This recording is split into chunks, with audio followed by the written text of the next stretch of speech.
Chapter 17:15.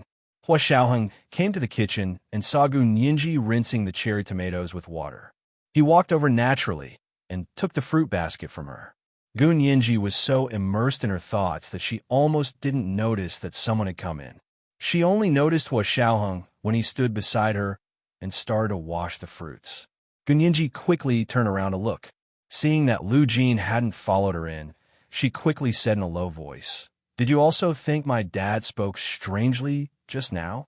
Hua Xiaoheng nodded slightly, his voice even lower than Gu Nianji's. "Don't worry, I'll keep an eye on him." Gu Nianji immediately felt relieved. She had absolute trust in Hua Xiaoheng's abilities. If Hua Xiaoheng set a watch over Lu Jin, then Lu Jin would definitely be fine. Her mood lightened as she chatted and laughed with Hua Xiaoheng. After washing the fruits, she placed them in the same bowl and returned to the living room together. On the large TV screen hanging on the wall of the living room, the camera had already moved away from Ishihara Bai-san and was now focused on another person. This person was also speaking with fervor and assurance. Mr. Zheng Yonghao, the Huaxia regional executive of the BMI Fund?" Gu Nianji glanced curiously. It was the female host who had introduced him earlier. Zheng Yonghao looked to be in his 40s. He was about 1.7 meters tall and looked a little greasy. He was so fat that his belly was protruding out. He was wearing a suit that fitted him well, which made him look even fatter. He wore a pair of black-rimmed glasses and had thick lips. He liked to make gestures when he spoke. He was in high spirits, as he said, "Our BMA Foundation is the world's largest charity foundation. We recently signed a contract with the Chinese Academy of Sciences to cooperate on genetic medicine clinical trials. Mr. Ishihara Bai-san is the chief scientist and person in charge of this project. It took a long time for a new drug to be developed and put into use. In the later stages, there would be a total of 3 clinical trials, each of which would be larger and longer than the previous one. Therefore, the development of new drugs was very difficult. If Ishihara Bai-san hadn't been in charge of this plan, Gu Nianji would have applauded. Unfortunately, she just couldn't stand Ishihara Bai-san. Hua Xiaoheng didn't want to let preconceived notions affect his judgment. Gu Nianji wasn't that fair and objective. This person was actually helping Qin Yaowang. Gu Nianji couldn't tolerate it.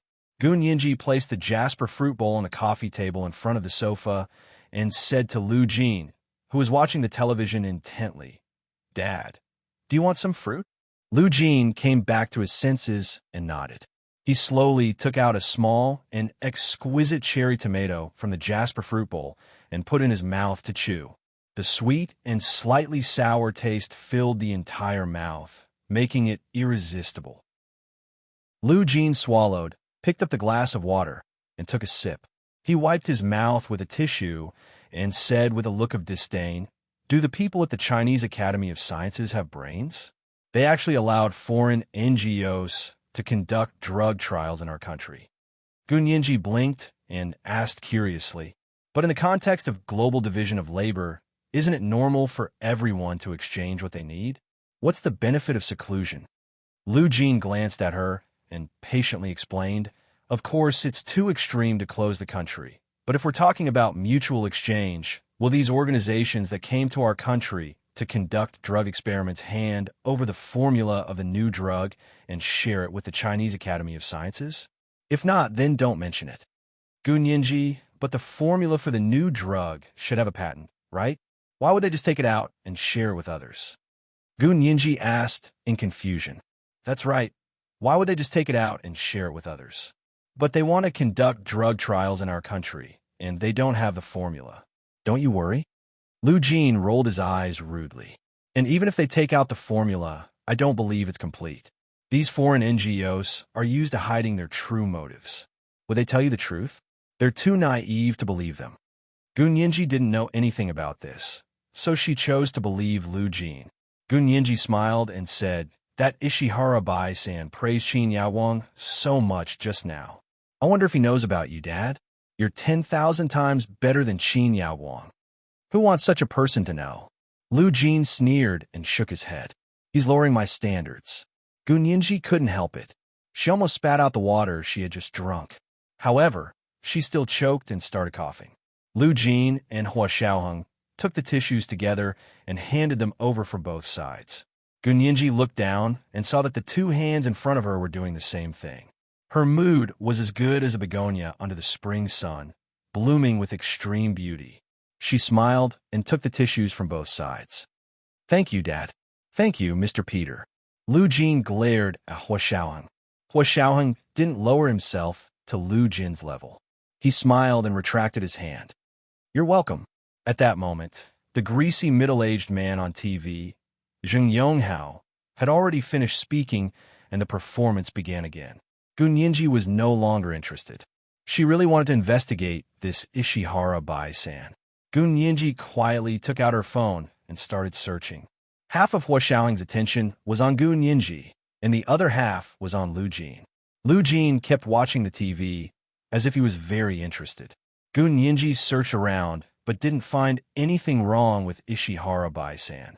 His resume was completely different from Ishihara Bai-san's, and his research direction was also different. Was she really thinking too much? Time flew by, and soon it was time for the New Year's Eve bell to ring. The song An Unforgettable Night rang out, instantly bringing people back to the atmosphere from decades ago.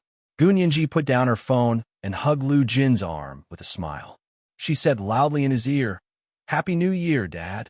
Lu Jin seemed to be shocked, but he quickly came back to his senses. He wrapped his other arm around Gun Yinji and hugged her. He also smiled and said, "Happy New Year, Yinji." Hua Xiaoheng also said, "Happy New Year, Uncle Lu." "Happy New Year, Yinji." Gun Yinji turned to look at him and winked. "Happy New Year, Mr. Peter." Lu Jin stood up and stretched. "All right, there's no need to watch anymore. Everyone, rest early." He waved his hand at Gun Yinji and spoke with a tired expression. Gun Yinji quickly said, "Dad, you should sleep early too."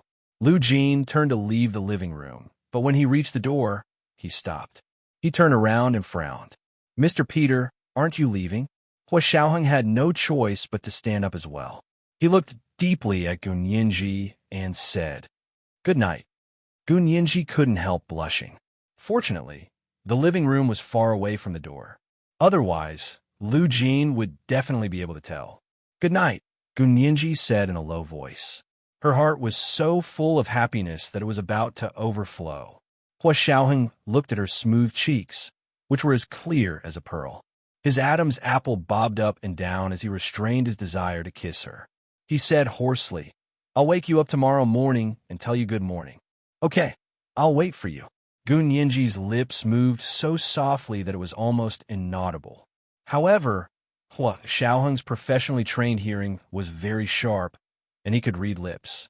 Even if he couldn't hear her, he could still know what Gun Yinji was saying. His emotions were surging, but it couldn't be seen on his face. "Hey, why aren't you leaving? Are you going to wait until next year's New Year?" Lu Jin shouted rudely from the door. Hua Xiaoheng nodded at Gun Yinji and strode out of the living room. When he reached the door, Hua Xiaoheng said, "Uncle Lu, I'll stay at President Lu's place for the night." Lu Jin grunted and said rudely, "You can stay anywhere, as long as it's not at my girl's place." Hua Xiaoheng. After Lu Jin and Hua Xiaoheng left, Gun Yinji sat on the sofa alone for a while to calm herself down before going to the bedroom to sleep. It was just after midnight, and the sound of firecrackers was still going on outside. The entire city was immersed in the atmosphere of saying goodbye to the old and welcoming the new. At that moment, the door to Lu Jin's suite opened. Lu Jin walked out of the room wearing a dark gray matte fabric coat, a cap on his head, and night vision glasses with far infrared and satellite transmission functions.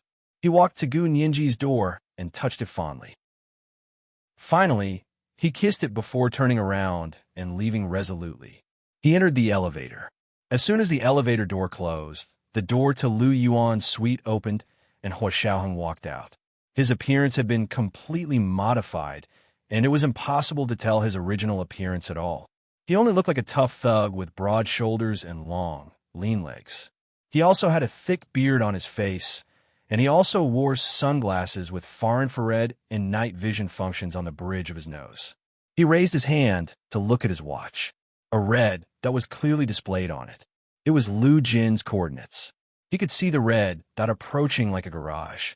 Hua Xiaoheng strode into the elevator and chased after Lu Jin. At that moment, not far from their apartment complex, a group of well-dressed people walked out of the television station building. The Spring Festival Gala was over, but the people who attended the gala were still very excited.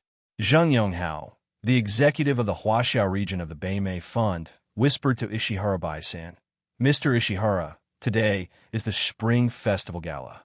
It's a day of celebration. Why did you mention Miss Qin Yawang at this time? Can I just express my regret? You Huaxia people have no concept of the law. She hasn't been convicted. She's just a suspect. This is her right," Ishihara Bai-san said disapprovingly as he bent down to get into the car. This was the second update of the day.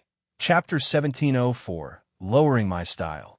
A reminder for everyone's monthly votes and recommendation votes. Please vote for all the recommendation votes. Okay, moi, all the big shots and little angels. Chapter 1716. Lu Jin came out of the elevator in the apartment building and walked straight to the underground parking lot. He found a car that he rarely drove in the underground parking lot. He was not in a hurry to get in.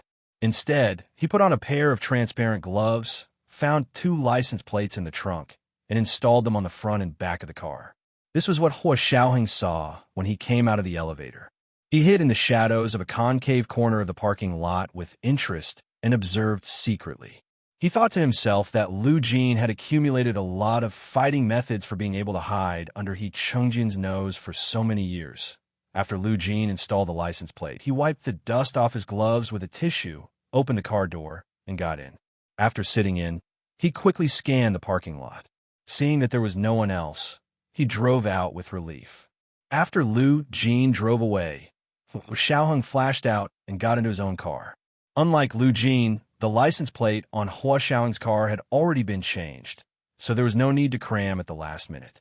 Coming out of the driveway of the apartment complex, Hua Xiaoheng saw that the road in front of him was empty. Lu Jin's car had already driven off somewhere. However, he wasn't in a hurry. If he followed too closely, Lu Jin would discover him. As a senior intelligence officer, this kind of thing was not a problem at all. He sat in the car, took out his phone, and sent Gun Yinji a message. Gun Yinji was still awake. Too many things had happened tonight. Although she pretended to be calm on the surface, her heart was like a Hawaiian volcano erupting from the bottom of the sea, erupting with joy. She had just rolled around on the bed for a while when she heard her cell phone ring. He took it and saw that it was a text message from the King of Drama. "King of Drama, do you have the location of your father's phone?" Gun Yinji frowned and replied, "What?" "King of Drama, send me his current location. Don't alarm him." Hua Xiaoheng knew that no matter who Lu Jin was on guard against, he would not be on guard against Gun Yinji. Therefore, his phone was definitely open to Gun Yinji's phone. Similarly, Hua Xiaoheng believed that Gun Yinji's phone was also open to Lu Jinsha. The unease in Gun Yinji's heart began to worsen. She sat up from the bed, turned on her phone's GPS, and found Lu Jin's location. It wasn't next door. The GPS on his phone showed that Lu Jin had already left the apartment complex and was heading towards the highway. Gun Yinji was very anxious. She quickly sent Lu Jin's coordinates to Hua Xiaoheng and replied anxiously, "What happened? Where's my father going in the middle of the night?" Hua Xiaoheng quickly replied with a voice message, "It's okay. I'm here." He hung up the phone and followed the coordinates Gun Yinji had given him. He stepped on the gas pedal and chased after her. Gun Yinji couldn't sleep anymore. She got out of bed and turned on her laptop to keep in close contact with Hua Xiaoheng. She didn't know if it was convenient for Hua Xiaoheng to pick up the phone at this time, so she could only send him a message. "I'm already online. Contact me anytime if anything happens." Hua Xiaoheng wasn't looking at his phone at the moment. He turned onto the highway in front and saw the cars on the road. At this time, there were very few cars on the road, but it was not completely empty. Therefore, he was sandwiched between a few night cars and did not attract Lu Jin's attention. In fact, Lu Jin's entire attention was focused on what he was going to do later. He felt his heartbeat. He didn't need to measure it to know that it was at least 25 beats per minute. His blood pressure was rising rapidly, but it hadn't reached the threshold of high blood pressure. Lu Jin recalled Ishihara Baisan's entire resume in his mind. He had lied to Gun Ninji in the living room just now. He had indeed been classmates with Ishihara Baisan for a while, and they were doctoral classmates. However, he had only stayed in Ishihara Baisan's laboratory for a while. He had his own doctoral supervisor. Because the two supervisors didn't get along well, he didn't want others to know that he had come to the laboratory for further study. So he used an alias that was purely American.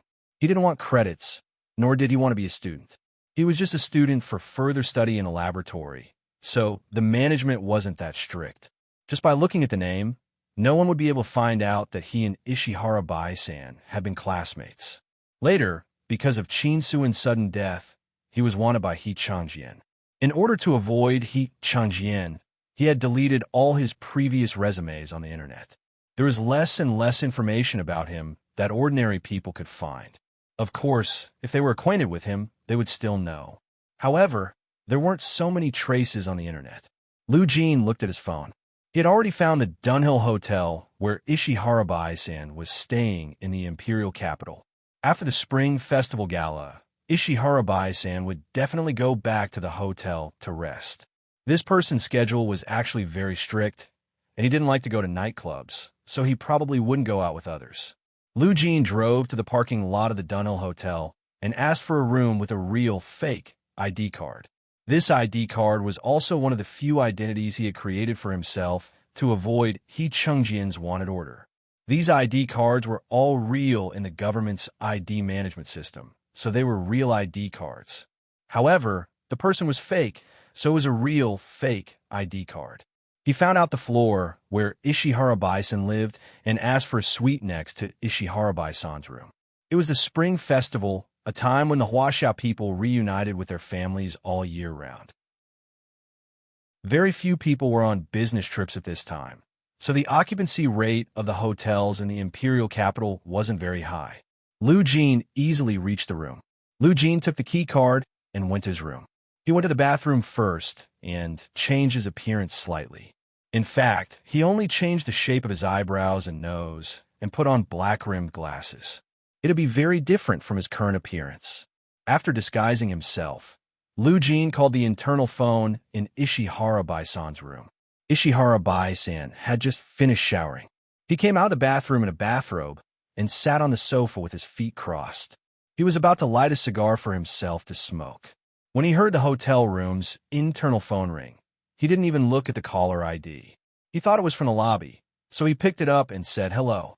The person on the other end said in Japanese seriously, "Is this Mr. Ishihara? A friend of yours asked me to bring you a gift." "Friend? Which friend?" Ishihara Bai-san frowned. "Why didn't he contact me directly?" "I don't know either."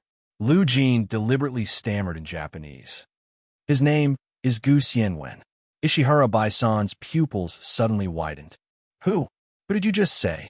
"I said, his name is Gu Xianwen. This person asked me to give you a gift." "Isn't he dead?" "He died 8 years ago." Ishihara Bai-san stood up abruptly from his sofa. "Are you lying to me?" "Yes, he's dead. He died 8 years ago. He entrusted this to me before he died." Lu Jin's voice slowed down. He said that if you come to Huaxia, I'll give this to you.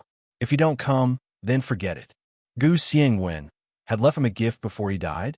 Ishihara Bai-san's heart was pounding, and he felt the blood in his body boiling.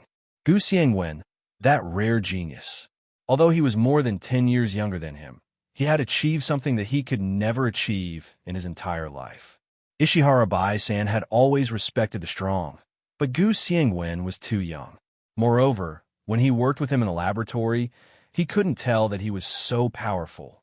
Therefore, Ishihara Bai-san couldn't respect Gu Xianwen as much as he did the strong, but he still admired him. What gift is it?" Ishihara Bai-san stammered. At that time, the two of them had actually been on good terms. Gu Xianwen had even told him his real name, so when he heard the name Gu Xianwen, he knew that it was the physics student who had gone to their laboratory to study under an alias. Lu Jin looked at the thing in his hand and grinned. A test tube and a few experimental notes. In the empty and quiet room, Ishihara Bai-san could hear his own heavy breathing. After a while, he suppressed the excitement in his heart and asked in a low voice, "Test tube? Experimental notes? What are they about? Why did he leave them for me?" Lu Jin shrugged. "I don't know about that. If you want to know, you can go down and ask him." Ishihara Baisan's hand tightly gripped the receiver of the internal phone in the room, and his heart was in turmoil. Should he take a look at what the brilliant scientist left behind before he died? Even if it was just a joke, there was no harm in taking a look, right? Ishihara Baisan thought about it, but in the end, he was tempted by the test tube and experimental notes left behind by Gu Xiangwen. It could be said that in the world of high-energy physics and biological genetic engineering, no one could resist such a temptation. He heard himself say into the phone receiver, "Okay, give me the gift." He asked again, "Where are you? Make an appointment, and I'll come to you." Lu Jin laughed. "Come out in 3 minutes. The gift will be at your door."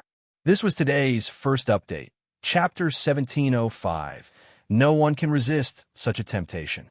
A reminder for everyone's monthly votes and recommendation votes. Please vote for all the recommendation votes. Okay, 8 o'clock in the evening, the second update. Moi, big shots, little angels. Chapter 1717. Ishihara Bai-san was stunned. 3 minutes? But the other party had already hung up. No one answered. At that moment, Ishihara Bai-san subconsciously looked at the caller ID on the landline. Unfortunately, the phone number was no longer visible.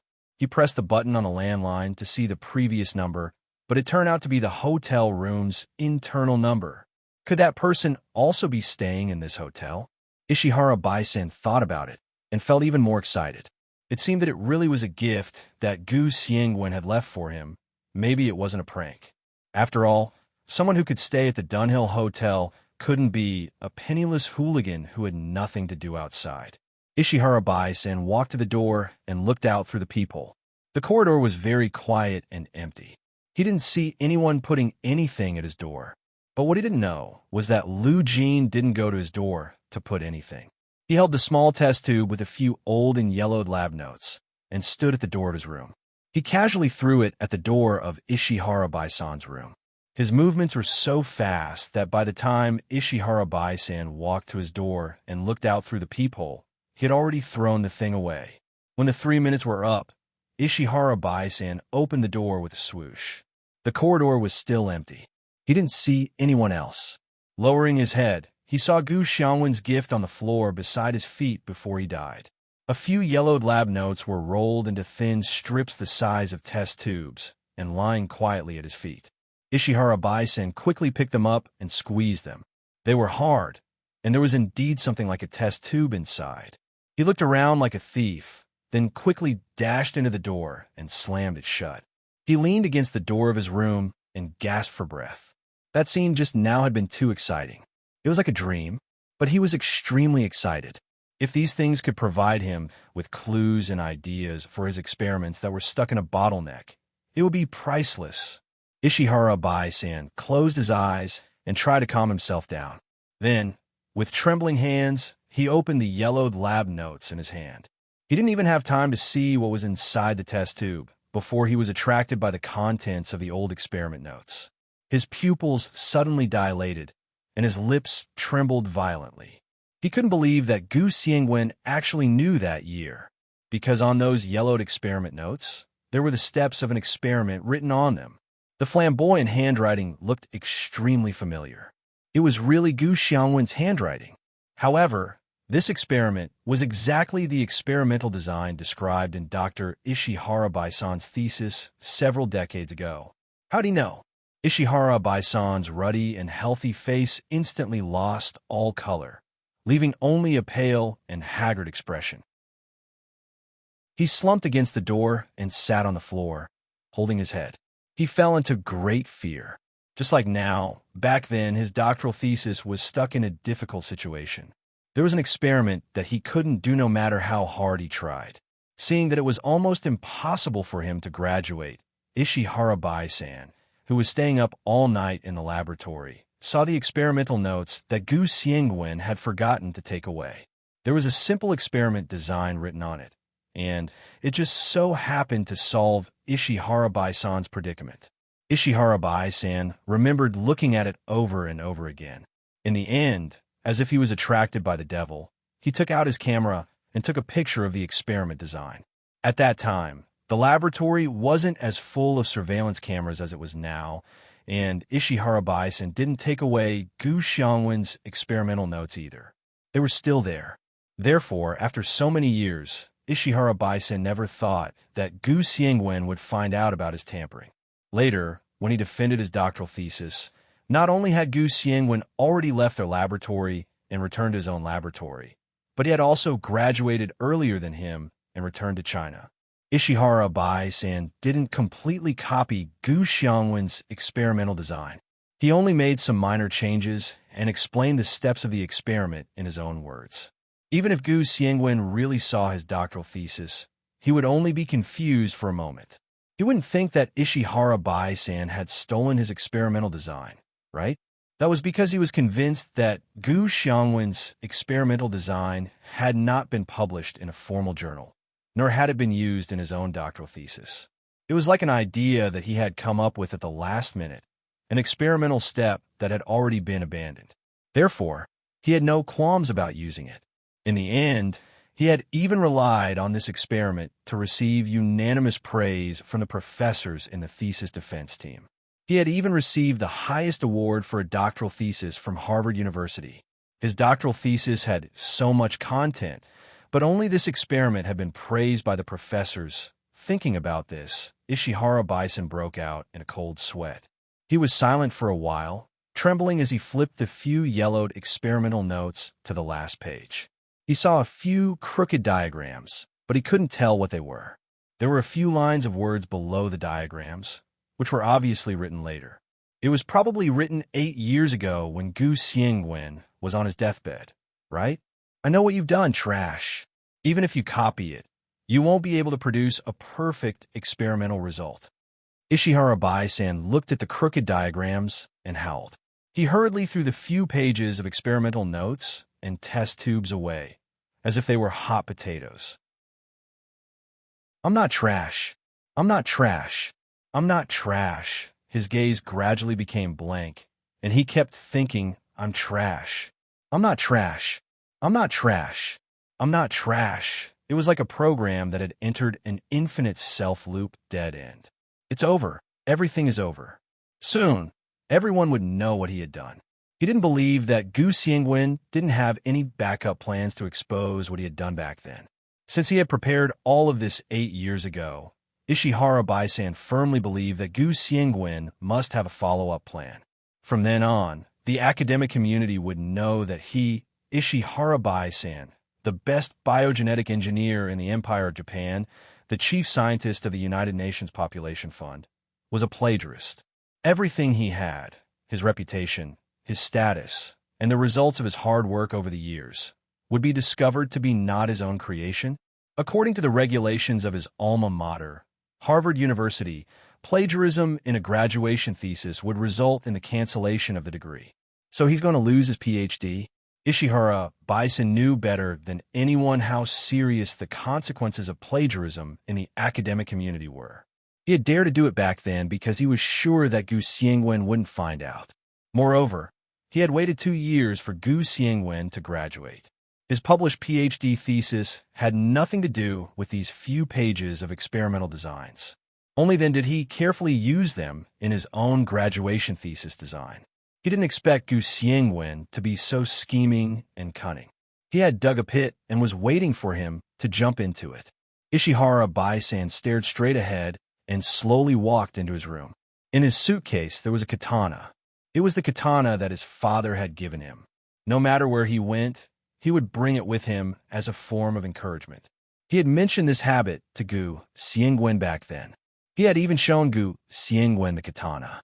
Because of this, he rarely flew. Now that the security was getting stricter, his katana could only be specially checked in. He took out the katana from his suitcase and wiped it carefully with a towel.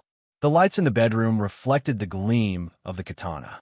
It was as beautiful as the snow in the coldest winter, without any impurities. Ishihara Bai-san closed his eyes and pulled open his bathrobe. He held the handle of the katana with both hands and slashed at his abdomen. After Lu Jin threw the thing at Ishihara-bai-san's door, he did not leave immediately.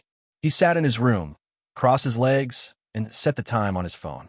Then, he began to study the network security system of the Dunhill Hotel.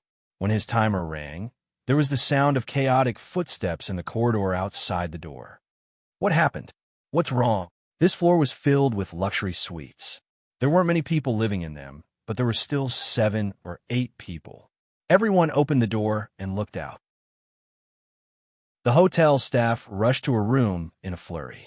A man who looked like a manager said nervously to everyone, "Something happened. Please don't come out." What happened? We have the right to know. These people were not easy to fool. They all questioned the hotel management. The manager couldn't resist and kept saying, "Everyone, please be quiet. Don't panic. The police and ambulance will be here soon." What? Police and ambulance? What the hell happened? It would have been better if this person hadn't said anything, but the moment he did, he panicked even more. A chubby man walked out of the room and said angrily, "If you don't explain it clearly, I won't dare to stay here anymore." He turned around and walked towards the elevator, but before he could walk out of the corridor, a few hotel security guards flashed out and blocked his way. The hotel's senior management also came over and said to the man in a pleasant tone, "Please don't be impatient. There was an international murder case on this floor just now. The police asked us to seal off the entire floor.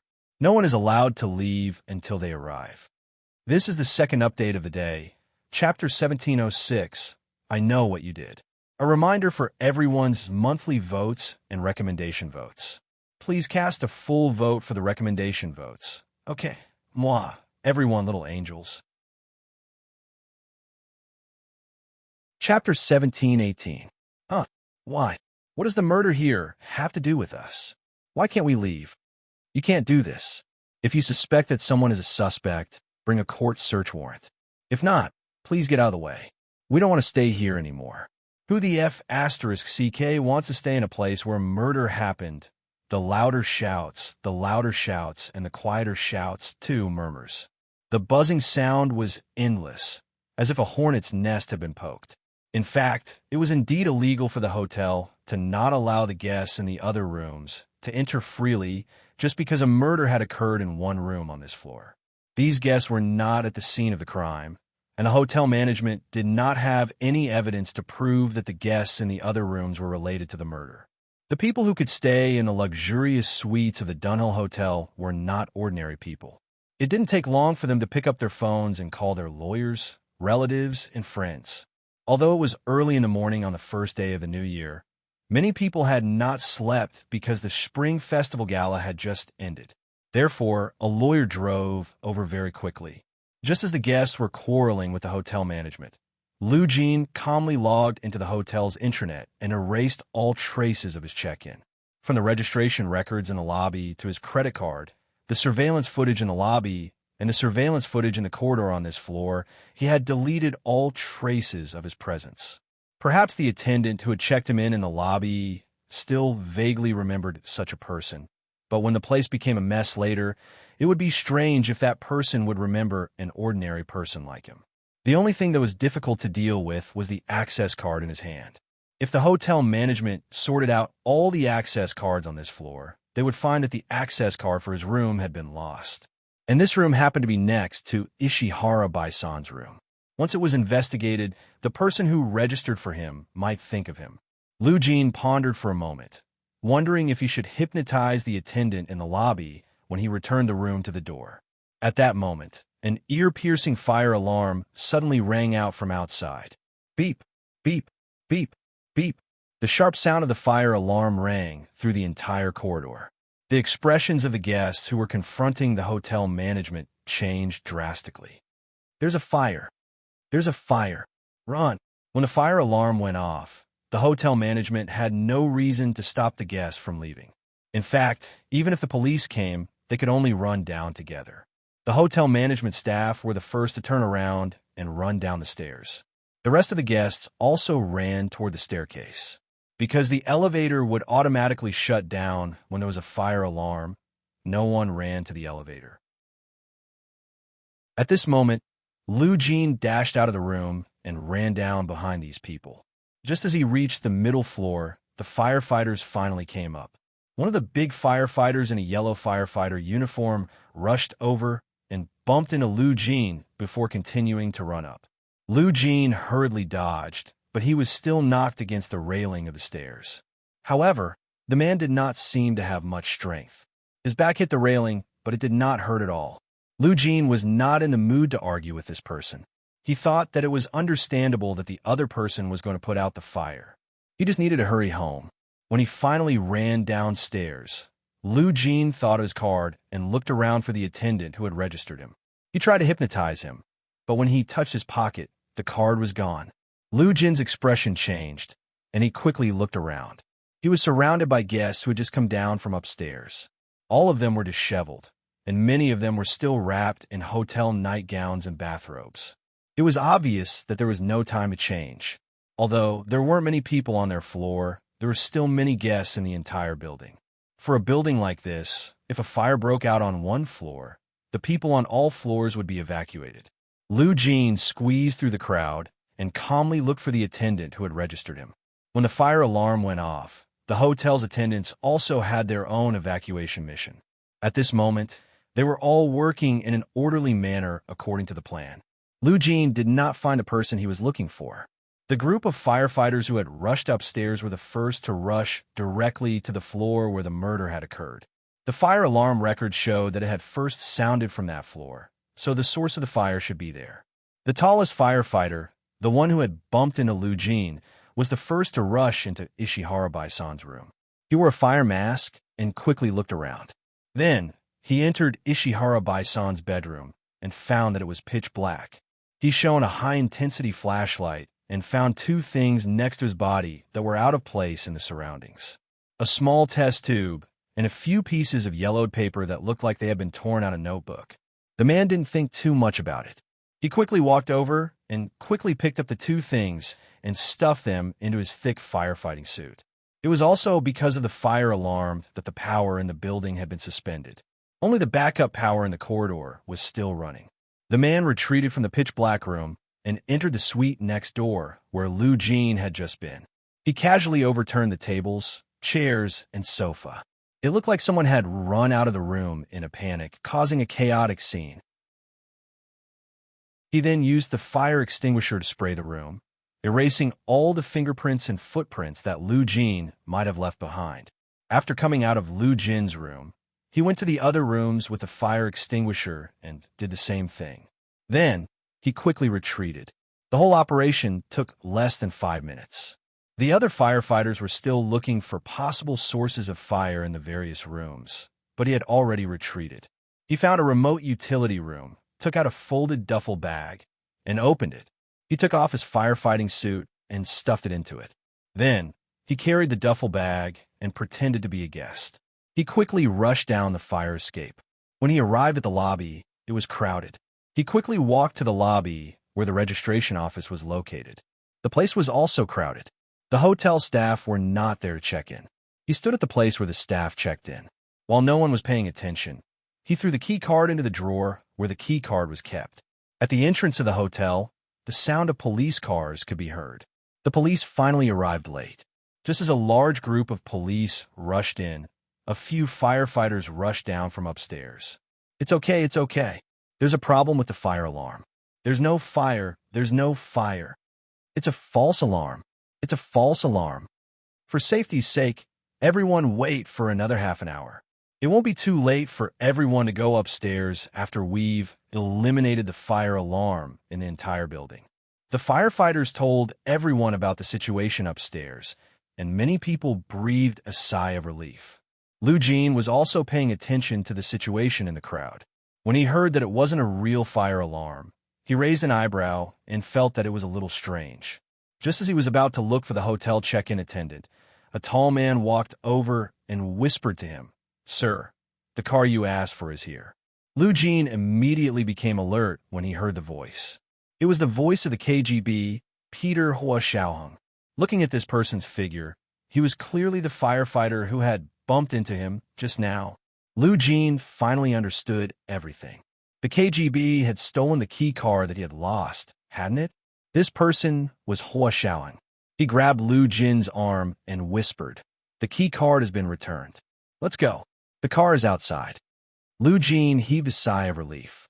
He then caught a glimpse of the hotel management, walking into the lobby and beginning to communicate with the police. He quickly turned around and left with Hua Xiaoheng. Because of the fire alarm just now, a large number of guests had also run out of the building. At this time, the main entrance of the hotel was not restricting people from entering and leaving. He followed Hua Xiaoheng out of the lobby quickly and saw that Hua Xiaoheng was carrying a travel bag in his hand. When they walked near the fire truck, Hua Xiaoheng took out the firefighting suit from the travel bag and threw it into the back of the fire truck when no one was around.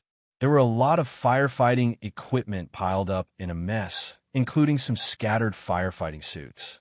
Hua Xiaoheng threw the firefighting suit from the travel bag into the middle of the pile of firefighting suits. No one could tell that a firefighting suit had just been lost here. Lu Jin noticed that Hua Xiaoheng had his back to the surveillance cameras when he did these things. You don't have to be so careful, do you? There's a fire alarm here, and the power has been cut off. Lu Jin pointed at the surveillance cameras. Hua Xiaoheng said calmly, "Our surveillance cameras in the Soviet Union usually have backup power. Of course, the surveillance cameras in this hotel don't have backup power.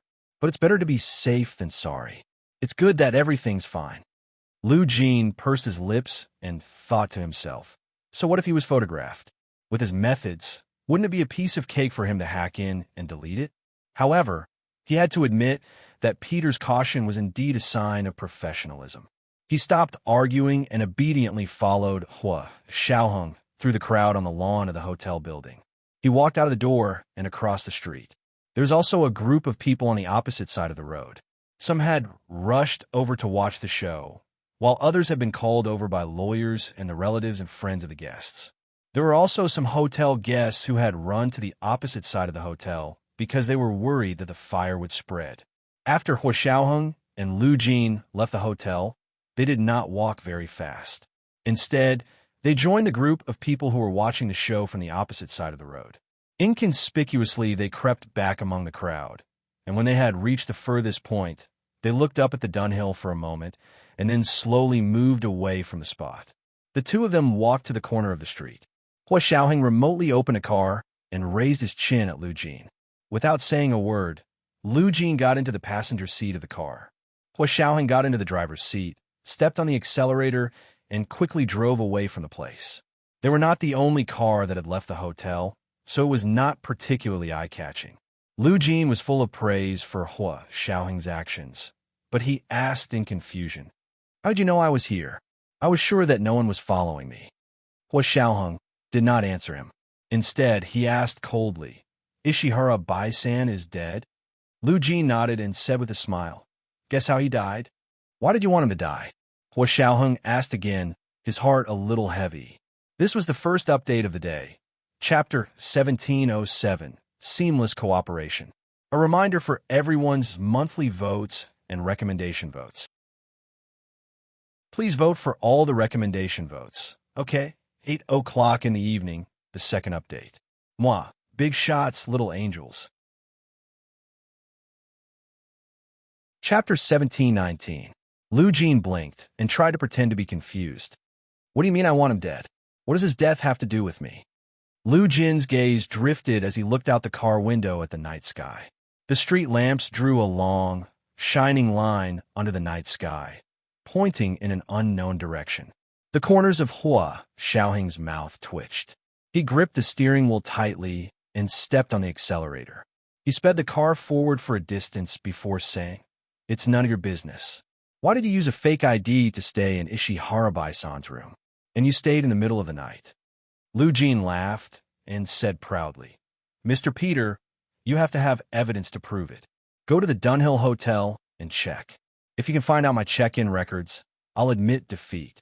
Even if you find out my fake ID, I'll admit defeat." Hua Xiaoheng also smiled and said calmly, "There's no need to check the computer records. You left enough fingerprints and footprints in the room next to Ishihara Bai-san's. These two alone are enough for the police in the imperial capital to lock onto your identity. Lu Jin was stunned for a moment. He let out a long, ah, and said in annoyance, "Hey, how could I forget about that? If you can remember that, I'll admit defeat." Hua Xiaoheng imitated Lu Jin's tone. "Your life has always been on the internet. You pay more attention to eliminating your traces on the internet. But what about the traces in your life? Don't forget, what can really convict you are the traces in your life." Therefore, not only did he spray the fire extinguisher, but he also messed up several uninhabited rooms to confuse the public. Comic me. Lu Jin didn't buy it. His face suddenly darkened. "I didn't do anything illegal. Why are you convicting me? You didn't do anything illegal? Then why did you go next to Ishihara Baisan's room in the middle of the night? And after you moved in, he died. You said it had nothing to do with you?" Hua Xiaoheng tilted his head to look at him and said, "Nianji already knows that you came out at night. She has your location." "Huh? How did she know? Isn't she sleeping at this time?" As soon as Hua Xiaoheng brought out Gu Nianji, Lu Jin's anger died. His eyes darted around quickly, and his brain started working. He was thinking of a perfect excuse to fool Gu Nianji. Hua Xiaoheng couldn't help but gasp in amazement when he saw the way he rolled his eyes. The power of inheritance was too strong. After waiting for a while, Hua Xiaoheng softened his tone and said, "Uncle Lu, please tell me the details. I don't want us to say different things later and give ourselves away to Nianji." He added, "You know that Nianji will be able to detect the slightest mistake. She could even see through Hua Xiaoheng's disguise." In Hua Xiaoheng's opinion, Gu Nianji's ability to read people's thoughts and body language was already on par with the top group of people in their industry. The idea that Lu Jin had just thought of was like a balloon that had been pricked by a needle. He weakly leaned back in his seat and let out a long sigh. "Of course I have my reasons. Besides, I really didn't kill him." "You didn't kill him, which means you didn't kill him, right?" Hua Xiaoheng looked ahead quietly and said dryly, "But I didn't kill Boren, but Boren died because of me. That's not completely without responsibility, right?" "I'm just not responsible." Lu Jin snorted. He was the one who had a guilty conscience and was exposed by me. He couldn't save face, so he committed suicide by cutting his stomach. Hua Xiaoheng recalled the condition of the body he had seen just now. It really looked like he had committed suicide. The ground was covered in blood, and if he wasn't careful, he would get stained with it. With Hua Xiaoheng's skills and observation skills, he didn't get stained. If Lu Jin had entered that room, he definitely wouldn't have been able to avoid it. Hua Xiaoheng quickly glanced at the soles of Lu Jin's shoes. Fortunately, the edges of the shoes were pure white and not stained by the blood at all. Lu Jin must not have entered Ishihara Baisan's room. The weight in Hua Xiaoheng's heart was lifted, and he suddenly relaxed. "Then how'd he die?" Hua Xiaoheng asked. "He couldn't have killed himself just because you told him to, right?" Lu Jin revealed a mocking expression and said, "That's about it. I exposed him for copying my experimental design decades ago." Hua Xiaoheng immediately thought of the small test tube and a few pieces of yellowed paper beside Ishihara Baisan's body. It was obvious that Ishihara Baisan cared about these two things, because the place where he had placed them wasn't stained with blood at all. Hua Xiaoheng's heart skipped a beat. He pondered for a moment and tapped his fingers lightly on the steering wheel. After a while, he took out the small test tube and the yellowed paper and said, "Uncle Lu, do you know? Ishihara Baisan didn't die so easily. When he died, he left these two things in the best place beside him. They weren't even stained by the blood of his suicide." Lu Jin blinked. "You got them too?" "Yes, what else?" "They were left there to give someone a clue." Hua Xiaoheng flipped his hand and put away the two things. "What do you think someone would think if they saw these two things?" "What would they think?" Lu Jin understood, and his face turned pale. Hua Xiaoheng enunciated each word. "Will they first think that Gu Xiangwen isn't dead yet? F***CK. He's too cunning. Ishihara Baisan actually had a backup plan." Lu Jin was furious. "That old fart. Turn the car around. I want him to die again." Of course, Hua Xiaoheng wouldn't listen to Lu Jin's crazy words. He drove calmly and waited for Lu Jin to calm down before comforting him. Actually, It makes sense that he committed suicide after you exposed him for plagiarism. The Japanese always cared a lot about their reputation. But he wasn't willing to die just like that, so he tried to leave something behind. But by doing so, he also gave us a clue. Xiaoheng glanced at Lu Jin. That is, Ishihara Bai-san isn't alone. You should have accomplices. He placed these clues next to his body to remind his accomplices that Gu Xiangwen isn't dead, and he's here. Lu Jin hadn't expected Ishihara Bai-san to try to set him up before he died. He gasped and looked at Xiaoheng with even more admiration. Peter, you're indeed the KGB of the Soviet Union. You even thought of this. I think you're better than Boss Lu. Xiaoheng. But why did you choose today to expose him for plagiarizing your experimental design? Xiaoheng changed the topic again. He wouldn't let Lu Jin off so easily. Through today's incident, Xiaoheng found two suspicious points. First, why did Lu Jin expose Ishihara Bai-san now and provoke him to commit suicide instead of making a move when he discovered that Ishihara Bai-san had ambushed him decades ago? Second, Ishihara Bai-san wasn't alone. He had accomplices. But why did he have accomplices? Who were his accomplices? What were they doing together? All of these secrets should be on Lu Jin. Xiaoheng continued to ask. According to what you just said, that happened decades ago. Why didn't you expose it decades ago and only expose it now? Lu Jin's excitement instantly faded like the tide. He lazily rubbed his temples and said, I'm happy, can't I? I was too busy a few decades ago to expose him. So what if I plagiarized it? What else can I do? A cunning glint flashed across Lu Jin's eyes. Xiaoheng happened to look up at the rearview mirror. From the corner of his eye, he caught a glimpse of Lu Jin's eyes flashing and the faint smile on his lips. What about a few decades later? Aren't you busy anymore? Xiaoheng asked with a faint smile.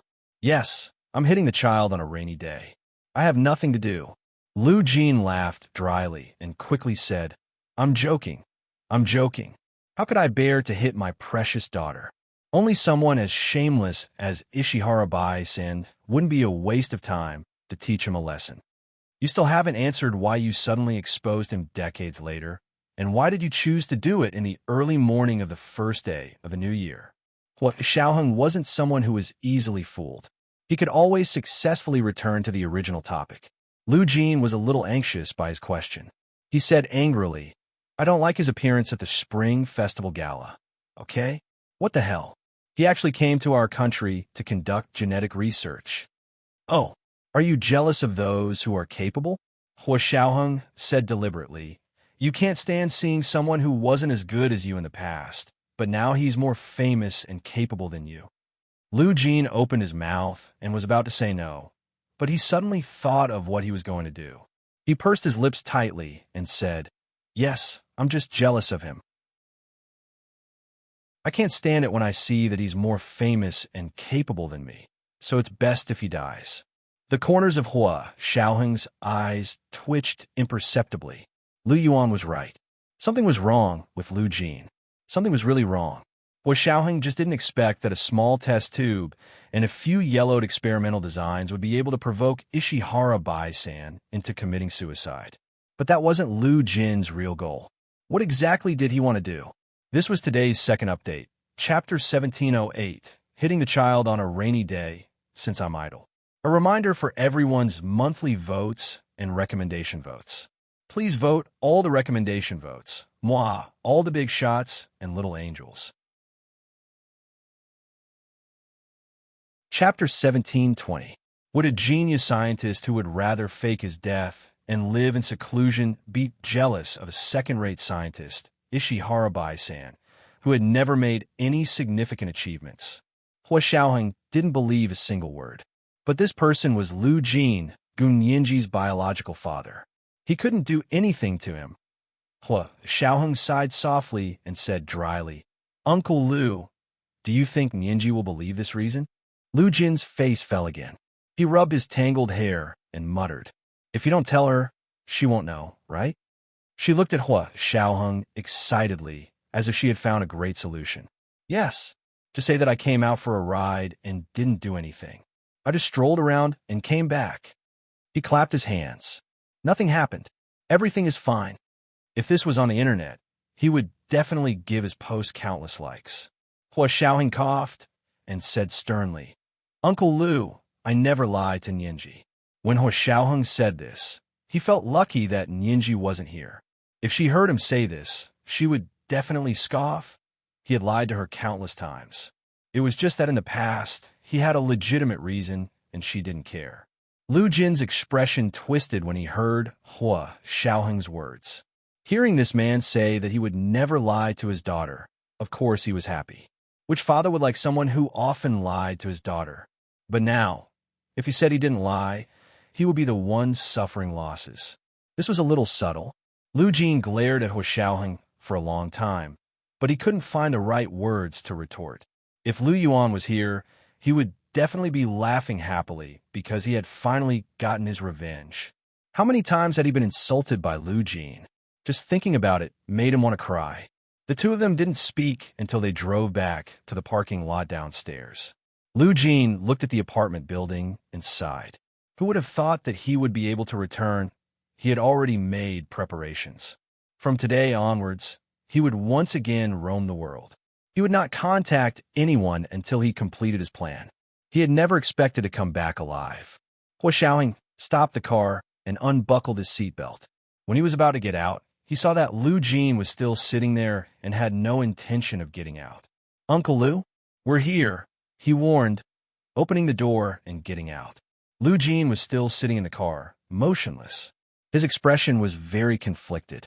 Hua Xiaoheng walked to the other side and opened the car door for Lu Jin.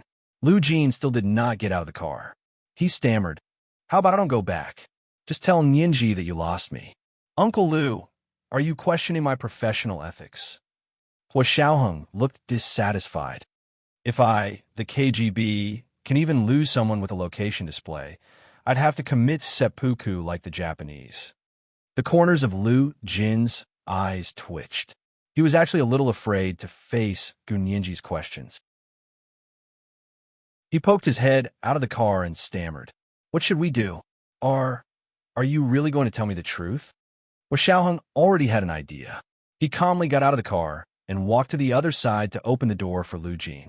He said politely, Uncle Lu, maybe Nianji won't ask. I'm not very sure about that either. After all, Peter and Gu Nianji hadn't actually known each other for long. Lu Jin actually knew that Gu Nianji wouldn't be so easily fooled, but he always tried his luck. What if she was too sleepy and had already fallen asleep? Then by tomorrow, he should have come up with a complete excuse. Lu Jin pulled himself together and got out of the car. He smiled at Hua Xiaoheng and said, Thank you so much for today. You don't have to go up. Go home and have a good sleep. He looked at his watch. It was almost 3 in the morning. He wanted to send Hua Xiaoheng away so that he wouldn't have a chance to complain to Gu Nianji. Lu Jin smiled smugly. Hua Xiaoheng also smiled. He put one hand in his trouser pocket and quietly sent Gu Nianji a text message, frowny face, Call me. Call me. How could Gu Nianji fall asleep? She had been anxiously waiting for news. She had already found out about what had happened at the Dunhill Hotel from the internet. Although it wasn't detailed, there had already been a lot of gossip. For example, it was an international homicide. The Imperial Capital Major Crimes Unit had been dispatched, and then there had been a fire alarm. Although it was early in the morning, the internet was bustling with activity. It was also the new year. She looked at Lu Jin's location and came downstairs to her apartment, but she didn't come up. She had planned to send Hua Xiaoheng a text message to ask what was going on. Gu Nianji happened to see Hua Xiaoheng's text message asking her to call him, so she immediately dialed the King of Drama shortcut. Hua Xiaoheng's phone rang at the right time. He quickly picked it up and smiled. Nianji, are you still awake? Gu Nianji asked anxiously. How can I sleep? What's going on? Why aren't you up yet? Are you dawdling in the parking lot for the new year?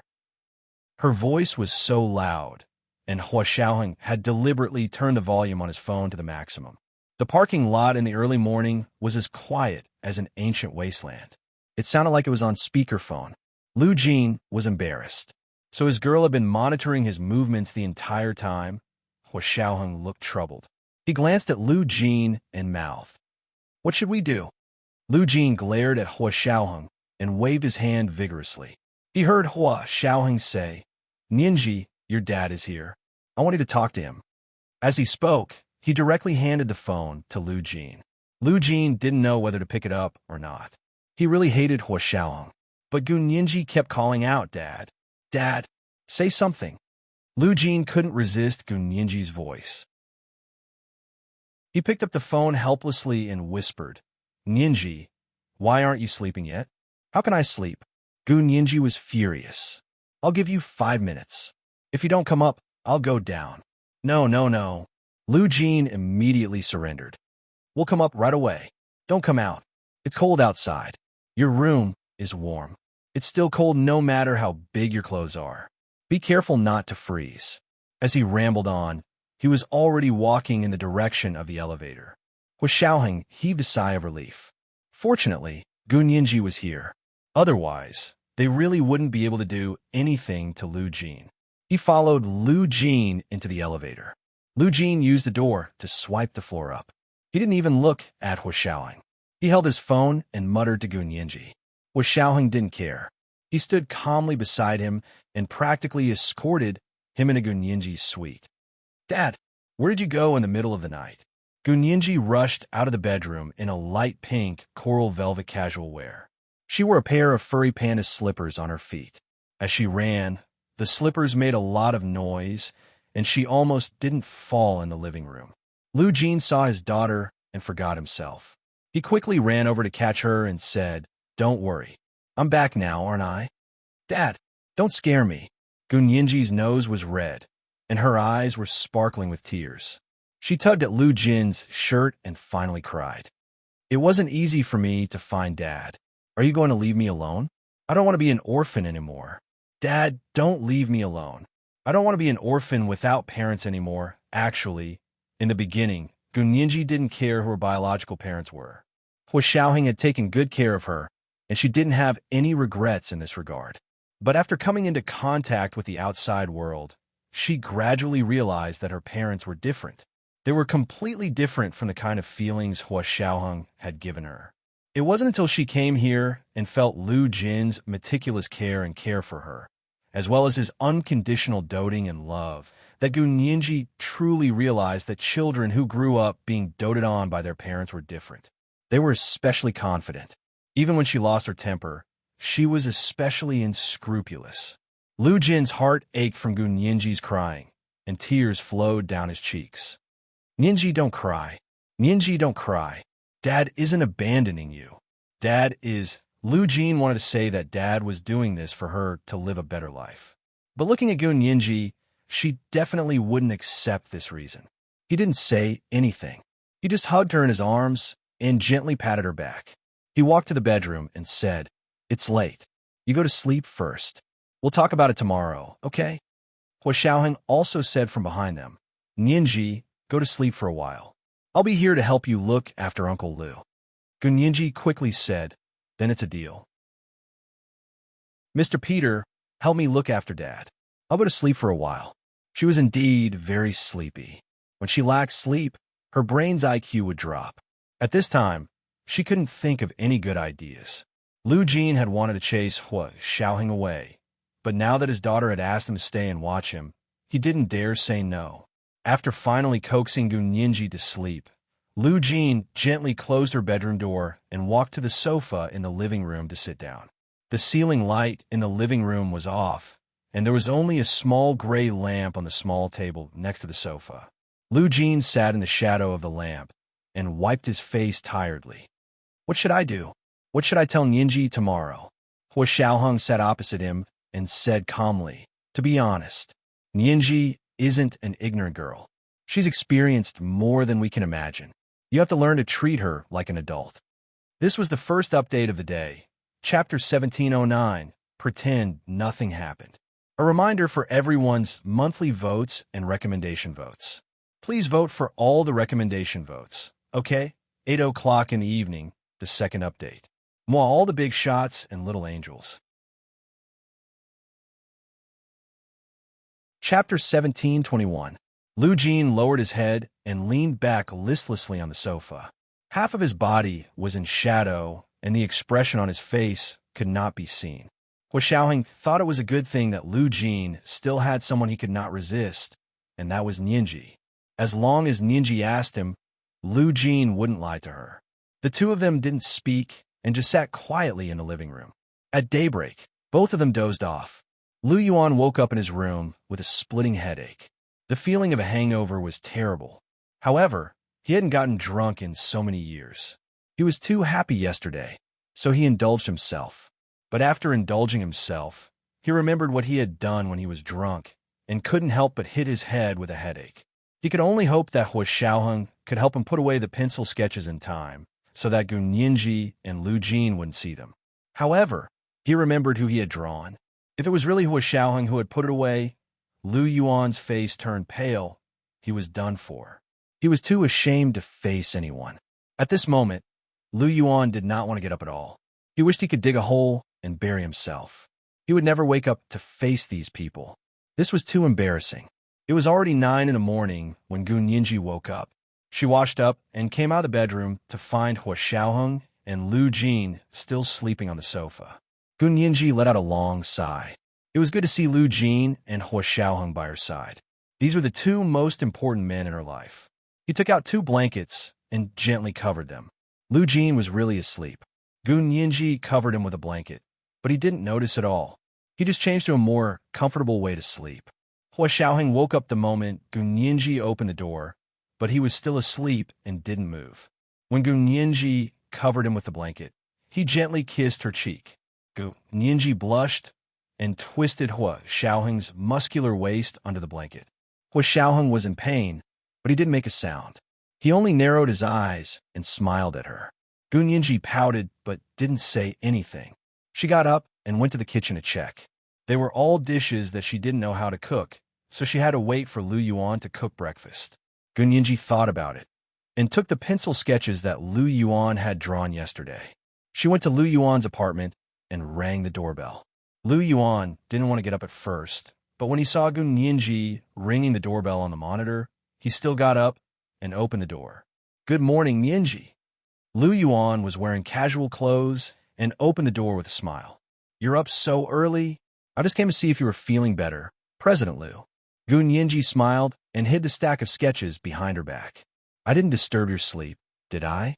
I've been awake for a while." Lu Yuan went to the kitchen to get a bottle of milk for Gu Nianji. He warmed it in the microwave and brought it over to her. There were also 2 soda crackers. "Thank you, President Lu." Gu Nianji smiled. "How did you know I was hungry?" Lu Yuan laughed. "If you weren't hungry and came to find someone to make breakfast, why would you knock on my door?" Gu Nianji made a face. "President Lu, you're wrong."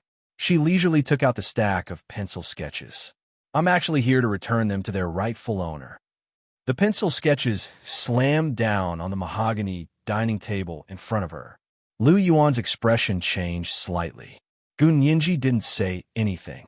She picked up the milk and slowly drank it. Lu Yuan looked at the stack of pencil sketches, and his mind went blank.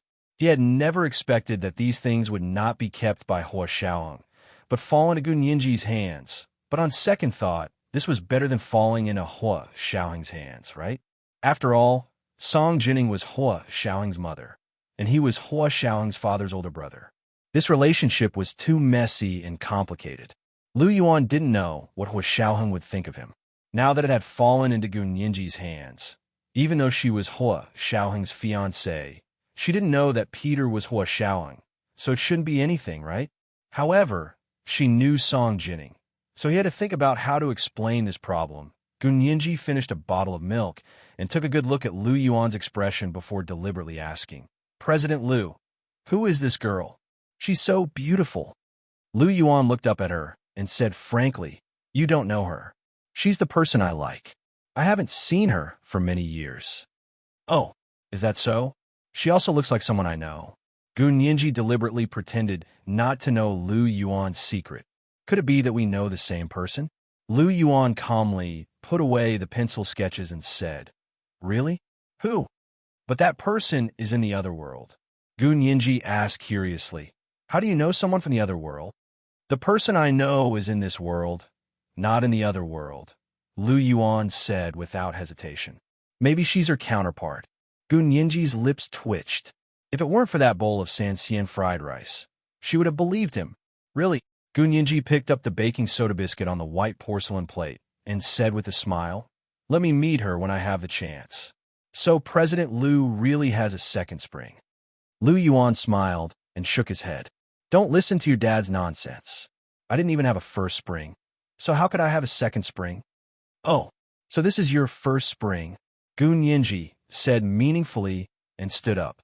Okay, President Liu, go make us lunch when you have time.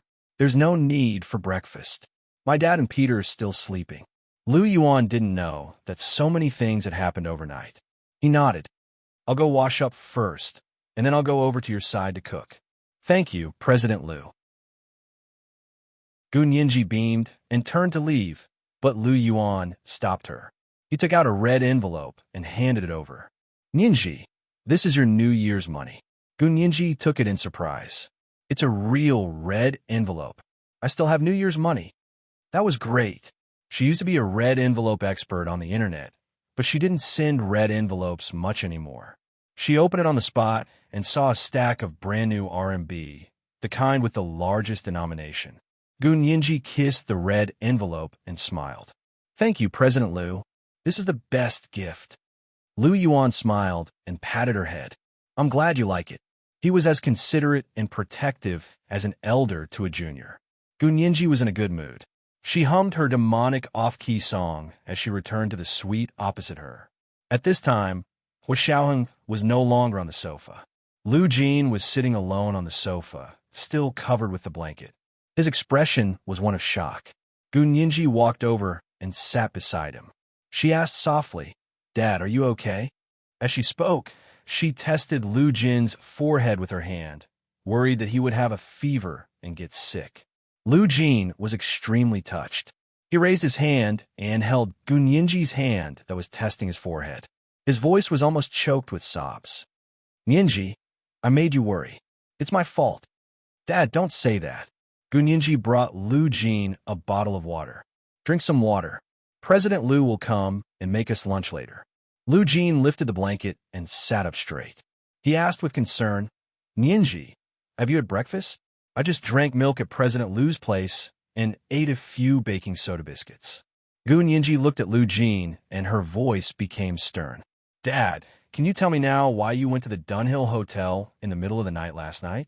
She could clearly see from the location display that Lu Jin had gone to the Dunhill Hotel. Lu Jin looked away and muttered, If I had known earlier, I would have canceled the location. He had thought that Gu Nianji would definitely be sleeping on New Year's Eve. He had waited for the matter to be settled before canceling the location on Gu Nianji's phone. In the end, he hadn't expected Peter to interfere. Gu Nianji had been monitoring his movements from beginning to end. Thinking about it, it was really a freak accident. Lu Jin felt warm and proud of Gu Nianji, but he also felt like he had shot himself in the foot. The location was really a double-edged sword. What location are you talking about? Gu Nianji raised her voice. Her sharp gaze didn't allow Lu Jin to dodge. You're not trying to trick me, are you? Lu Jin shook his head hurriedly. No, of course not. That's good. Gu Nianji also sat up straight and asked seriously, I saw the news. There was an international murder case at the Dunhill Hotel yesterday. What's going on? Don't tell me it has something to do with you. Lu Jin thought awkwardly. It really has something to do with me. His gaze wandered, but he didn't dare to meet Gu Nianji's gaze. Gu Nianji's heart sank. It really has something to do with you. What exactly is going on? Seeing that Lu Jin didn't say anything, she picked up her phone and began to search for news about the international murder case at the Dunhill Hotel. After a night of fermentation, the news about Ishihara Baisan finally spread online. Gu Nianji looked at the hot news, and her already big eyes widened even more. She blurted out, What? Ishihara Baisan committed suicide again? Lu Jin immediately became curious. What did you say again? This was today's second update. Chapter 1710. Why did you say again? A reminder for your monthly votes and recommendation votes. Please vote for all the recommendation votes. Good night, everyone, little angels. Chapter 1722. Gu Nianji was speechless. Yes, why did she say again? She looked at Lu Jin with a headache and thought to herself, shouldn't I ask the two of you Gu Xiangwen? Lu Jin looked at her with great interest and said, I see. Could it be that Ishihara Baisan's counterpart also committed suicide? Gu Nianji nodded and frowned. Not only did Ishihara Baisan commit suicide, but he was also scolded by Mr. Gu Xiangwen over there. Lu Jin was instantly happy. Ha ha ha, what a coincidence. It's the same here. Gu Nianji. She narrowed her eyes unkindly. Dad, does that mean the international murder case that happened at the Dunhill Hotel really has something to do with you? Lu Jin's laughter stopped abruptly. He looked at Gu Nianji awkwardly, his eyes almost pleading with her. Gu Nianji wouldn't be moved by his pleading. Gu Nianji's heart trembled at the thought of what Lu Jin might do. She thought about what he had done to send her to the other side. Gu Nianji suppressed the panic and fear in her heart and said calmly, could it be that he was also scolded to death by you? How did you scold him? Where did you scold him? Who was there at the time? How many people saw you when you left? She asked a series of questions and had already entered the mode of a lawyer interrogating a client. Lu Jin was a little afraid of such a stern and serious Gu Nianji. He shrunk his neck and moved to the other side of the sofa without a trace. He whispered, then tell me first how Gu Xiangwen scolded Ishihara Baisan to death. It was easier for him to get some experience and not reveal too much information. Gu Nianji saw through his thoughts and laughed angrily. I won't give you a template to follow. You better tell me how you did it, and I'll tell you how Gu Xiangwen did it. After a pause, Gu Nianji added, the Ishihara Baisan over there died many years ago, unlike the Ishihara Baisan over here, who is still alive. Lu Jin saw that he couldn't avoid it, so he let out a long sigh and sat upright. He lowered his head and said, actually, I didn't scold him. I didn't even meet him. I just called him and left two little things in front of his hotel room door. Oh, where did you call from? What was the content of the call? Also, to be able to place the items in front of Ishihara Baisan's hotel room. Did you do it yourself, or did you hire someone to do it? Gu Nianji's mind carefully traced Lu Jin's movements, trying to rule out all possibilities of being discovered. She didn't want Lu Jin to be involved in this case, because she was worried that Lu Jin would attract too much public attention and he, Changjian, would discover his true identity. Lu Jin was frightened by Gu Nianji's aura and said honestly, in the room next to Ishihara Baisan's, I called him and told him that I knew what he had done back then. Then, I placed a small test tube and a few experimental notes in front of his room door. When he saw those two things, he knew that he had been exposed for plagiarizing my experimental design when he wrote his doctoral thesis. Lu Jin glanced at Gu Nianji as he spoke. Gu Nianji looked very serious. Her pretty little face was stern, and she exuded a pressure that penetrated deep into one's heart. It was exactly the same as that person's aura in court. It was such a similar aura, but that old man, Changjian, actually didn't recognize it at all. He was really drunk. Lu Jin cursed in his heart. His gaze fell on Gu Nianji's face, and his expression was slightly moved and sad. Gu Nianji frowned again, her gaze sharp and sharp. Huh. Ishihara Baisan's doctoral thesis actually plagiarized your experimental design. But didn't you say that you didn't know him and weren't his classmates? Lu Jin closed his eyes awkwardly and said forcefully, well, in theory, I wasn't considered a classmate. My major in university was high-energy physics. I only went to Ishihara Baisan's biological genetic engineering laboratory to listen in and do some experiments. I didn't have a student status, and I didn't need credits, so are you trying to play dumb with me? Gu Nianji raised her voice angrily. Is it fun to be picky with words? It's quite interesting, Lu Jin muttered. Don't you lawyers just like to be picky with words and play word games? He spoke so confidently that Gu Nianji was speechless. She glared at Lu Jin for a while before saying forcefully, are you treating me as a lawyer? You want to be my client? Okay, then we'll interrogate you as a lawyer and a client. You can't hide anything from me. Nianji, don't be angry. Dad was just saying that casually. Our father-daughter relationship is so close and beautiful. Why do we have to make it a cold relationship between a lawyer and a client? Lu Jin immediately refused to be Gu Nianji's client. Gu Nianji's expression softened, and she nodded. Okay then, we're still father and daughter. I'm asking you now. As a father, you can't lie to your daughter. This is more serious than a client lying to his lawyer.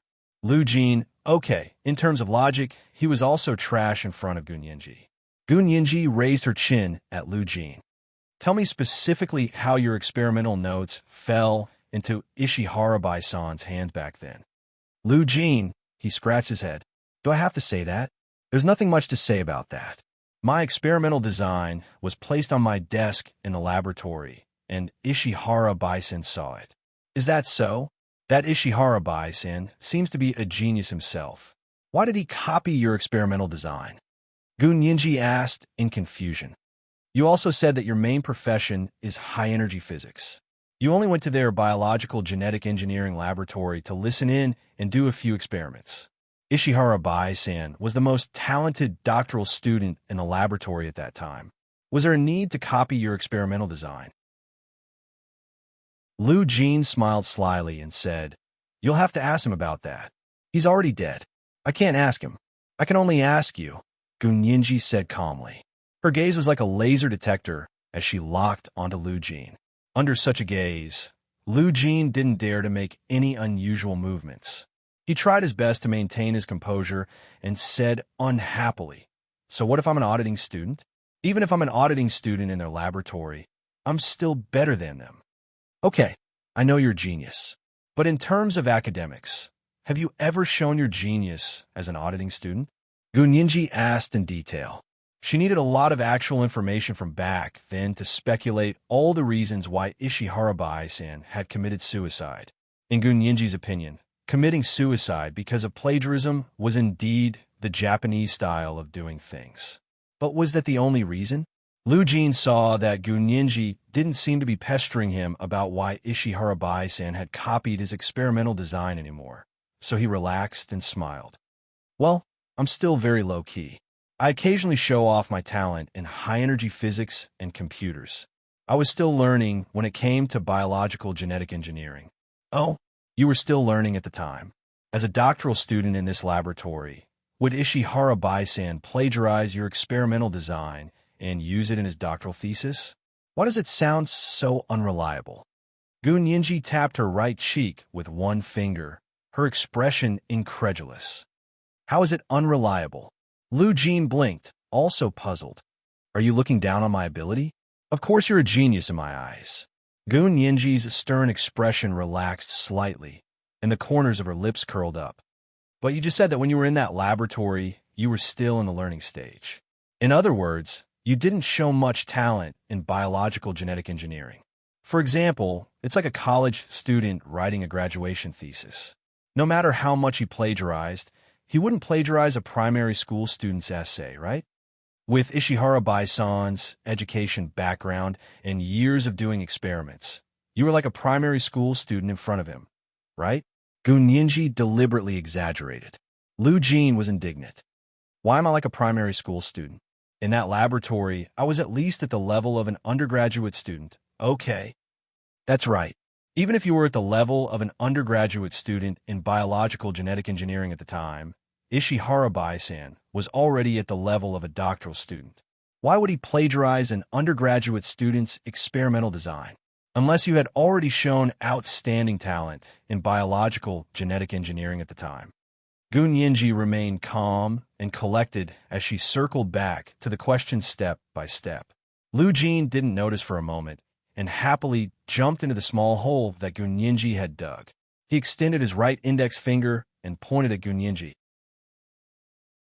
Nianji, you don't know this. Although I didn't show outstanding talent in biological genetic engineering at the time, my experimental design happened to solve the bottleneck problem of Ishihara-bai-san's experiment at the time. When he saw the experimental design on my desk, he was stunned. Lu Jin was immersed in his memories. He thought I didn't know, but I actually installed a pinhole camera near the computer on my desk. I could see his every move clearly. At that time, it was noon in the laboratory. Everyone else had gone for lunch, and he was the only one in the laboratory. When he saw that there was no one around, he took out a camera and took pictures of all my experimental designs. Gu Nianji nodded and made the final decision. Oh, that means you knew that he was going to plagiarize your experimental design at the time. But why did you only threaten to expose him now? It was actually the same question as Peter. Lu Jin glared at Gu Nianji. Did Peter ask you to ask me that? Gu Nianji was confused. Why did you ask Peter? I came up with this question myself. I haven't spoken to Mr. Peter today. Hua Xiaoheng and Lu Yuan have been listening at the living room door for a while. Seeing that Lu Jin was questioning Gu Nianji, Hua Xiaoheng walked over unhurriedly and took out the small test tube and a few pieces of yellowed paper from his trouser pocket. He handed them to Gu Nianji and said, I didn't have time to tell you. I found these in Ishihara Bai-san's room. This was the first update of the day. Chapter 1711, What a Coincidence. A reminder for everyone's monthly votes and recommendation votes. Please vote all the recommendation votes. 8 p.m., the second update. Moi, all the big shots and little angels. Chapter 1723. Hua Xiaoheng stood in front of her with a small test tube and a few pages of yellowed paper in his hand, as if he had torn them from a notebook. Gu Nianji looked up. Her eyes were as clear as water, and she looked calm and peaceful without any emotion. However, from Hua Xiaoheng's point of view, he could see the hidden concern and worry in the depths of her eyes. In fact, she had hidden it so well that if it hadn't been for the fact that this had happened so suddenly that she didn't have time to hide the expression in her eyes, even Hua Xiaoheng wouldn't have been able to tell what she was really thinking. Her gaze gradually slid down from Hua Xiaoheng's perfect and exquisite jaw to Hua Xiaoheng's outstretched hand. It was this pair of almost flawless hands that had once misled her. Gu Nianji suddenly became distracted. Perhaps she should ask Hua Xiaoheng how he took care of his hands? However, this was only a fleeting thought. Gu Nianji quickly came back to her senses, and her gaze lingered on the two things in Hua Xiaoheng's hand. She didn't reach out to take them. She just looked at them quietly for a while and said, What is this? It's a test tube, an experimental design. Lu Jin rushed to say, as if he was eager to atone for his crimes. The test tube is the result of my experimental design. Those pieces of paper were my experimental design back then. Gu Nianji nodded and looked down to write a few words on her phone. She then asked Hua Xiaoheng, You found it in Ishihara Bai-san's room? Or was it in his room? A hint of admiration flashed across Hua Xiaoheng's eyes, and he said lightly, Right next to his body. Gu Nianji quickly reacted. Right next to him? Why wasn't it stained with blood? Because Ishihara Bai-san accurately estimated the direction of the blood flow when he cut himself. Lu Jin added in a very academic manner. For people who often do animal experiments, they should have a full understanding of the consequences of each cut, where the blood will flow from, and where it will eventually flow. Gu Nianji, that's not the point, Gu Nianji said lightly, silently ignoring Lu Jin's seeking praise gaze. Lu Yuan, who had followed Hua Xiaoheng in, couldn't help chuckling when he heard this. Lu Jin turned to see him and said angrily, Boss Lu, why aren't you going to cook? You've already been lazy and didn't make breakfast. Don't tell me you won't let us eat lunch too. Lu Yuan knew that he was venting his anger, so he didn't take it seriously. He smiled and said, I'm just here to make lunch. He nodded at Gu Nianji. Nianji, interrogate your father properly. He's not afraid of anything. No one can handle him. He turned to leave the living room and went to the kitchen to cook. Anyway, Hua Xiaoheng had a listening device on him. Lu Yuan could connect to his listening device through the internet and hear the conversation in the living room, so he didn't have to stay here all the time. Gu Nianji heard Lu Yuan's words and glanced sideways at Lu Jin. Lu Jin sat upright. He lowered his head and denied it 3 times in a row. I'm not. Don't talk nonsense. Gu Nianji held back her laughter and said to Lu Yuan's back, Thank you, President Lu. I want to eat San Xian fried rice for lunch. Lu Yuan's footsteps staggered, but he quickly walked to the kitchen and closed the translucent glass sliding door. Naughty again. Hua Xiaoheng glanced at Gu Nianji and mouthed silently. Gu Nianji didn't look at him. She continued to look at her father, Lu Jin. Dad, I believe you're not afraid of anything, Gu Nianji said seriously. Gun Yinji said seriously. President Liu isn't talking nonsense, but I still hope that you have some respect. For example, respect for law and order. Lu Jin lowered his head even more. Gun Yinji couldn't bear it anymore. She didn't want to push Lu Jin too far, but when she thought about it carefully, there were too many questions. If she didn't figure it out, she would be too passive, especially since Ishihara Bai-san admired Qin Yaoguang so much. Gun Yinji always felt that she had to pay 120% attention to everything that involved Qin Yaoguang. Therefore, she poured Lu Jin a glass of milk. Dad, you haven't had breakfast yet. Drink some milk first. Lu Jin quickly took a big gulp and calmed himself down. Gun Yinji watched Lu Jin finish drinking the milk before continuing to ask, since these two things are the strongest evidence of Ishihara Bai-san's attack, why did he protect them so well? Under normal circumstances, shouldn't he try his best to destroy these two things?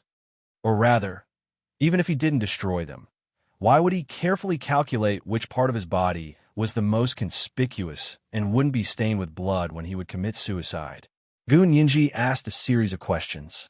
The corners of Lu Jin's mouth twitched twice, and his gaze darted between Gun Yinji and Hua Xiaoheng. Did these two really not talk to each other? Why were they analyzing the problem from the same perspective? Lu Jin felt like an outsider at this moment. He couldn't squeeze into the world of these two people no matter what. What happened to having someone else in her heart? What happened to having a fiancé in the other world? Looking at this tacit understanding, he had been with the two of them for many years. As expected of a counterpart, could it be that even their thoughts and feelings were synchronized? Lu Jin thought sourly. He felt more and more that after being separated from his daughter for so many years, not only did he owe his daughter, but he also owed himself. Gun Yinji ignored Lu Jin's temper and looked at Hua Xiaoheng inquiringly. I think he's sending a message to someone. Hua Xiaoheng analyzed. As you said, that position is indeed the most conspicuous. As soon as an outsider comes in, they'll be able to see it at a glance. Gun Yinji suddenly understood. I see. She stood up and paced back and forth in the living room. She said excitedly, Ishihara Bai-san knows that he committed suicide by committing suicide. It will definitely cause a huge news effect. After all, it's the first day of the new year, and he's a foreign scientist who just attended the Spring Festival Gala. He used this method to send a message to his accomplice. But what message did he want to send? Could it be that he wanted to inform his partner that he had plagiarized? Gun Yinji frowned and stood in front of the window with her arms crossed. She shook her head and denied her own thoughts. No, that's definitely not the case. Could it be? Gun Yinji suddenly turned around and found Lu Jin staring at her back without blinking. Could it be that through this incident he thinks Gu Xiangwen is actually not dead? Gun Yinji looked at Lu Jin in confusion. Lu Jin hurriedly looked away and shook his head. I don't know about that. I called him and told him that Gu Xiangwen gave me these things before he died. I didn't say that I was Gu Xiangwen. Gun Yinji didn't know whether to laugh or cry. She walked over and snuggled up to Lu Jin's feet. She looked up at him and said with a smile, Dad, if you can deduce the truth from some clues, others can too. Especially someone like Ishihara Bai-san. He plagiarized your experimental design. Gun Yinji paused and suddenly thought of another question. Dad, how many years has it been since Ishihara Bai-san plagiarized your experimental design? At least 30 years. Lu Jin thought for a moment and said calmly, I don't remember very clearly. Look, you can't even remember how many years it has been. How did Ishihara Bai-san immediately realize what it was when he saw these pages of notes? Gun Yinji looked at Hua Xiaoheng in confusion. And he could immediately commit suicide? Hua Xiaoheng frowned and said thoughtfully, That's a good question.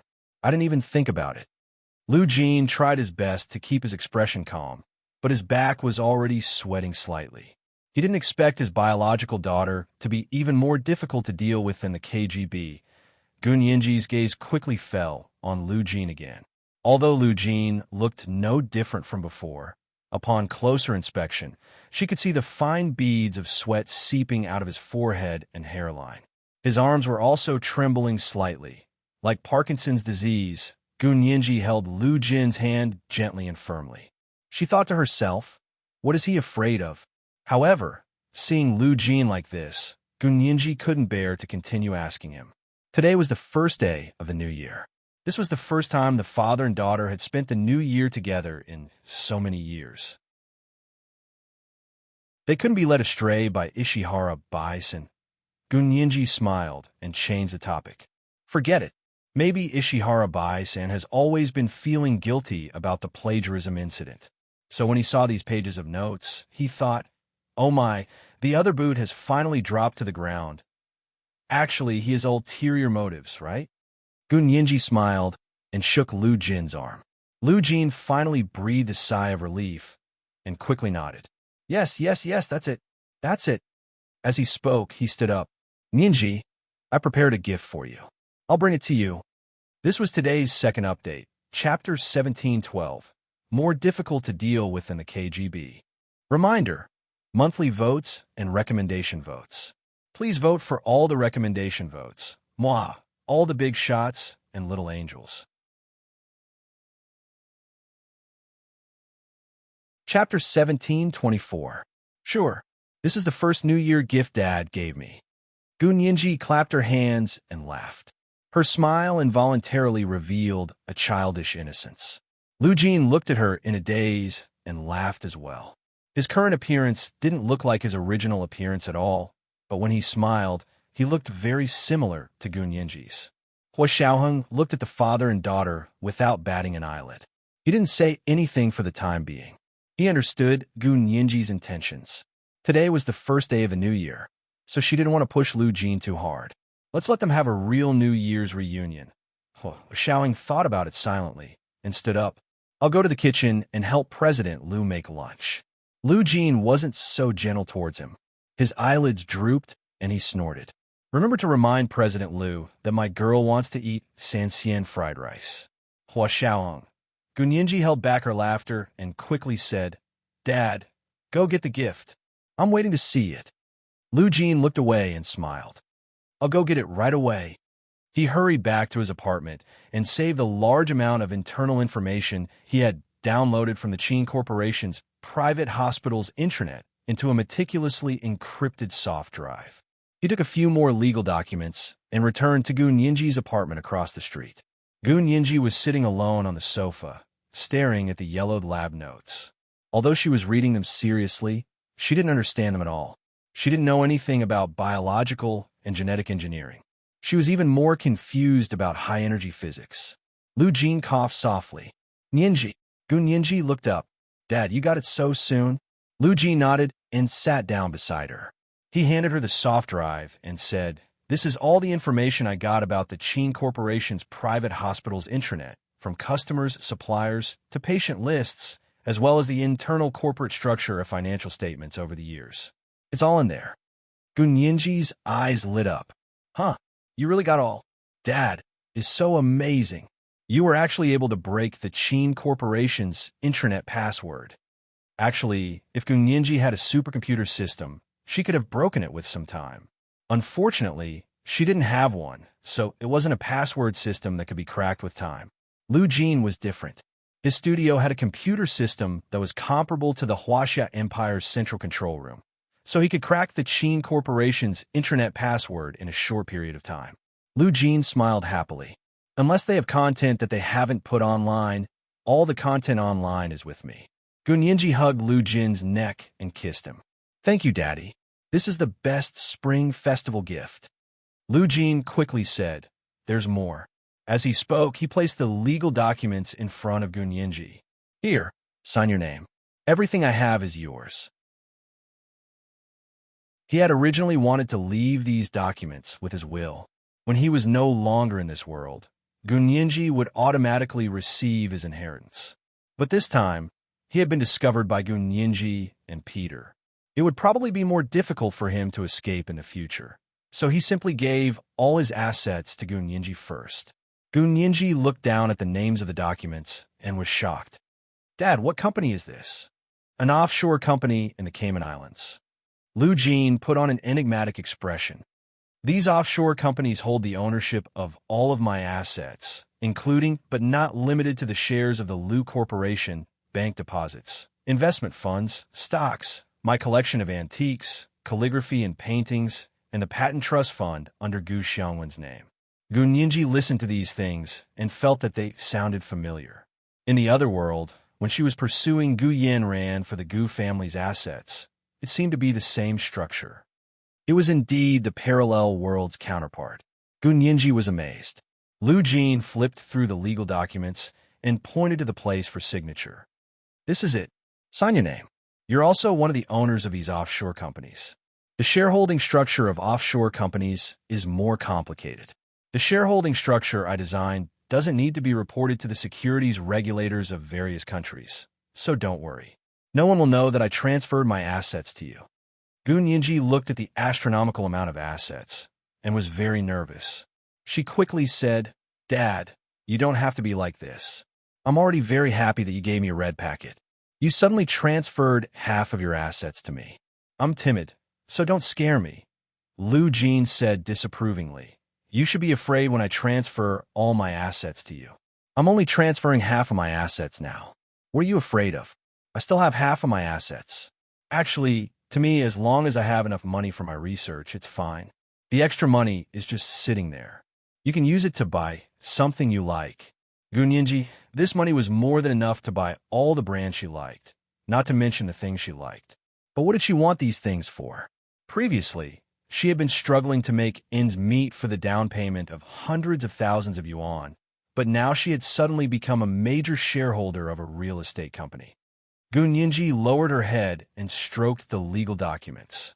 She thought to herself that what she wanted the most was to return to the other world. No matter how much money she had, could it allow her to return to the other world? Lu Jin looked at Gu Ningji eagerly.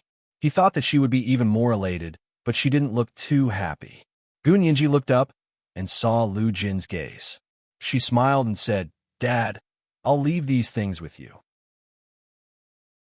I'm not familiar with the equity structure, and I have a very important lawsuit to fight. I don't have time to take care of these assets." Lu Jin was a little disappointed. It's just signing. Yeah, it's just signing anyway. What's the difference if you sign it or not? Gu Ningji stuffed the legal documents back into Lu Jin's hand. "Just help me take care of these companies. When I'm free, I'll see how rich my dad is." As Gu Ningji spoke, she hugged Lu Jin's neck again and kissed him on the cheek. Lu Jin's heart finally relaxed, but he still said regretfully, "Are you really not going to sign it? Isn't it good for us to hold the shares together after signing it? I'm your only daughter anyway. Why are you in such a hurry? We're father and daughter. Who doesn't have the same opinion?" Gu Ningji said with a half smile. "Or did you have a child with another woman, Dad? If you have a son, then I'll sign it right away." Gu Ningji clasped her hands together and shook her wrist as if she was threatening him, but it was still very cute, like a little kitten showing an "I'm super fierce" expression. Lu Jin's heart was about to melt. He rubbed Gu Ningji's head and said repeatedly, Okay. It's the same even if you don't sign it." She said unhappily, "How can I have a son? You're my only child in my life. Why would I want a son? I hate boys the most, and I hate other people's sons too, because they will trick my precious daughter away." Gu Ningji. She quickly perked up and told Lu Jin that she would definitely not be tricked away. Seeing Lu Jin's nervous expression, Gu Ningji intentionally changed the topic. She pulled him and asked, "Dad, your experimental design looks very impressive, but I don't understand it at all." "You don't understand? Come, Dad will tell you again." Lu Jin was excited to talk about one of his specialties. He rolled up his sleeves and turned on Gu Ningji's computer. "It's like this." He explained it to Gu Ningji with pictures and text, but Gu Ningji was still oblivious. However, she still put on a surprised expression to show that she was listening. The two of them talked for a while, and Lu Yuan finally finished cooking lunch. Lu Yuan placed Gu Ningji's favorite fried rice in front of her and said with a smile, "You only eat fried rice on the first day of the new year. Ningji, you're so easy to feed." Gu Ningji blinked. That's true. President Lu's fried rice is so delicious. She picked up her chopsticks and took a bite. She felt that it was even more delicious than what Lu Yuan had cooked before. She couldn't help smiling and saying, "It tastes so familiar." "President Liu, where did you learn to cook this fried rice? It's almost exactly the same as what I've eaten before." "Really?" Lu Yuan said calmly, then asked Peter. "Gun Yinji?" She looked at Hui Xiaoheng suspiciously, then at Lu Yuan. "What does it have to do with Mr. Peter?" "Peter is a culinary genius," Lu Yuan said calmly. "I taught him to cook this fried rice. I heard that it's his first time cooking, and he can cook at this level. Isn't he a genius?" "So it was Hua Xiaoheng who cooked it this time." "No wonder." Gun Yinji pursed her lips and smiled. She gave Hua Xiaoheng a thumbs up. "Mr. Peter is indeed from the KGB. He even learned to cook so quickly." Lu Yuan's eyelids twitched. He finally realized that Gun Yinji should have seen through Hua Xiaoheng's true identity a long time ago. Otherwise, Gun Yinji wouldn't have covered up for him so calmly with such an obvious flaw. Lu Yuan felt very awkward when he thought about how he had said in front of her that the person in the painting was the counterpart here. No one knew about his feelings for Song Jining when he was over there. When he arrived here, with Lu Jin's extremely low EQ, he had no idea that he had such thoughts. Now, not only did Hua Xiaoheng know, but even Gun Yinji knew. Lu Yuan wanted some peace and quiet. Therefore, during lunch, only Gun Yinji and Lu Jin were talking animatedly, and the atmosphere was very lively. Hua Xiaoheng occasionally interjected, while Lu Yuan maintained smile. After eating, he said to Lu Jin, "Shareholder Lu, there's something I want to talk to you about." His expression was calm and peaceful, but Lu Jin knew that Lu Yuan was going to ask about last night. Although he was a little uneasy, he remembered that Gun Yinji and Peter already knew, so it wouldn't be a problem for him to say it again. So he got up and followed Lu Yuan out. Gun Yinji had something to discuss with Hua Xiaoheng, so she didn't continue joking with Lu Yuan. She watched them leave. After Lu Yuan and Lu Jin left, Gun Yinji said to Hua Xiaoheng, "My father just showed me the contents of his experimental design. Although I didn't understand it, I could still tell that it was a very advanced and powerful experimental design. However, I still can't figure out why such a smart and cautious person like my father would casually put such a high-level experimental design on a laboratory desk without any confidentiality measures." This was the first update of the day. Chapter 1713, I Want Peace and Quiet. Today was the third update, in order to return the monthly votes for April. A reminder for everyone's monthly votes and recommendation votes. Today was Monday, especially the recommendation votes. Please vote all the recommendation votes. The second update was at 1 p.m., and the third update was at 8 p.m. While all the big shots and little angels. Chapter 1725. Hua Xiaoheng put a hand on his forehead and stared at Gun Yinji. He smiled and said, "But I think this is something your father would do."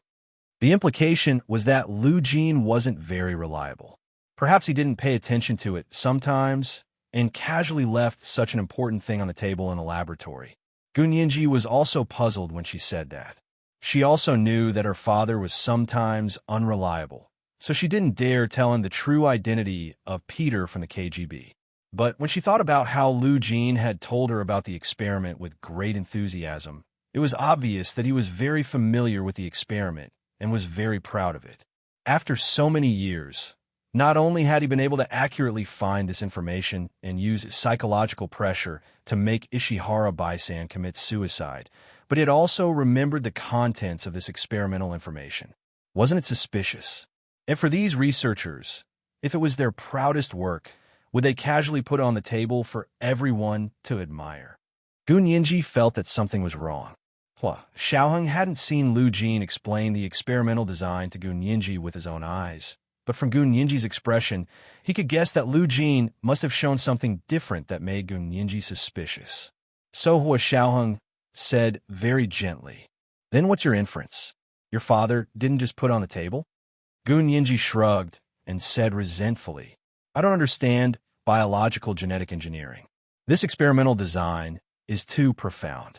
After all, it was something that was plagiarized by a PhD student for his graduation thesis. It's not something that someone like me who often reads literature about biological genetic engineering can understand at a glance. Hua Xiaoheng smiled and shook his head. He looked at Gun Yinji and said softly, "Give me a kiss, and I'll help you find a good helper." Gun Yinji pursed her lips and said angrily, "I'm annoyed. Don't make a fuss." Hua Xiaoheng looked around. Lu Jin still showed no signs of coming in. He got up and sat down beside Gun Yinji. He wrapped one hand around her waist and the other around the back of her neck. He hugged her tightly and lowered his head to kiss her. He bit her lips hard before letting go. "Is there any more of what your father demonstrated to you?" It would probably take a long time to get the real answer just by looking at the experimental design. But if Lu Jin had demonstrated the content to Gun Yinji just now, it should be easier for him to show it to others. Gun Yinji pouted at the laptop.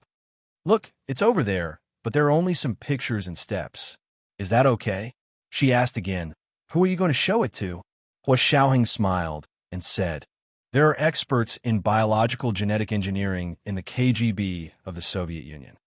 Not only the KGB of the Soviet Union, but the CIA also had experts in this area. The contents of this experimental design had already been published by Ishihara Bai-san in his doctoral thesis more than 30 years ago.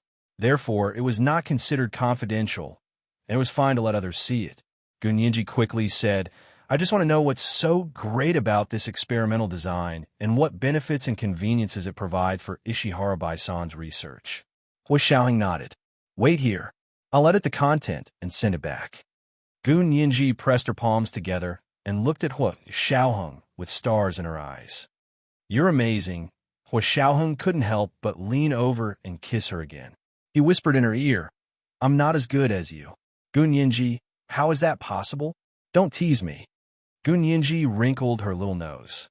Hua Xiaoheng said dryly, "No matter how amazing I am, don't I still have to bow down to you? Who do you think is more amazing?" When he said this, Gun Yinji felt that the air was filled with sweetness. Her eyes sparkled, and her cheeks were flushed. She gently pushed him. "Nonsense. Are you acting as Peter again? How could the real Hua Xiaoheng say that?" Hua Xiaoheng smiled, but didn't say anything. He just looked at her intently. Gun Yinji was elated by his gaze. She was in a good mood and became playful. She reached out her hand to him and said, "Congratulations on getting rich. Give me the red packet." She was asking for a red packet for the new year. Hua Xiaoheng gently patted her palm with one hand and said dryly, "No red packet, only hi. Do you want it?" "TSK so stingy." Gun Yinji pouted. "Don't think you can stop giving me red packets just because you're Peter now." Hua Xiaoheng looked at her in amusement for a while before slowly taking out a bright red envelope from his trouser pocket. He waved it in front of Gun Yinji's eyes. "Do you want it?" Gun Yinji deliberately rolled her eyes and looked away. "Tacky. No, you really don't want it." Hua Xiaoheng pretended to put it away. Although Gun Yinji's eyes weren't looking in his direction, her gestures were very accurate. She grabbed the red packet in Hua Xiaoheng's hand without looking back.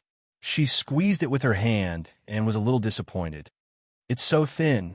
She opened the seal and shook it out. A black card fell out. A black card with unlimited overdraft. Gun Yinji was pleasantly surprised. "Peter, I didn't expect a KGB agent like you to have such a card. Tell me, are you corrupt?" Hua Xiaoheng laughed. "Take a closer look. Where did this black card come from?" "Gun Yinji, you can't tell, can you?" Hua Xiaoheng rubbed her head. "This is the black card from the other side. Use it when you go back." Gun Yinji didn't expect it to be the black card from the other side. She lowered her head, and after a while, she said softly, "Then we have to be able to go back." Hua Xiaoheng hugged her and kissed her. "We'll definitely be able to go back. Trust me." Before Gun Yinji could come back to her senses, Hua Xiaoheng had already gotten up and left to send a message to his Soviet colleague. Lu Jin was a little uneasy when Lu Yuan brought him to his apartment. Lu Yuan saw him like this and sighed. "Tell me, what kind of trouble did you cause this time?" "No, there's no trouble," Lu Jin said subconsciously. He prayed that Lu Yuan didn't know about Ishihara Bai-san. However, Lu Yuan had already heard about it from Hua Xiaoheng, so he didn't stand on ceremony. Why did you want Ishihara Bai-san to die? Lu Jin covered his face and shouted, Are you guys done? You're all asking me. He plagiarized my experimental design and was exposed. He committed suicide out of shame. What does that have to do with me? Lu Yuan shook his head and said helplessly, I'm afraid even Peter and Yinji won't be fooled by your words, right? Lu Jin wiped his face with both hands and sighed heavily. Actually, I just can't stand Ishihara Bai-san. He's the descendant of a war criminal who relied on the information his ancestors obtained from the digital army and made behind-the-scenes deals with the Americans to survive. He still has to continue to engage in biological genetic engineering research. Would you be happy if it were you? Lu Yuan was stunned. Ishihara Bai-san has something to do with the Japanese digital army? His grandfather, Ishihara Shiro, was the main scientist in the famous digital army in Japan. From the beginning of that war, he had been conducting research on bacterial biological weapons in our country. Then, he used the data of the bacterial biological weapons, which contained the blood and lives of our citizens, to privately trade with the United States. Thus, he escaped the International Court of Justice's trial as a war criminal. Lu Jin said hatefully, How can the descendants of such people be fit to engage in biological genetic engineering research? Lu Yuan knew about the famous digital army in Japan. Whether it was in this world or the other world, this digital army had caused huge damage and losses to the Huaxiao Empire. However, he didn't know as much as Lu Jin did. He didn't even know the name of a little-known scientist. He couldn't help but ask in confusion, You're so familiar with that digital army? Lu Jin sneered. Who asked me to study a PhD in biology in the United States on a whim? The basic data used in my supervisor's laboratory was the data provided by the Japanese digital army. As a Huaxiao Empire person with a conscience, even Lu Jin, who had always been obsessed with academia, couldn't stand the humiliation and heartache when he saw the data that contained the lives and blood of his compatriots. This is today's second update for April's monthly votes plus Update 1. Chapter 1714, Going South and North 1. Today was the third update, in order to return the monthly votes for April. A reminder for everyone's monthly votes and recommendation votes. Today is Monday, especially the recommendation votes. Please vote all the recommendation votes. 8:00 p.m., the third update. Moi, all the big shots and little angels.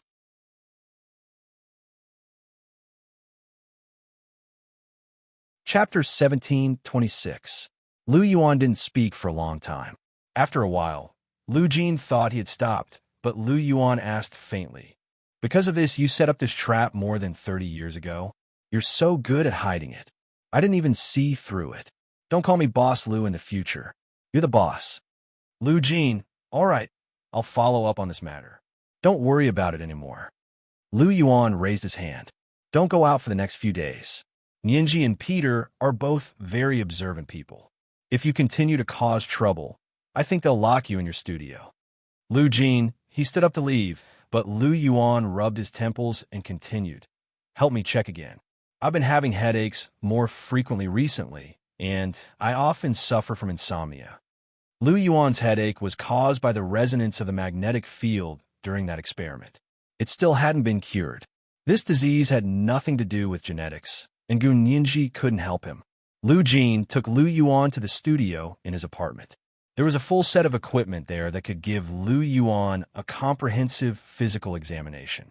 At this time, Huaxiaoheng was also sending a message to his KGB colleagues. Coincidentally, his colleagues were online, and they immediately started studying it after receiving it. In the evening, Lu Yuan woke up from his sleep and found himself still in Lu Jin's studio. Lu Jin, on the other hand, was sitting in front of his supercomputer, calculating something. Lu Yuan got off the hospital bed and asked Lu Jin, How is it? Is there nothing wrong with my body? Lu Jin turned to look at him and smiled. There's nothing wrong with your body, but there's something wrong with your mind. Lu Yuan, speak human. Lu Jin snapped his fingers. It's because you've been thinking of love recently, which has caused a change in your body's hormone levels. If you haven't vented it for a long time, there's nothing wrong with low hormones. But when hormones are high, there'll be problems if you don't vent it. Lu Yuan's lips twitched awkwardly. He ignored Lu Jin's words and nodded. It's good that there's nothing wrong with your body. He asked Lu Jin again. It's getting late. Shall I go make dinner? Lu Jin smiled and waved at him. Go. I'll go after I'm done with this problem. Lu Yuan, he went to Gun Yinji's apartment and saw her sitting on the sofa with Hua Xiaoheng. They seemed to be talking. As soon as he entered, Gun Yinji smiled and said, President Lu is here to make dinner. Lu Yuan scoffed and said, Peter, come to the kitchen. I'll teach you how to cook. Hua Xiaoheng pursed his lips into a smile and said to Gun Yinji, My colleague said they have results and will send a message soon. This is my phone. Take a look for yourself. He handed his phone to Gun Yinji. Gun Yinji quickly waved her hand and said, No, how can I look at your phone? You can show it to me after you read it. Lu Yuan could not help but feel a headache for them when he saw their hypocritical evasions. But he didn't say anything. He turned and walked to the kitchen. Hua Xiaoheng saw that Gun Yinji was determined not to take his phone, so he didn't insist. Standing up from the sofa, he said, Then I'll go to the kitchen first. I'll let you know if anything happens. Gun Yinji nodded. Not long after Hua Xiaoheng and Lu Yuan went to the kitchen, Lu Jin arrived. Seeing that Gun Yinji was the only one sitting in the living room looking at her phone, Lu Jin smiled and said, Where are those two? They went to the kitchen. Gun Yinji looked up and smiled at Lu Jin. Dad, are you done resting? Yes. I'm fine. I'll be even better after I get some sleep tonight. Lu Jin laughed and sat down beside Gun Yinji. He had only said a few words to her when Gun Yinji's phone rang. She picked it up and saw that it was He Jichu calling. She hesitated for a moment, but still answered it guiltily. Happy New Year, Yinji. He Jichu stood in a conference room in a military camp. He lowered his head and looked at the geometric carpet on the ground in a daze. Gun Yinji quickly said, Happy New Year, young master He. I should be the one paying you a New Year's greeting, but I saw you in General He's New Year's greeting at the Spring Festival Gala last night. I thought that you might be busy these few days, so I didn't call.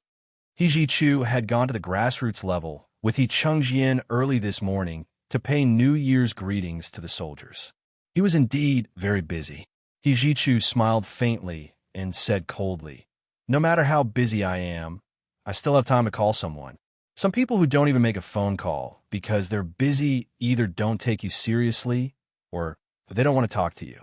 Gun Yinji felt a little awkward and whispered, Young master, he is always so sharp with his words. He Jichu was about to speak when the door to the conference room in front of him was pushed open.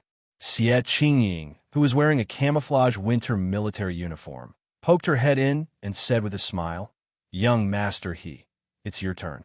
She was one of the best in the new media, and He Chengjian had the intention of matchmaking her and He Jichu.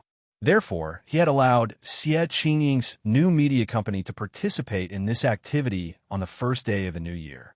It could be considered a supplement to the traditional media. Gun Yinji heard Xie Qingying's voice on the phone and immediately recognized it. She said happily, Did cousin Xie call you? Young master He, hurry up and go. I won't delay you anymore. Gun Yinji hung up the phone decisively, and the smile on her face widened. On the first day of a new year, good news came one after another. Lu Jin had wanted to mock He Jichu, but when he saw that Gun Yinji was in a good mood after the call, he swallowed his words and said with a smile, Is it Xie Qingying? You're with He Jichu on the first day of the new year? Looks like good things are coming.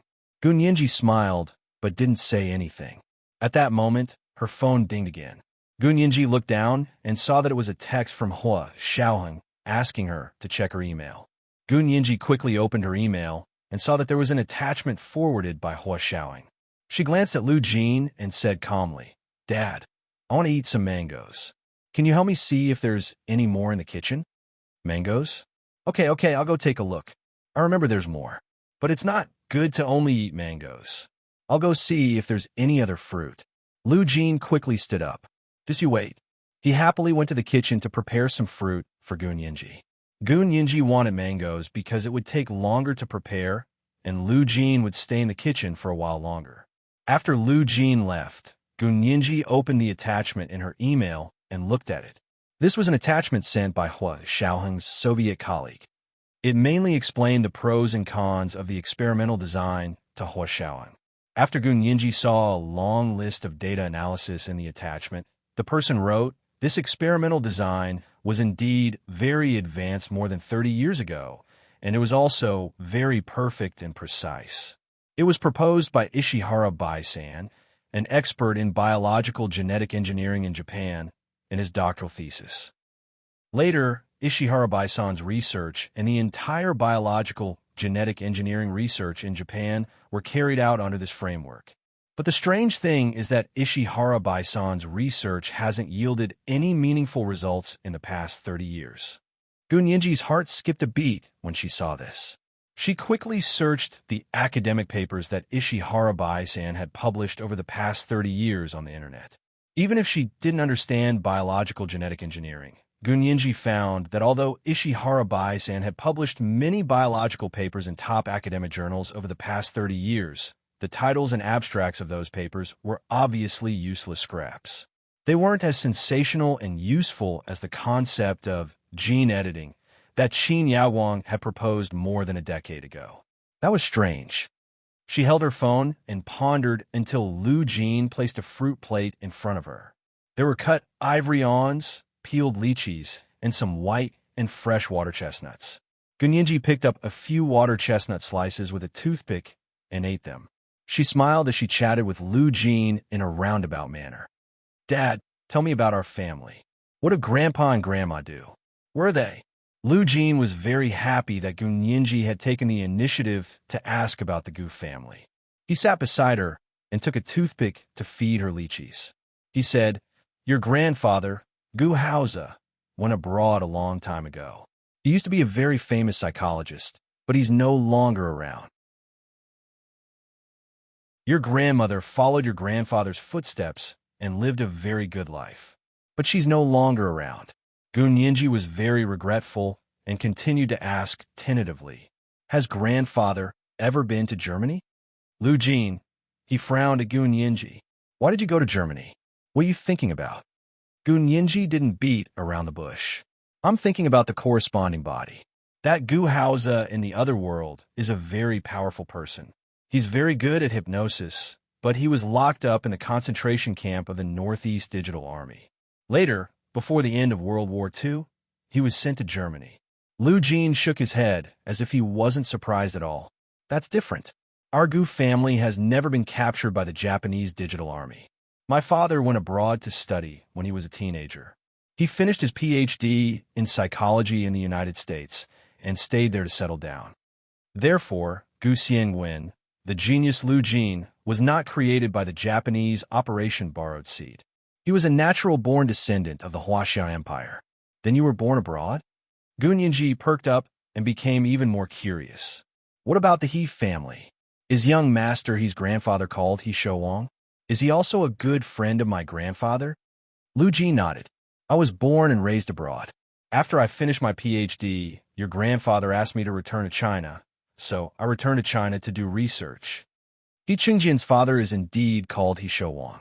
He used to study abroad and had a good relationship with your grandfather. However, he went to West Point Military Academy. After he returned to China, he joined a revolution and died on the battlefield. He Chengjian inherited his will and also joined the army."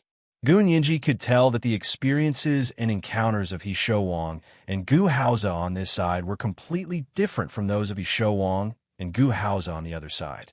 He Jichu had once said, "My grandfather, He Shouwang, and your grandfather, Gu Haoze, were both survivors of Japan's Operation Borrowed Seed against the Huaxia Empire." Now that she thought about it, could it be that he was actually talking about He Shouwang and Gu Haoze in the other world, and not He Shouwang and Gu Haoze in the other world? This was today's third update, Chapter 1715, Going South and North too. Today was the third update, in order to return the monthly votes for April. A reminder for everyone's monthly votes and recommendation votes. Today is Monday, especially the recommendation votes. Please vote all the recommendation votes. Moi, all the big shots and little angels.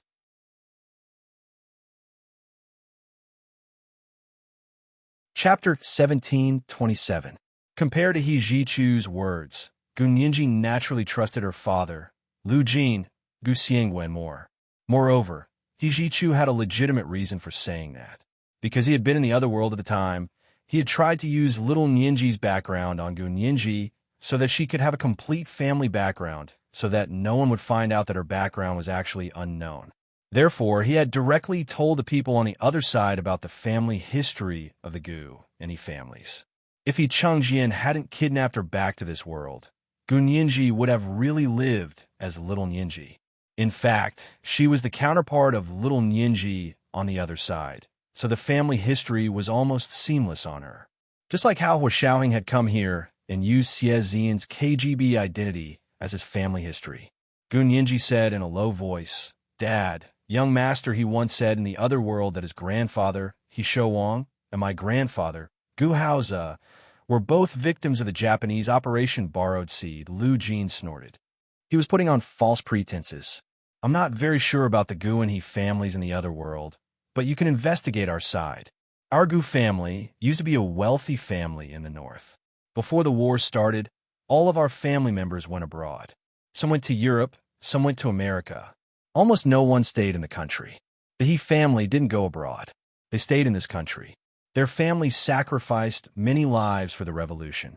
Although He Chengjian, that old man, was stubborn and self-opinionated, the He family's contributions to this country couldn't be erased. He Chengjian's father, He Shouwang, was a very respected general and also had great military talent. My father respected him very much, and I admired him very much. So you're saying that you, in general, He were both naturally born, right?" Gu Nianji asked awkwardly. Of course. Lu Jin didn't feel embarrassed at all to tell his daughter about this. "We are all natural products, organic quality." Gu Nianji almost spat out. Okay, Dad, I'm just asking for confirmation." Gu Nianji sighed and told him what she knew about the Gu family. She had also learned about the He family from Gu Haoze's suicide note in the other world, especially about He Shouwang. However, she did not know anything about He Chengjian and He Jichu in the other world. She could only deduce now. If the corresponding body can't appear in the same space-time, then He Jichu in the other world should have died a long time ago. Because only in this way did young master he not die immediately. Lu Jin nodded. That's the only way. Otherwise, He Jichu wouldn't have come back a long time ago. At this point, he also felt a little emotional. But that kid, He Jichu, does have some sincerity towards you. At that time, he didn't even know if his counterpart was there, so he risked his life to rush over. Gu Nianji was silent for a while, then said quietly, "What about you? When you sent me over, weren't you worried that there would be another Gu Nianji there?" Lu Jin held her hand and hesitated to speak. After a while, he said, "How could I rashly send you there without understanding the situation there? Although the idea of sending you over was suggested by Boss Lu, I won't send you to your death without going through strict verification." Gu Nianji cocked her head and smiled. "Then how did you rigorously verify it?" Lu Jin became excited when he talked about his invention. He beamed with joy and said, "Nianji, you know that everyone has their own specific magnetic field. Although it's very weak, it doesn't exist. And the magnetic fields of the two counterparts in the parallel space are exactly opposite. This is also why when the counterpart in the parallel space comes to the same space, they will immediately die. It's like a collision of positive and negative particles. The result is only annihilation." Gu Nianji understood this part of the content. She opened her laptop and began to record it. She smiled and said, "Yes, I know that. What else?" Lu Jin stood up and walked around the living room. He waved his big hand in the air. "So after Boss Lu suggested sending you over, I thought of a way to build a human magnetic field detector that can monitor the magnetic field of the counterpart in the opposite space. Because the magnetic field of the counterpart is opposite, I have your human magnetic field marker. If I detect the energy fluctuations of the opposite magnetic field in the opposite space, I will be able to know if your counterpart exists in the opposite space. If the opposite magnetic field fluctuations in the opposite space don't exist, Then it means that you don't have a counterpart there. Gu Nianji asked curiously, but there are billions of people in the other world. How are you so sure that there isn't a counterpart there? Actually, the principle is very simple. Do you know how the television receives the image? In short, the television station sends the signal, and the television receives the signal. I use this principle to capture the weak magnetic field of the counterpart as a signal sent by the television station. I use my magnetic field detector to receive it through high-power quantum transmission. Unfortunately, doing so consumes a lot of energy. I can only lock onto your magnetic field counterpart signal. I don't have that much energy to search for someone else's magnetic field counterpart. Gu Nianji suddenly understood and asked, "Then when you detected it, did you really not discover the existence of my counterpart in the opposite space?" Lu Jin had a complicated expression on his face. He said regretfully and fortunately, "When I first detected it, I discovered the existence of your counterpart. I was very disappointed and thought I wouldn't be able to send you over. But not long after, I suddenly discovered that the energy fluctuations of her magnetic field became weaker and weaker. Later, it completely disappeared from the magnetic field detector." Gu Nianji's heart skipped a beat. What does that mean? This means that Gu Nianji's life is slipping away. Lu Jin sighed. "I don't know what happened over there, but I'm very sure that that day, Gu Nianji over there was dying. She was dying. So I decided to send you over immediately in case anything unexpected happened." Gu Nianji was so impressed by Lu Jin's abilities that she couldn't help saying, "Dad, you're so amazing." But at that time, couldn't you really think of a way to inform Gu Xiang went over there? He really loves his daughter very much. Gu Nianji's eyes turned red when she thought of the holographic image of Gu Xiang when she had seen in the submarine. He was also a good father who loved his daughter with all his heart. Lu Jin shook his head. "I told you, I've already expended a lot of energy to find your corresponding magnetic field. If we go find Gu Xiangwen over there, then none of us will be able to go over." He was being selfish, he thought. In the moment of life and death between someone else's daughter and his own daughter, he had chosen his own daughter. Gu Nianji understood and immediately said, "Dad, don't feel guilty. I know that's impossible. Her death has nothing to do with you. Don't listen to my nonsense." Even if Lu Jin could have informed Gu Xiangwen over there, would he have been able to save her in time? Who knew what had happened over there? Gu Nianji was very upset. How could she have done such an easy thing? Lu Jin looked at her and smiled. He patted her head and said softly, "I understand. I don't feel guilty. If I had to choose again, I would still choose you. Nianji, I'm not a selfless person. In my heart, the most important thing is for my daughter to grow up happily." However, it was a little too late for him to realize this. He had caused his daughter to suffer inhuman torture at Qin Yaowang's hands for 4 years. A hint of viciousness flashed across Lu Jin's eyes. He wouldn't let any of those people off. Gu Nianji's eyes were really red, and her voice was almost choked with sobs. "Dad, then you have to be well too. If something happens to you, don't hide it from me. If something happens to you, do you think I'll let those people off?" Lu Jin was stunned for a moment. He hurriedly wiped Gu Nianji's tears. "Nianji, don't cry. Dad won't. Dad hasn't seen my girl get married and have children yet. Dad still has to take care of his own little grandson." Thinking that he might not be able to see his fair and chubby little grandson, Lu Jin couldn't help but feel his heart ache and cry. Gu Nianji quickly picked up a tissue to wipe Lu Jin's tears. The father and daughter were crying together in the living room. This was what Hua Xiaoheng and Lu Yuan saw when they came to call them for lunch. The two of them looked at each other in surprise. However, they were both very calm and introverted people, and there was no emotion on the surface. Hua Xiaoheng crossed his arms and looked at Gu Nianji with a dark gaze. Lu Yuan knocked on the wall of the living room and coughed. "Dinner is ready. You're not crying from hunger, are you?" Lu Jin took a tissue to wipe his nose and said in a muffled voice, "I'm just crying from hunger." "So what?" Lu Yuan. Gu Nianji's eyes and nose were red. Like Lu Jin, she took a tissue to wipe her nose and said in a hoarse voice, "I'm really hungry, Hua Xiaoheng." Lu Jin held Gu Nianji's hand and looked straight ahead as they went to the dining room. Lu Yuan and Hua Xiaoheng followed them in. Dinner was already set up on the dining room table. Gun Yinji's favorite fried rice was placed in front of her, as usual. There were also 10 other dishes on the table, indicating that everything would be perfect this year. Lu Yuan pointed at the dishes and said, "There's garlic vermicelli shrimp, also known as blooming wealth. There's flying together, which is actually roasted chicken wings. There's also bliss for 100 years, which is celery and cashews fried with lily." He added, "Peter made all of them." Gun Yinji. Lu Jin snorted heavily. "All right, it's the new year. Don't talk about these unhappy things." Lu Yuan laughed and winked at Gun Yinji.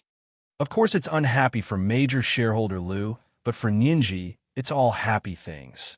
Gun Yinji's heart skipped a beat. Lu Yuan should know that she had seen through Peter's true identity. This was the first update of the day. Chapter 1716, Going South and North 3. Today was the third update, and we'll continue to add more updates for April's monthly votes. A reminder for everyone's monthly votes and recommendation votes. Please vote all the recommendation votes. The second update at 1 p.m., the third update at 8 p.m. Moi, all the big shots and little angels.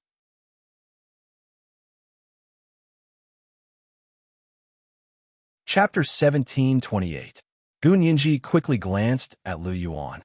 Lu Yuan was still smiling warmly, looking approachable. Gun Yinji didn't say anything when she saw this. She smiled and tried to smooth things over. "There are so many dishes. They look so good. I taught him to make them." Lu Yuan raised his glass. "Come, it's the first day of the new year. I wish us a smooth new year. We could get everything we want and throw away everything we don't want." "Haha, I like that." Gun Yinji raised her glass of kiwi juice. "President Lu, I also wish you a lot of money and a second spring in the new year." Lu Yuan. Hua Xiaoheng lowered his head and smiled. He also raised his glass and said to the unhappy Lu Jin, "Uncle Lu, I wish you a major breakthrough in the experiment in the new year. At the same time, I wish you the opportunity to personally send Yinji to the wedding podium." Western-style weddings all had a father walking his daughter down the red carpet. They walked all the way to the end of the red carpet and handed his daughter over to his son-in-law who was waiting there. Lu Jin was even more unhappy when he thought of this. Sigh, he probably wouldn't be so lucky. This Peter was really touching a sore spot. Lu Jin glared at him, but still raised his glass. Gun Yinji said longingly, "Dad, you have to come with me when that day comes. I haven't thought about what kind of wedding dress I want to wear yet." Lu Jin took a sip of wine and smiled without saying anything. Gun Yinji tried her best to describe the Western-style wedding she had seen. There were many white seats on the grassy lawn, and there was a red carpet in the middle that stretched from the entrance to the ceremonial podium. On the ceremonial podium stood an arch decorated with lilies. The groom, wearing a tuxedo, stood under the arch. The father slowly walked down the red carpet with his daughter in a white wedding dress. He came to the groom and gave his daughter's hand to him. "Dad, I never thought that one day I would have my own biological father to walk me down that red carpet." Gun Yinji's big eyes were filled with eagerness and anticipation. Lu Jin found that he couldn't refuse such a beautiful future. Hua Xiaoheng tightened his grip on the chopsticks before letting go. He picked up the spoon and scooped a bowl of premium black ginseng soup for Gun Yinji. Smiling, he said, "You don't even have a boyfriend and you're already thinking about getting married? Don't worry, my daughter is so beautiful. She will definitely be the most beautiful bride." Gun Yinji had her father on her left and the man she loved on her right. She felt that life had never been so perfect. She finished her dinner in a very cheerful mood and offered to stay and help Peter with the dishes. Gun Yinji actually hated washing dishes, but in order to stay with Hua Xiaoheng for a while longer, she actually used her most hateful habit of washing dishes as an excuse. Lu Yuan understood what she was thinking. He smiled and said for her, "Okay, the company happens to have a technical question to ask shareholder Lu. Let's go to the living room first." "Okay, Dad. You and President Lu can go to the living room first. We'll head over once we're done." Gun Yinji smiled and wanted to stay. Lu Jin didn't allow it. He frowned. Ninji, there's a dishwasher to wash the dishes. Why are you messing around? Come, let's listen to what technical problems Boss Lu's company has. This company will be yours in the future, so it's good for you to get to know it better. Gu Ninji. Lu Yuan still didn't know that his company had almost gained a major shareholder. However, he knew that with how much Lu Jin treasured Gu Ninji, all his assets would belong to Gu Ninji sooner or later. Hua Xiaoheng smiled and stood up. It's fine. I'll put it away in 5 minutes. Ninji, go and listen to President Lu's problem with Uncle Lu. Maybe you can come up with some ideas. Gu Ninji had no choice but to stand up with Lu Jin. She shrugged. Okay then. I hate washing dishes anyway. But Mr. Peter is a guest. Is it wrong to let him clean up? Why not? He doesn't even treat himself as an outsider. Why do you need to worry about him? Lu Jin said with a sullen expression. He held Gu Ninji's hand and walked out. Gu Ninji turned around and smiled apologetically at Hua Xiaoheng. Hua Xiaoheng smiled at her and lowered his head to clean up the dishes. Lu Yuan shook his head and followed Lu Jin and Gu Ninji to the living room. When they reached the living room, Lu Yuan began to ask questions about network security. He frowned and said, Shareholder Lu, do you know that we are the ones who maintain the network security system of the Qin Corporation's private hospital? Lu Jin nodded. I know. Didn't you hold a grand celebration party after you signed the contract? You even went to H-City to do it. Since you know, then what do you mean by repeatedly breaching your own company's network security system? Lu Yuan didn't care that Gu Ninji was right beside him and bluntly attacked Lu Jin. Gu Ninji knew that Lu Yuan had found out that Lu Jin had downloaded the Qin Corporation's intranet information for her. Her eyes flashed, and she was about to speak when she heard Lu Jin say with a straight face, You need evidence to speak. Boss Lu, you said that I breached the Qin Corporation's network security system. Where's the evidence? Did you find out my IP address? Or did you catch me in person? Lu Yuan sneered. When you ask someone for evidence, it's usually when you admit that you did something. Lu Jin, Gu Ninji saw that Lu Jin was speechless by Lu Yuan's retort, so she quickly said, President Lu, it's not that I want to help my father, but you have to have evidence for your accusation. What's wrong with that? Besides, my father is only a shareholder of the Lu Corporation, not part of the management of the Lu Corporation. He doesn't participate in the daily management of the Lu Corporation, and he doesn't know that the Lu Corporation has a security architecture for the Qin Corporation's private hospitals network system. May I ask what reason do you have to say that my father breached the Qin Corporation's network security system? When Lu Jin heard Gu Ninji speak up for him, he quickly perked up and said proudly, Boss Lu, my daughter is a lawyer. You'd better answer the lawyer's questions honestly. Lu Yuan was really envious of Lu Jin for having such an intelligent and outstanding daughter. However, this daughter would be a member of their family sooner or later. Lu Yuan laughed. Of course I have my reasons. My reason is, he pointed in the direction of Lu Jin's apartment. Shareholder Lu must have a lot of information about the Qin Corporation's private hospital on his computer. In that case, you actually don't have any evidence. Gu Ninji patted Lu Jin on the shoulder. Dad, don't be afraid. Don't be fooled by President Lu. He doesn't have any evidence, so he picked this place to trick you. Lu Jin breathed a sigh of relief and smiled. My daughter is the best. She really scared me to death just now. He patted his chest and made a scared expression, which made Gu Ninji giggle. Lu Yuan could only shake his head helplessly and say, I know you're good at computers, but it's better not to do something like this. Lu Jin chuckled. I didn't do it. Don't talk nonsense. Hua Xiaoheng walked in and asked casually, What happened to Uncle Lu? Didn't you do anything? Lu Yuan told him about the Qin Corporation's private hospital's intranet being breached. Hua Xiaoheng, then how did you know? If there's no trace left behind? Gu Ninji asked curiously, suspecting that Lu Yuan had some more clever tricks up his sleeve. Lu Yuan smiled and said, Of course it was your amazing father who helped me. He designed a set of software for me that can track and maintain all our customers. As long as someone attacks the intranet system, this software will give an alert. Gu Ninji was embarrassed. So was the spear and shield again. Lu Jin slapped his head. Oh, I forgot. I want to take back my system. Goods are not refundable, Lu Yuan said with a half-smile. He leaned back on the sofa and crossed his legs. Hua Xiaoheng saw that they were getting off topic, so he took out his phone and sent Gu Nianji a text message. Ishihara-san plagiarized the experimental design. What's wrong with it? When Gu Nianji saw this, she calmly changed the topic. She held her phone in her hand and looked at Lu Jin. Dad, before dinner, you said that the Gu and He families in this world were completely different from the other world.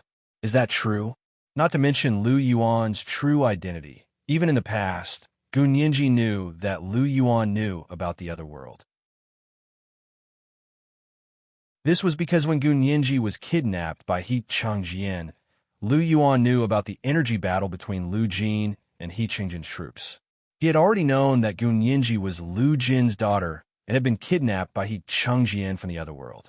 Therefore, he knew about the other world, and Gu Nianji had no intention of hiding it from him. This was today's second update, Chapter 1717, Going South and North 4. Today was the third update. We will continue to add updates for April's monthly votes. Remind everyone of your monthly votes and recommendation votes. Please vote all the recommendation votes. 8 p.m., the third update. Mwah. Big shots, little angels.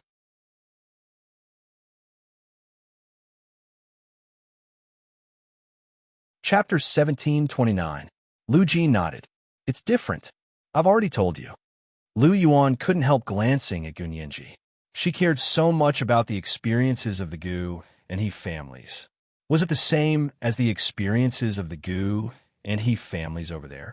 Was there any specific meaning?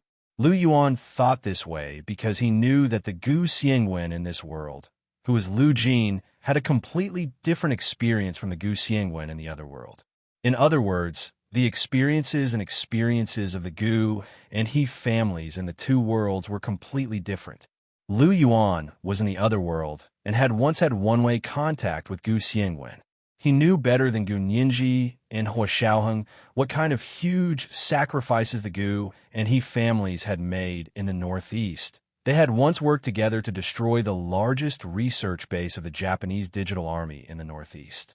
Unfortunately, the data had already been transferred by the Japanese. Otherwise, how could these Japanese researchers have the capital to make deals with the Americans after the war and escape the punishment of war criminals by the International Court of Justice? However, Gu Xiangwen and He Changjian, their fathers, Gu Haoze and He Shouwang, had never been caught by the Japanese numerical troops. Lu Yuan thought for a moment and asked, Nianji, why do you care about this question? Gu Nianji's eyes flashed. She suddenly didn't know how to explain her feelings. She couldn't help but look at Hua Xiaoheng. Hua Xiaoheng's eyes met hers, and they quietly looked at each other. With just one glance, Hua Xiaoheng understood what she meant and nodded silently. Gu Nianji was encouraged by him. She quickly organized her thoughts and said in a low voice, I'm thinking that the Gu Xiangwen on both sides are rare geniuses, but the Gu Xiangwen on the other side, as well as the Gu family, suffered too much. The reason for this is still because the Gu family over there was disrupted by the Japanese far-right's Operation Borrowed Seed.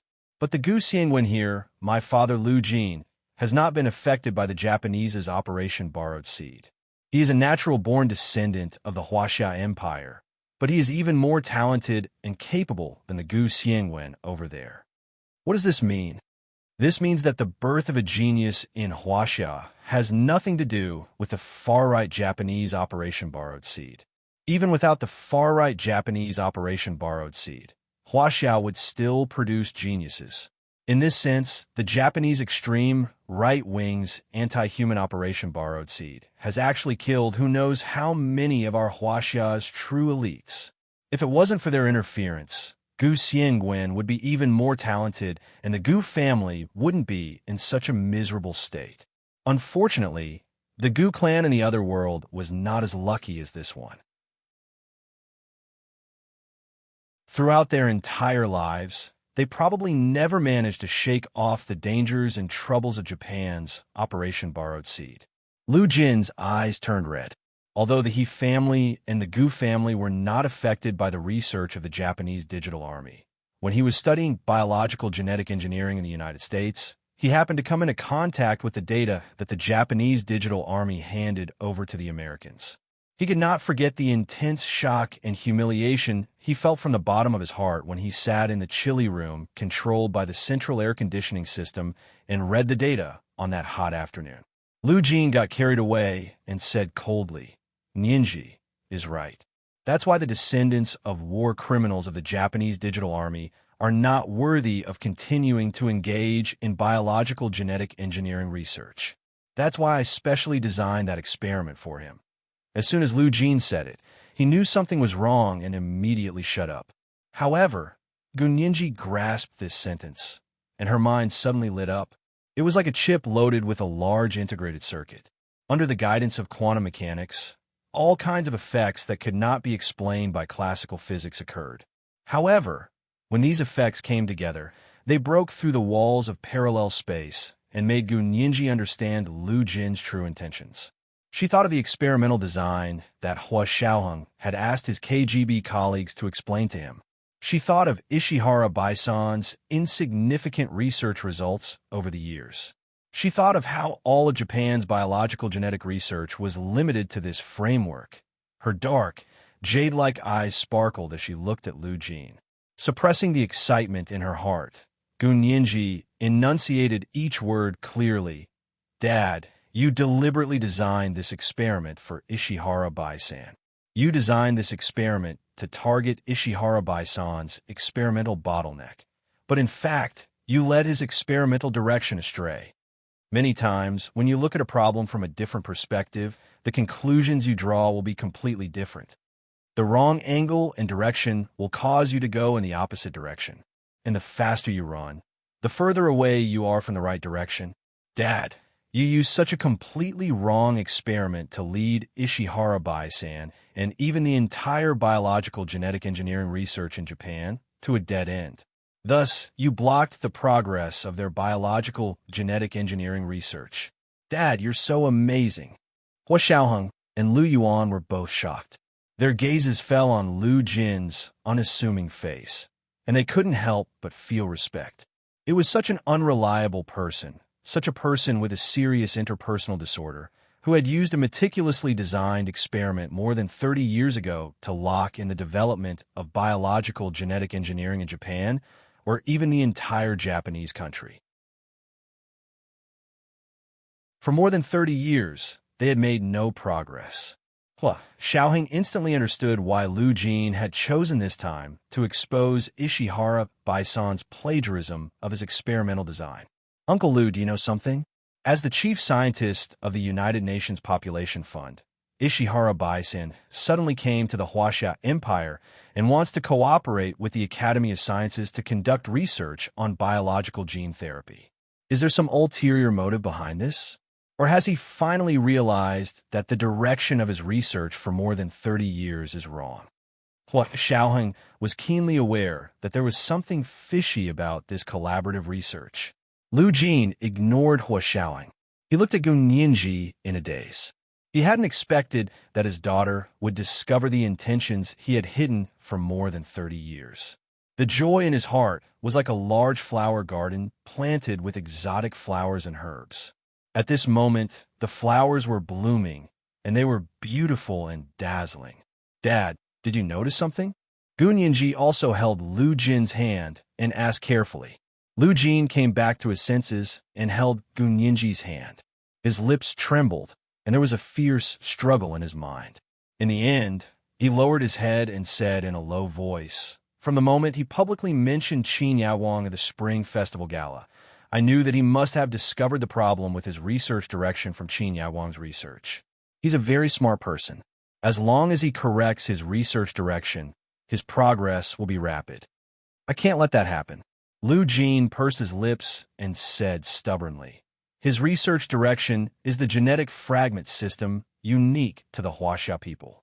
I can't let the Japanese, nor can I let anyone from any other country, master the genetic fragment system unique to the Huaxia people. Letting foreigners come to the Huaxia Empire to conduct biological gene therapy research is like asking a tiger for its skin. I firmly oppose it. If this fragment of the system was discovered and confirmed, it would be a catastrophe for the entire Huaxiao nation to be annihilated by the enemy without shedding a drop of blood. In this regard, they would rather lag behind than compromise.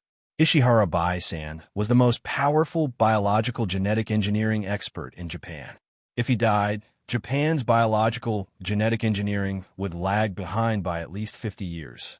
Of course, they were already 30 years behind.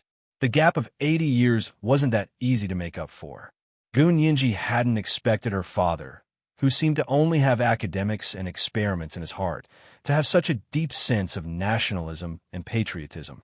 She had thought he was a mad scientist, but he was also a scientist with a motherland. Lu Jin wasn't used to seeing the admiration and awe in the three people's eyes in the living room. He shrunk his neck and whispered, "Actually, most of the modern biological research still relies on human wave tactics. Only the research of biological genetic engineering, like the research of high-energy physics, relies on a small number of people to achieve breakthroughs. So with Ishihara Bai-san dead, we can at least live in peace for a few decades." Ishihara Bai-san still has accomplices and helpers. Hua Xiaoheng restrained his excitement and said calmly, "Uncle Lu, do you know who his helper is?" Lu Jin's head drooped even lower. "If I'm not wrong, it's Qin Yaowang." From this perspective, he was actually one of her accomplices. This was because Qin Yaowang's understanding of biological genes, especially the Huaxia Empire's genes, was all learned from him. He needed to make up for the mistakes he had made. This was a war that belonged to him alone, and he wouldn't back down. Gun Yinji held Lu Jin's hand tightly, as if she had seen through his thoughts.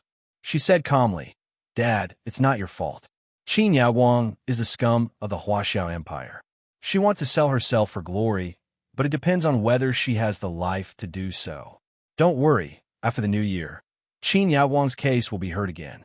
This time, I'll definitely peel off all her skin and make her deader than dead." This was today's third update, Chapter 1718, Going South and North 5. Today was the third update, and we will continue to add updates for April's monthly votes.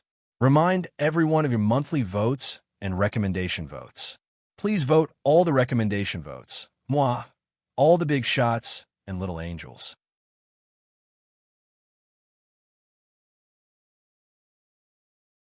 Chapter 1730.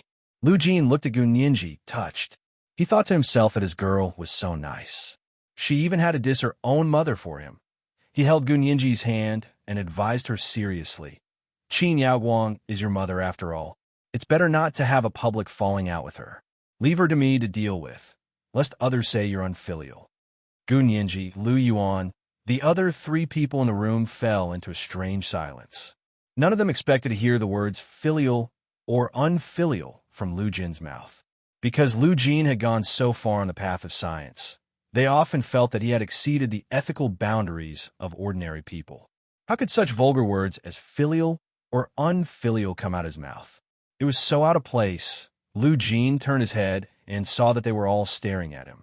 He glared back and said, "What's wrong? Am I wrong? No matter what, Nianji is Qin Yaowang's daughter. Even if Qin Yaowang is a heinous traitor, if Nianji personally deals with her, do you believe that there will always be someone who will come out and fight back?" In fact, he felt a little guilty and had to cover it up with a point of view that he didn't even care about. Lu Yuan rubbed his forehead, feeling really tired.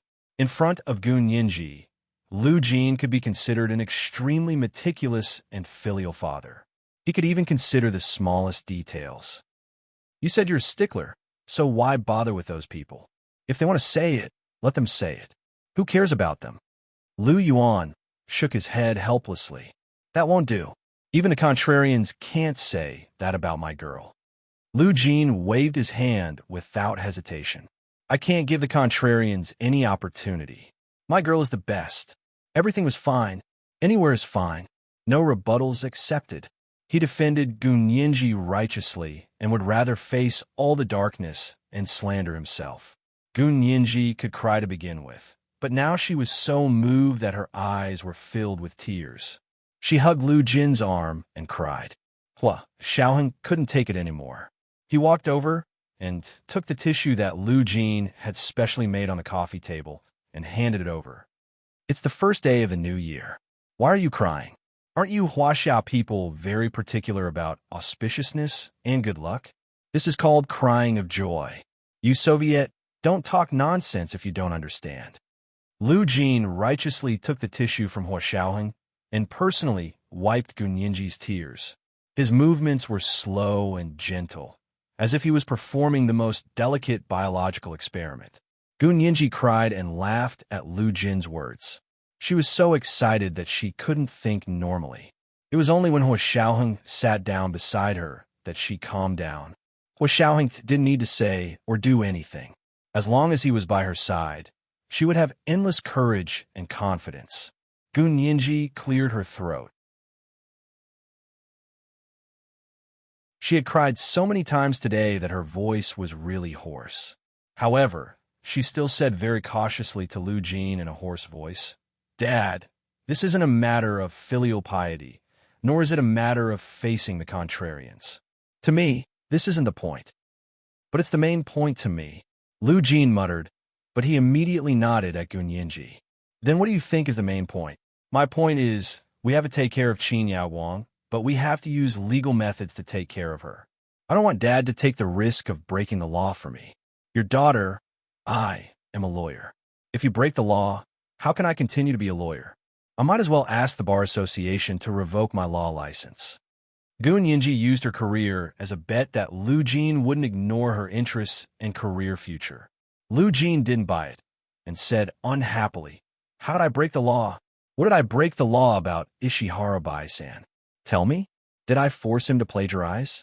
Or did I personally cut his stomach with a knife?" Gunyinji patted the back of his hand and comforted him. "Of course, Ishihara Bai-san did a good job. But if it weren't for Mr. Peter helping you deal with the aftermath and the other party hiring a powerful lawyer, you could still have fought the lawsuit." Lu Jin glanced at Huaxiaoheng and didn't say anything else. Gunyinji thought she had persuaded him, so she smiled and said, "Okay, then I won't celebrate the new year. I'll start preparing now. When the court session starts again on the 15th of January, I'll try to win it in one go." Lu Jin's eyes widened, and he couldn't help but get excited. "Don't think it's so easy. Do you know how much wealth and power the Qin Group has? Do you know how much prestige Qin Yaowang has internationally? Do you know how many lives she's saved over the years? In other words, if she wanted to use legal means to deal with Qin Yaowang, Gunyinji would first have to face the entire Qin Corporation." Gunyinji curled her lips and said confidently, "If it wasn't for the fact that we wanted to bring down the entire Qin Corporation, would we need me, the great lawyer Gu, to step in?" Her confident and narcissistic demeanor was exactly the same as Lu Jin's. Huaxiaoheng and Lu Yuan looked at each other and smiled. They relaxed. Lu Jin's eyes were still flickering, but he didn't continue to argue with Gunyinji. He just nodded. "Okay, I believe my girl is the best." Gunyinji observed his expression and realized that Lu Jin still didn't completely believe her. But that wasn't important. Lu Jin would believe her when he went to court. As for whether it was unfilial for her biological daughter to bring her biological mother to justice, Gunyinji didn't care at all. Subconsciously, she didn't treat Qin Yaowang as her biological mother at all. It was just like how Qin Yaowang didn't treat her as her biological daughter. As for giving birth to her, so what? During the 4 years that she had used her as a lab rat in her experiments, Gunyinji felt that she had already repaid all of Qin Yaowang's fertility. Just like Neza, she had already cut the flesh and returned the mother. For the next 14 days, Gunyinji didn't go anywhere. She hid in the study alone and began to study all the information about the Qin Corporation's private hospital group. But after 14 days, she didn't have much of an effect. This was because the Qin Corporation's private hospital group was a listed company. Even if there had been anything illegal about it, it would definitely have been cleared up when it was preparing to go public. What should have been destroyed had been destroyed, and what should have been made up for had been made up for. It was indeed not easy to catch them from the company's management. But Gunyinji was a person who would become braver the more she was defeated. If it was too easy for her to find flaws, she wouldn't even believe it herself. On the 15th day of the first lunar month, Gunyinji finally put down all the information about the Qin Corporation's private hospital group and came out to celebrate the Lantern Festival with Lu Jin, Lu Yuan, and Hua Xiaoheng. Hua Xiaoheng hadn't been at her house for the past 10 days. Instead, he had returned to the Soviet Consulate General in Sea City. He had only flown from Sea City to the imperial capital today. Lu Jin had also been closely watched by Lu Yuan for the past 10 days. He hadn't had any chance to go out and move around freely. He was also able to keep his cool. Besides, he wanted to see how Gunyinji would fight the lawsuit related to Qin Yaoguang. He also wanted to take the initiative to stand up for Gunyinji when necessary. So he put on a relaxed attitude and cherished the days he spent with Gunyinji. Gunyinji washed up and put on the light cherry pink Chanel cashmere skirt and coat that Lu Jin had ordered for her. She put on her high boots and excitedly got into the car with Lu Jin, Lu Yuan, and Hua Xiaoheng. She planned to go to the most high-end and mysterious clubhouse in the imperial capital, Xiangshuahai, for dinner and to enjoy the lanterns.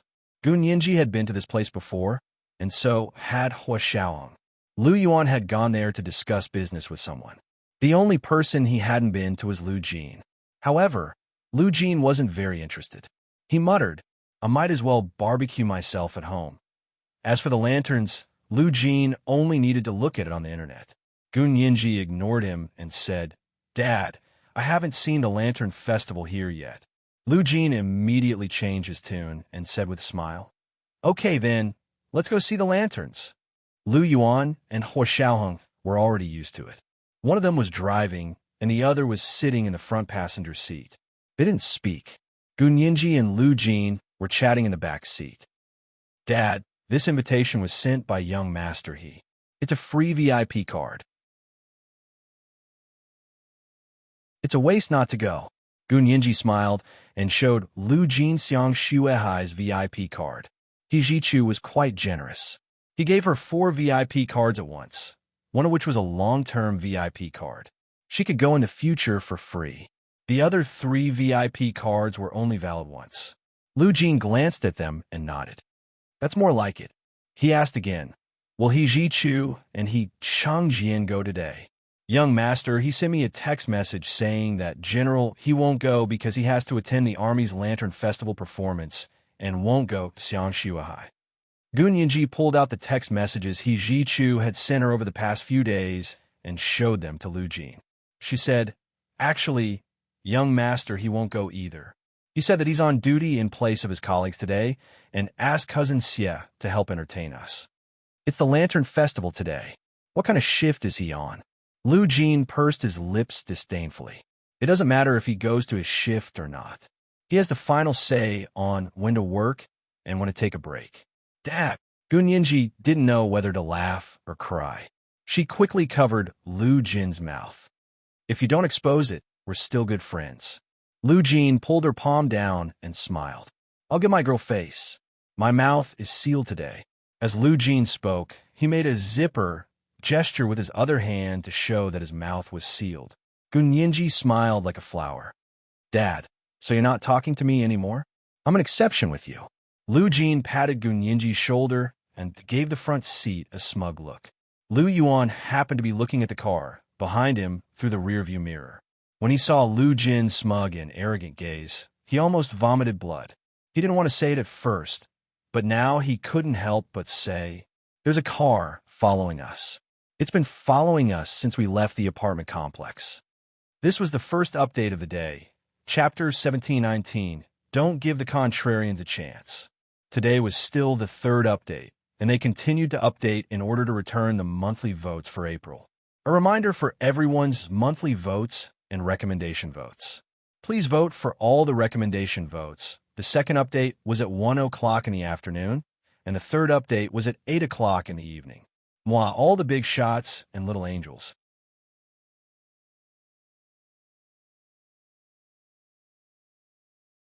Chapter 1731. Lu Jin quickly turned around and took out his homemade binoculars with a cloud search function. He carefully looked at the license plate of the car behind him. The license plate number appeared in the field of vision of the binoculars, and then it automatically connected to the internet and began to search for the owner of the license plate. "Huh, It's actually Qin Haoshan. Lu Jin asked curiously and took off the binoculars. Why is he following us? When Hua Xiaoheng heard that it was Qin Haoshan, he also turned around and said casually he should be following Nianji. It was no longer a secret that Gu Nianji lived in this neighborhood. The He family knew, and so did the Qin family. Qin Haoshan was the son of the Qin family's second wife. He was ranked 4th, and he was also a famous orthopedic doctor at the Qin family's private hospital. Gu Nianji even knew that Qin Haoshan had a crush on Xie Qingying. However, ever since their last conflict at Xiangshuahai, Qin Haoshan had been too embarrassed to see Gu Nianji again.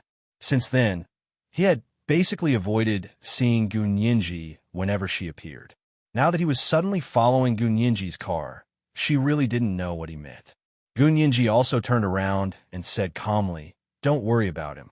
If you have the ability, follow him all the way to Xiangshuahai." Xiangshuahai was heavily guarded, and even Qin Haoshan might not be able to enter. Lu Yuan drove and saw that Gu Nianji and Lu Jin didn't take it seriously, so he ignored them. He smiled and said, "Fortunately, young master, he gave me for VIP cards. Otherwise, Peter and I would be worried." Gu Nianji smiled and said, "Actually, young master, he sent a total of 8 VIP cards and asked me to invite my friends to have fun. But how do I have so many friends here? In the end, I only kept 4 and returned the other 4. She understood that He Zhichu had good intentions. He had deliberately given her a chance to make more friends. If she took out Xiangshuahai's free VIP card to entertain her friends, most people would no longer dare to underestimate her. The few of them chatted and laughed. After driving for nearly an hour, they finally arrived at the Xiangshuahai Club, which was located in the prime area of Xiangshan. Gu Nianji flashed her permanent VIP card and 3 other one-time VIP cards at the entrance. After verifying the authenticity of the VIP card, the manager at the entrance let her in with a smile. He even bowed to her and said, "Happy New Year, Miss Gu." Gu Nianji looked at the permanent free VIP card and asked curiously, "Is my name on the card?" The card didn't have her name on it, so it was different from a credit card. "Your name is in the records." The manager said to Gu Nianji with utmost respect, "This card can only be used by you. It cannot be transferred or lent." In fact, there was only one permanent free VIP card, and it was in Gu Nianji's hands. Even the club shareholders didn't have such a card. If they wanted to spend money, they had to pay for it themselves. Gu Nianji held onto the card. All expenses were charged to He Zhichu's account, so it was a free card for her. Gu Nianji didn't know about all the twists and turns. She only thanked He Zhichu for his generosity and thoughtfulness. The 4 of them drove to the parking lot of Xiangshuahai Club. A handsome valet walked over and asked politely, "Would you like to park for me?" Lu Yuan got out of the car and gave him the car keys and a 100 yuan bill. "Sorry to trouble you." The $100 bill was a tip, and the car key was for him to park the car. The parking fee was actually only 10 yuan, but Lu Yuan gave him 10 times the tip. The valet was overjoyed. He quickly got into the car and carefully parked Lu Yuan's Maybach 62S in the garage. When they entered the lobby of Xiangshuahai Club, Gu Nianji and Hua Xiaoheng walked together, while Lu Yuan and Lu Jin walked behind them.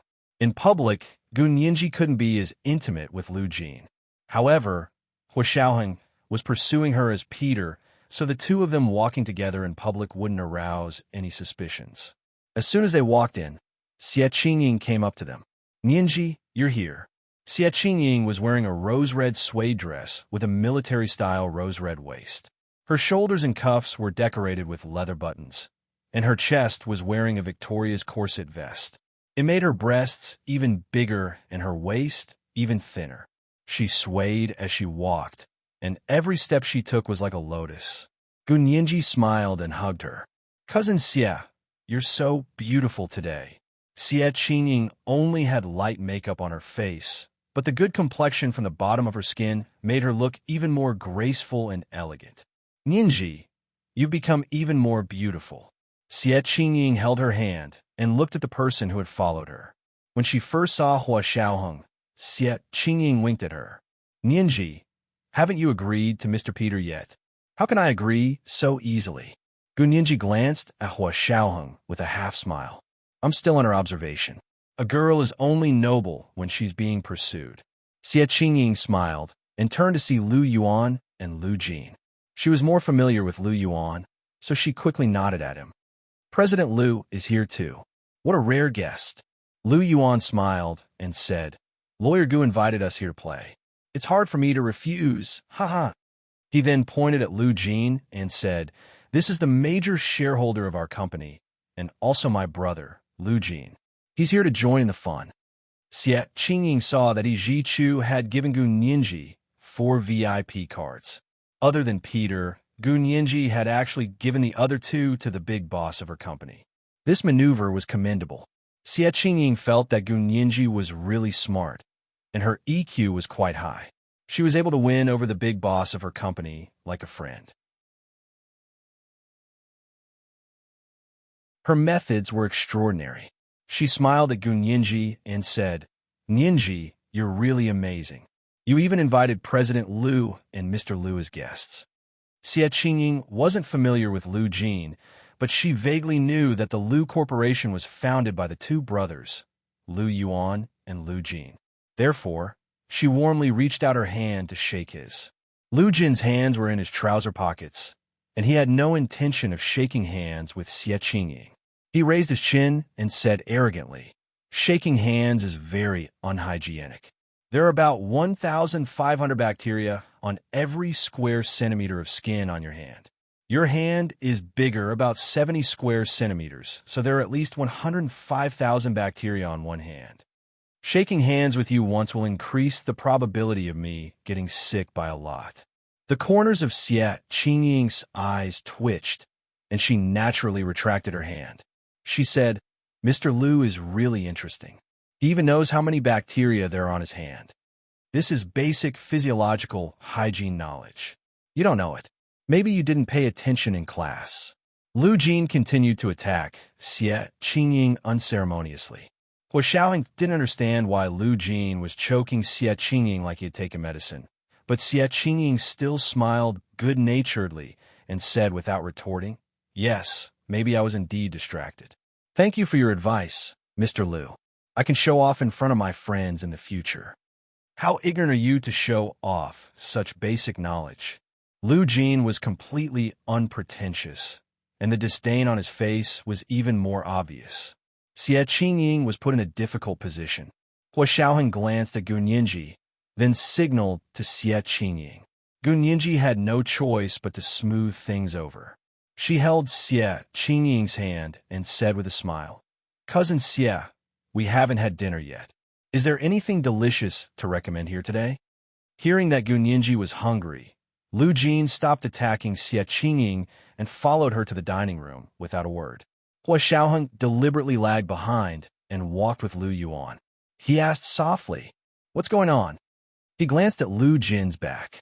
Lu Yuan took out his phone and sent him a text message.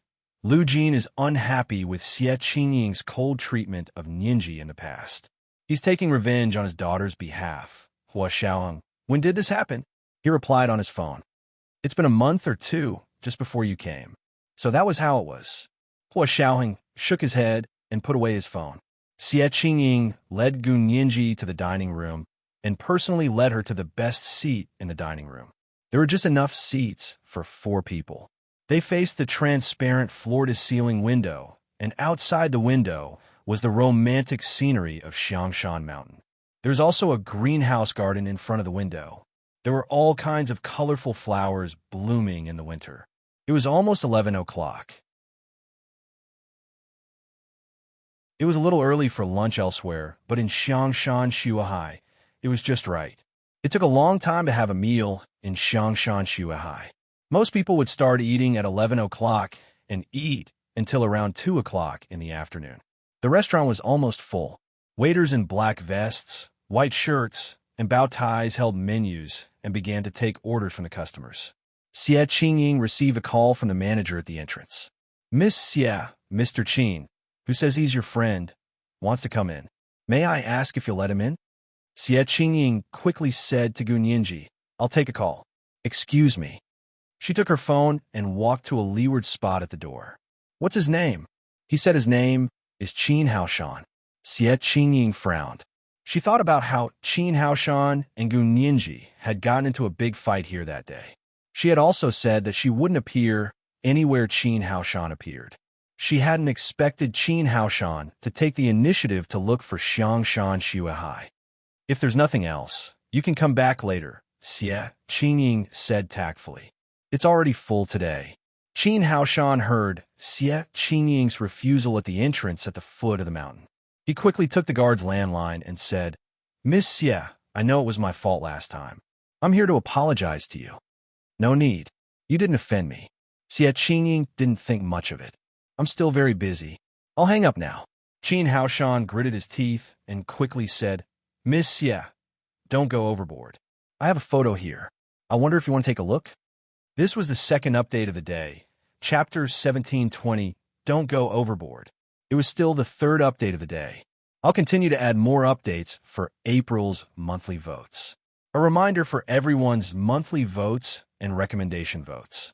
Please vote all the recommendation votes at 8 o'clock in the evening, the third update. Mwah, everyone little angels.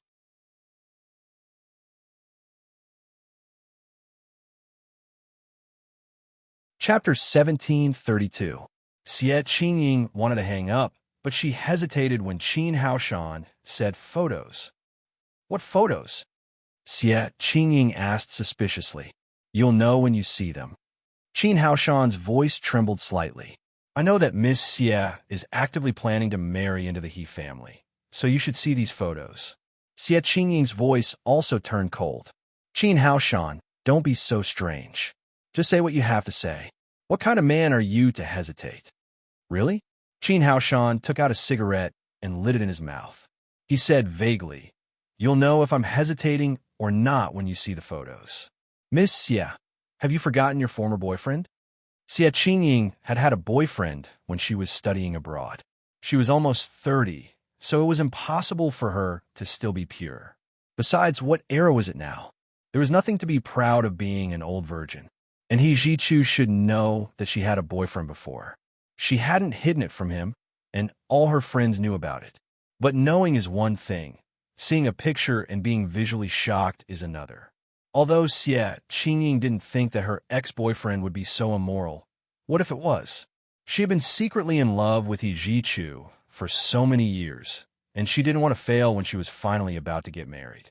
Xie Qingying's eyes dimmed. Then come up. I'll wait for you at the door. Tell me what you want to say, and the photos.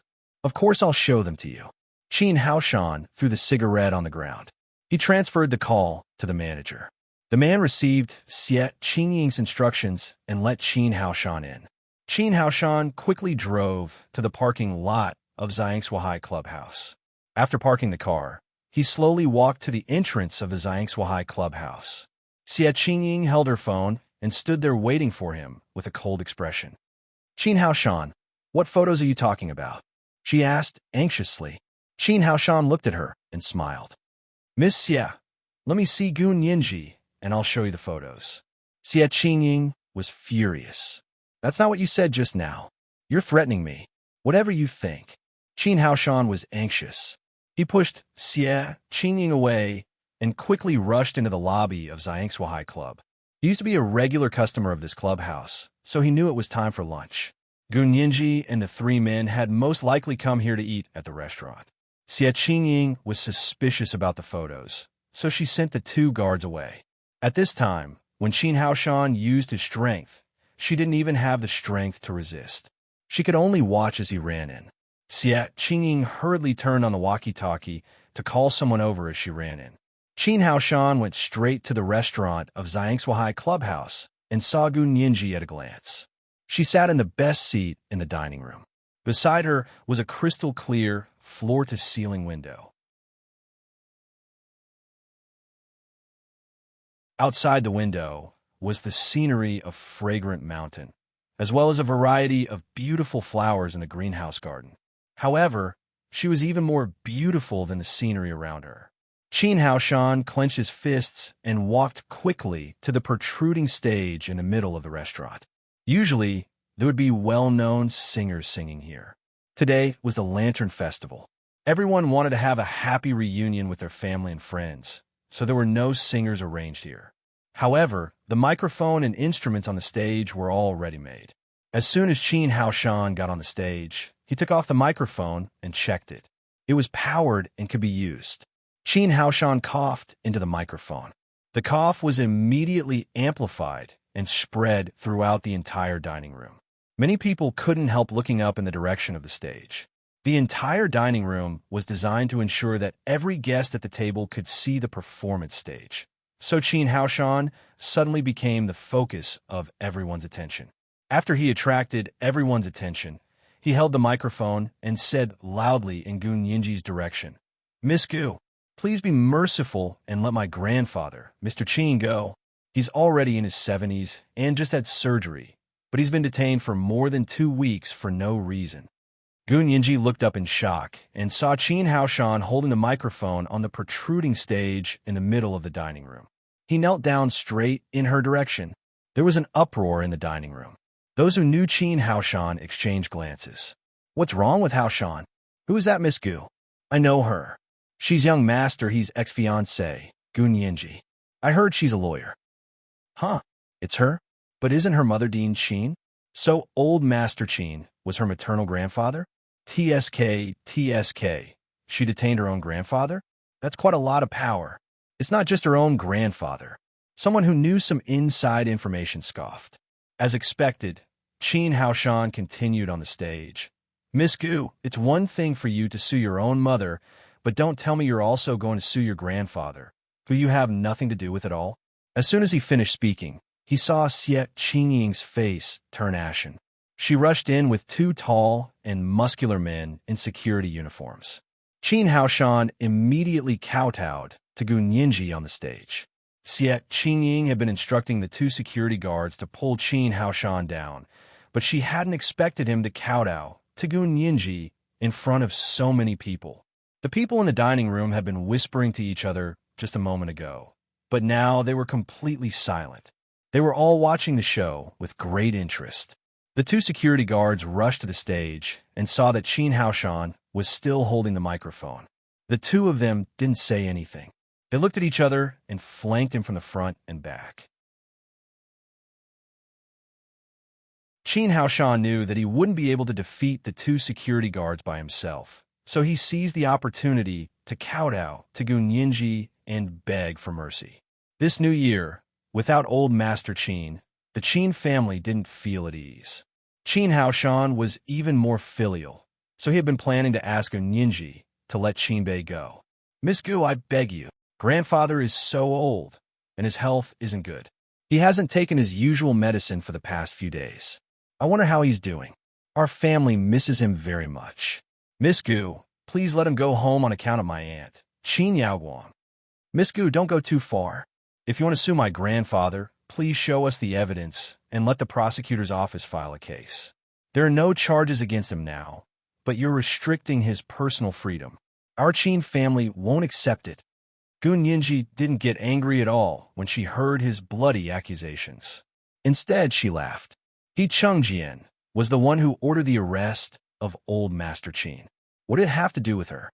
If he had the ability, he should go confront He Chengjian head-on. Why did he come here to stop her and embarrass her? Gu Yinji put down the chopsticks in her hand and took a sip of coconut juice. She ignored Qin Haoshan. Xie Qingying came back to her senses and knew that she had fallen for Qin Haoshan's evil trick. Where are the photos? He was just using this as an excuse to get her to let him go up the mountain. This was the 3rd update of the day. Chapter 1721, Pressure of Public Opinion. Today was still the 3rd update. We will continue to add updates for April's monthly votes. A reminder for everyone's monthly votes and recommendation votes. Please vote all the recommendation votes. Moi, all the big shots, and little angels.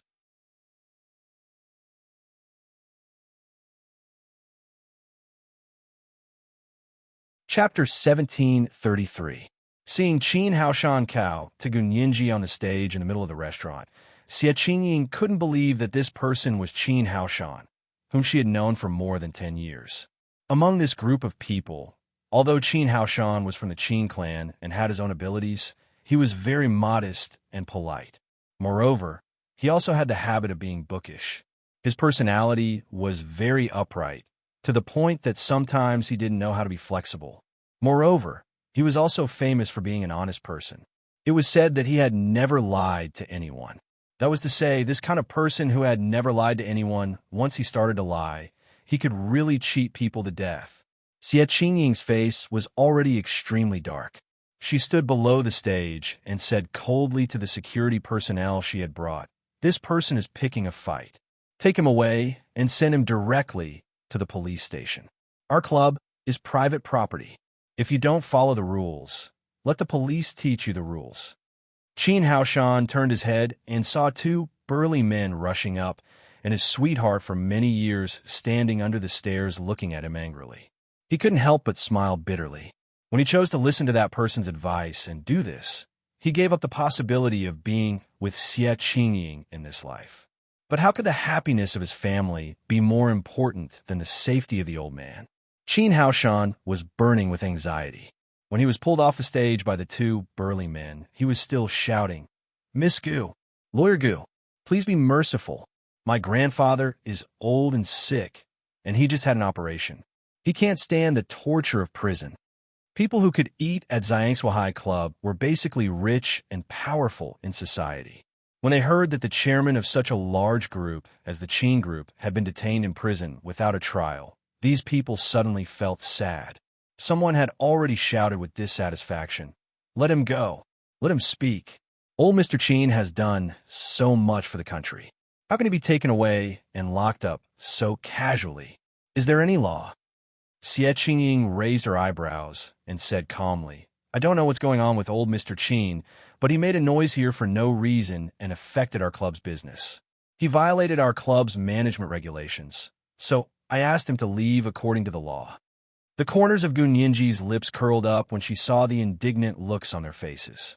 Did these people know that she had been living a boring life for the past 10 days? So they came here to entertain her? Gu Nianji leisurely stood up from her seat and said dryly, "Our country has a constitution, criminal law, civil law, and military law, but no laws of the land. Mr. Who keeps talking about the law, please go back 300 years to the past. There are plenty of laws waiting for you." The person who had just spoken was also an executive of a listed company, so he could empathize with Qin Bei's plight. Originally, he wanted to fight for justice, but he was humiliated like this. He rolled his eyes and said sternly, "You're Lawyer Gu, aren't you? You think you're amazing? Does your family own the police station? You can catch whoever you want." Gu Nianji stood there in the military-style dress that Lu Jin had custom-made for her. She had a valiant and heroic air about her. It was the unique charm of a military uniform. Her clear eyes were like clear crystals as she glanced at the restaurant. The crowd that had been whispering earlier instantly quieted down. Gu Nianji knew that at this point, she couldn't forcibly take Qin Haoshan away. She had to slap the face wherever she started the rumor. It couldn't be earlier or later. Otherwise, even a media person like Xie Qingying wouldn't be able to predict or control the consequences of the rumor spreading. Gu Nianji gave Xie Qingying a look, signaling her to let go of Qin Haoshan. Although Xie Qingying was furious, she didn't let her anger get to her head. She narrowed her eyes and asked the two security guards to let go of Qin Haoshan's arm. Qin Haoshan immediately rushed in Gu Nianji's direction. Gu Nianji was about to reach out to stop him, but Hu Xiaoheng had already left his seat. His figure was as fast as lightning. He grabbed Qin Haoshan's arm with one hand and pressed down on his shoulder with the other, firmly fixing him a meter away from where Gu Nianji and the others were sitting. Gu Nianji's outstretched hand paused in midair. Then she nodded at Qin Haoshan. "Wait a minute. I'll finish talking to the gentleman who wants the law." Lu Jin had already activated the cloud system on his flat glasses to search for the identity of the person who had just spoken. He then sent the information to Gu Nianji's phone. Gu Nianji lowered her head and quickly glanced at the phone that had just vibrated. She finished reading the person's information at a glance. She raised her head, her eyes cold. Her usually soft voice was tough, and she said in a clear and forceful voice, "First of all, I'm that lawyer Gu. I'm amazing at being reasonable. Second of all, my family doesn't own the police station. Your words are suspected of slandering my personal reputation and professional integrity, as well as slandering the reputation of a public institution. As long as I want to sue, I can join forces with the public institution that you just slandered with your mouth and sue the listed company you work for until it goes bankrupt and delists. Third, old Mr. Chin was invited to assist in the investigation and treatment because he was suspected of murdering a major general in the army. If I could really arrest whoever I wanted, you wouldn't have the chance to sit here and listen to me lay out the facts and reason with you."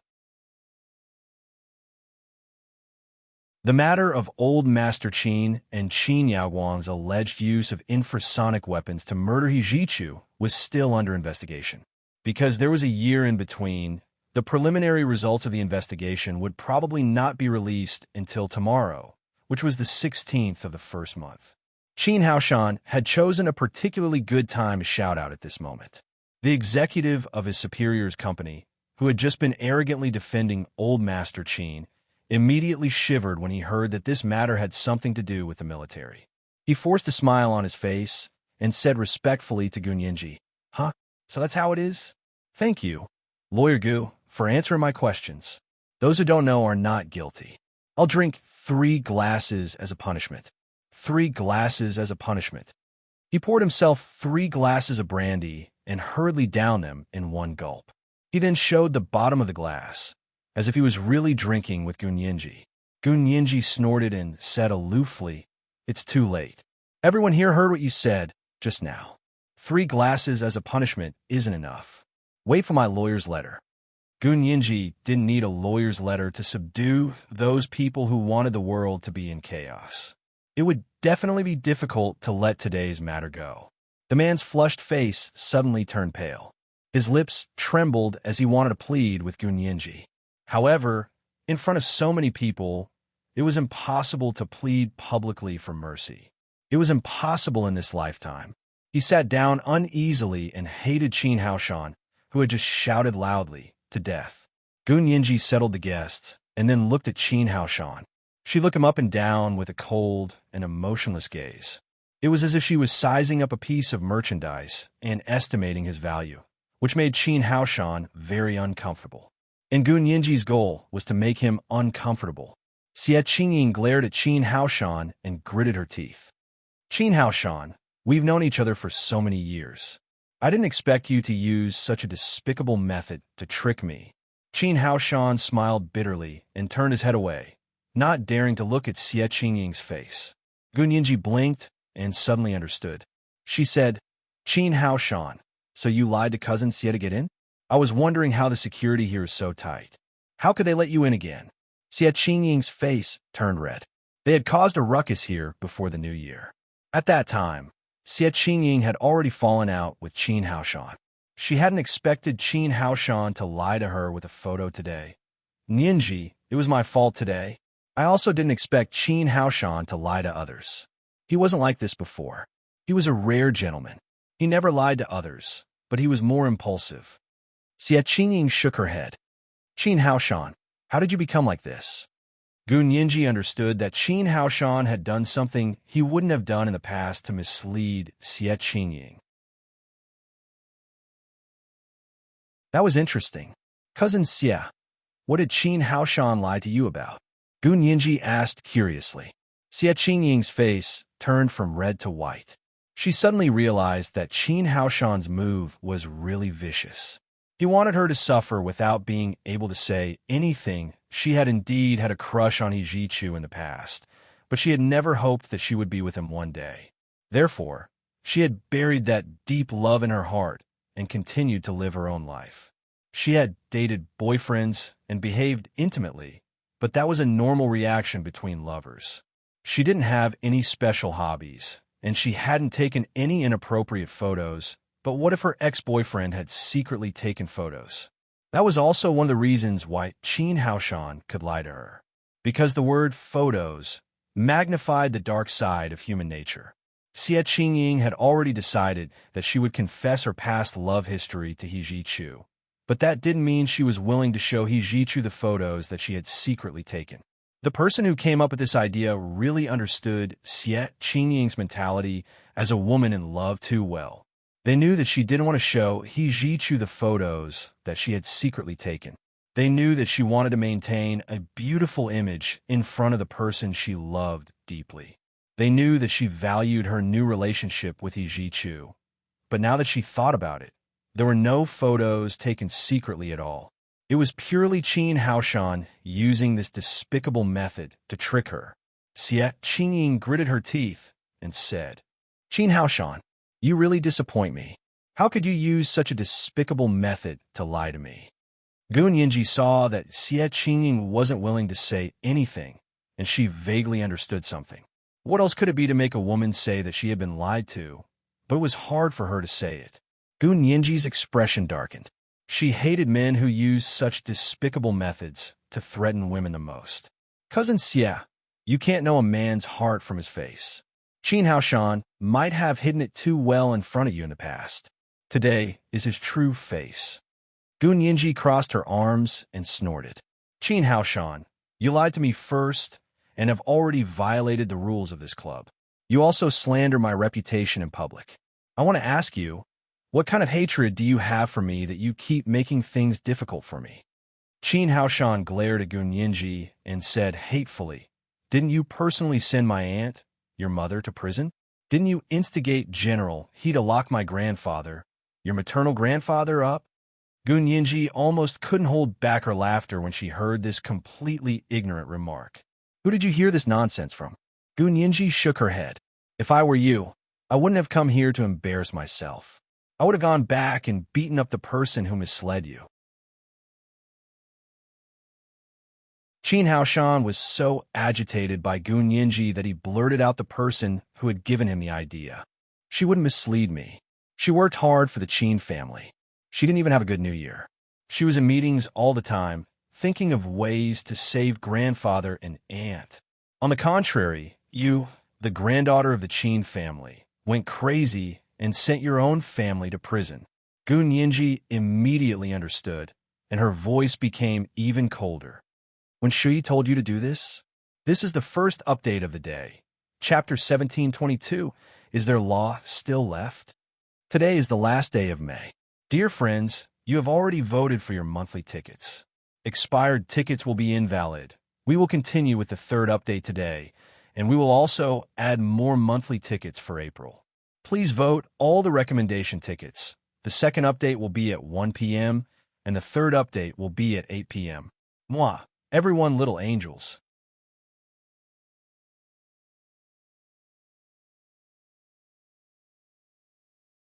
Chapter 1734.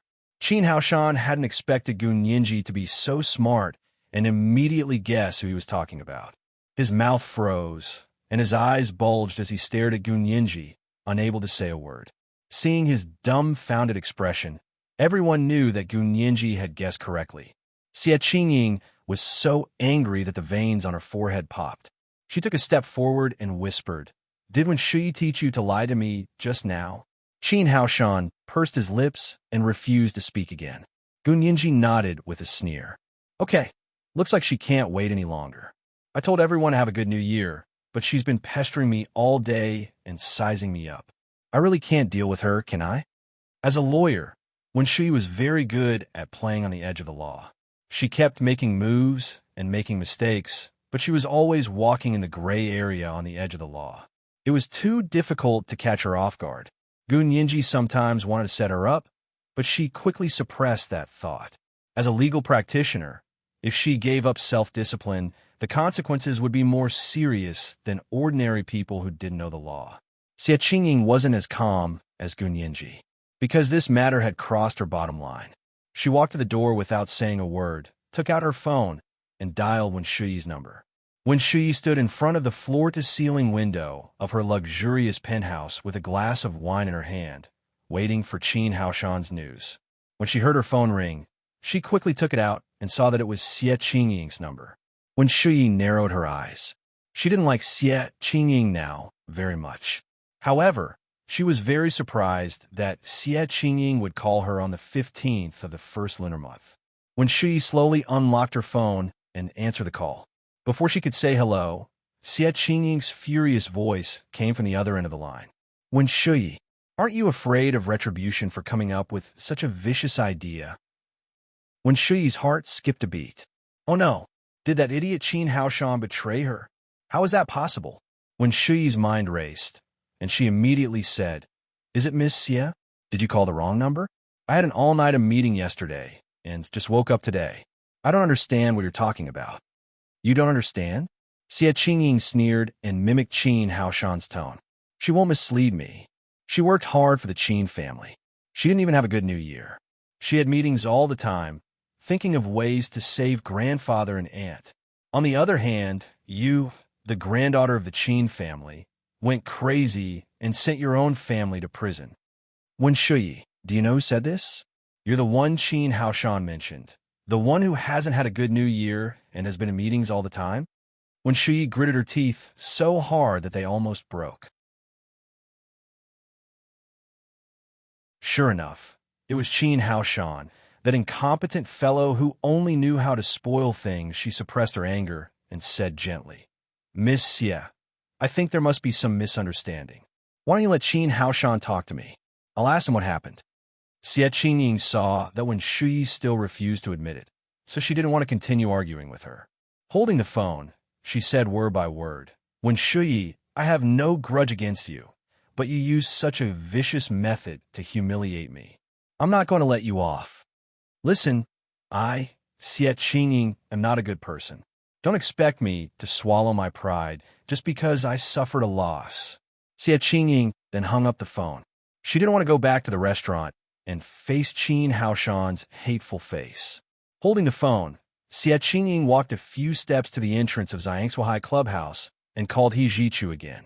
He Jichu was on duty at a garrison under the fragrant hills in the imperial capital.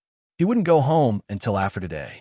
This place was quite close to Zhangsuhai Clubhouse.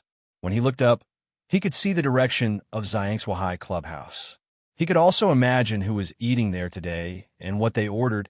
He had specifically instructed the kitchen not to add onions to all the dishes today.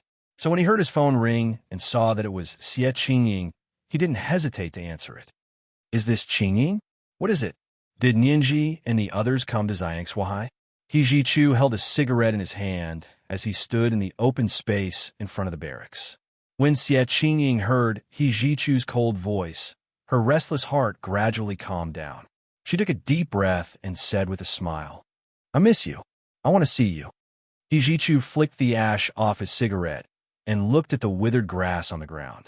He said dryly, I get off work in an hour. I'll pick you up then. But I want to see you now, Xie Qingying said stubbornly. I have something else to tell you. He Jichu was a bit curious when he heard how serious she was, as if she couldn't wait even a minute. He looked at his watch. There was still an hour before his shift. He couldn't leave the base, but Xie Qingying could come to the reception room for a while. He Jichu said, Then come down. I'll wait for you at the entrance. Okay. Xie Qingying's heart warmed, but she was also uneasy. She wanted this moment to last longer. If He Jichu couldn't accept her past, then she wouldn't have such a good time in the future. Xie Qingying went in to get her bag and called other managers to deal with Qin Haoshan's matter. She hurried out of Zhangsuhai Clubhouse and went to the base at the foot of the mountain to see He Jichu.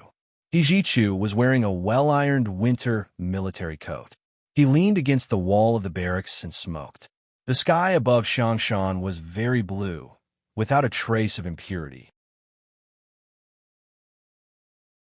The winter sun was bright, and the tree in front of the barracks was only left with the trunk. The leaves had all fallen. He Jichu stood under the withered tree. His slender figure was like the tree, with the word lonely written on it. Xie Qingying's heart softened when she saw He Jichu like this. She really loved him, but she used to love him so much that she idolized him. She loved him so much that she never thought she would be with him. She still lived like a normal person and looked at him from afar, hoping that he could live a happy life with the person he loved. She had envied Gu Nianji, but she had never been jealous. But now, she actually had the chance to grow old with the person she loved deeply. This change in identity and mentality made her realize that her secret love had become real. She no longer loved him like a fan worshipped her idol. Instead, she loved him like he was her own man. She didn't want to lose him, but the first prerequisite for them to love each other was to be honest with each other. Hiding anything in their relationship would be a ticking time bomb in the future. Xie Qingying wanted to be with He Jichu forever, so there couldn't be any trauma between them. He Jichu looked up and saw a tall, voluptuous woman standing opposite the entrance of the base. It was Xie Qingying who looked nervous. He Jichu calmly waved his hand. "Qingying, come here." Xie Qingying seemed to be summoned and walked over like she was possessed. He Jichu took her hand and led her to the small reception room of the base. This reception room was specially used by relatives and friends who came to visit. It was right at the entrance of the barracks. Xie Qingying sat on the sofa in the small reception room. He Jichu placed a bottle of juice in front of her and asked with a smile, "How's the clubhouse? Is it lively today?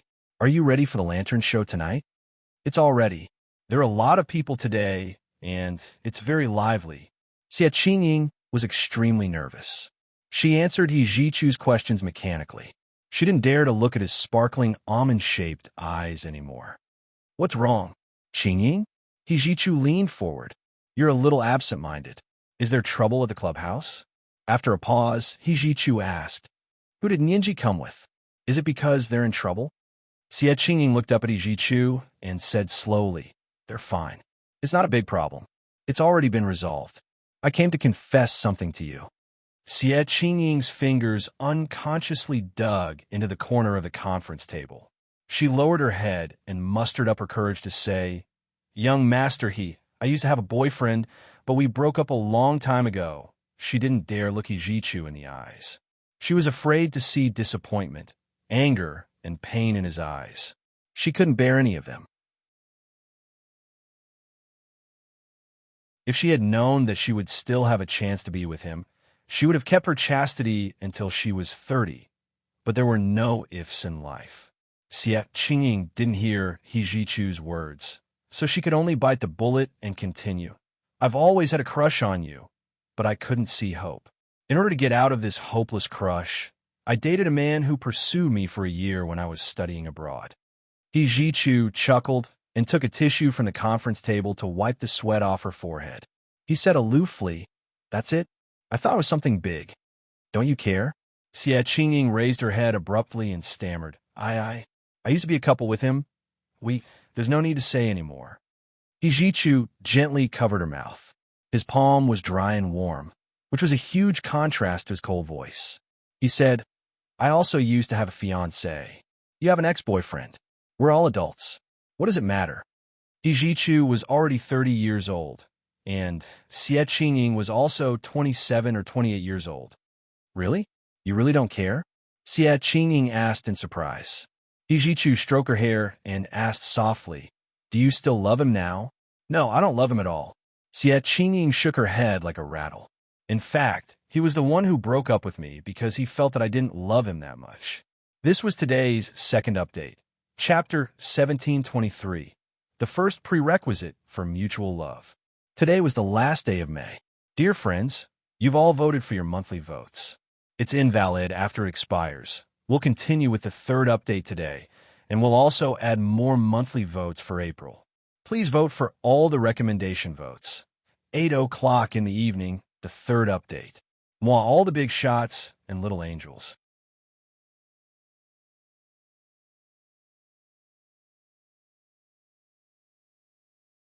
Chapter 1735.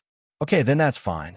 He Jichu smiled casually, his almond-shaped eyes sparkling like a breeze brushing the surface of the water, causing a few ripples before quickly returning to normal.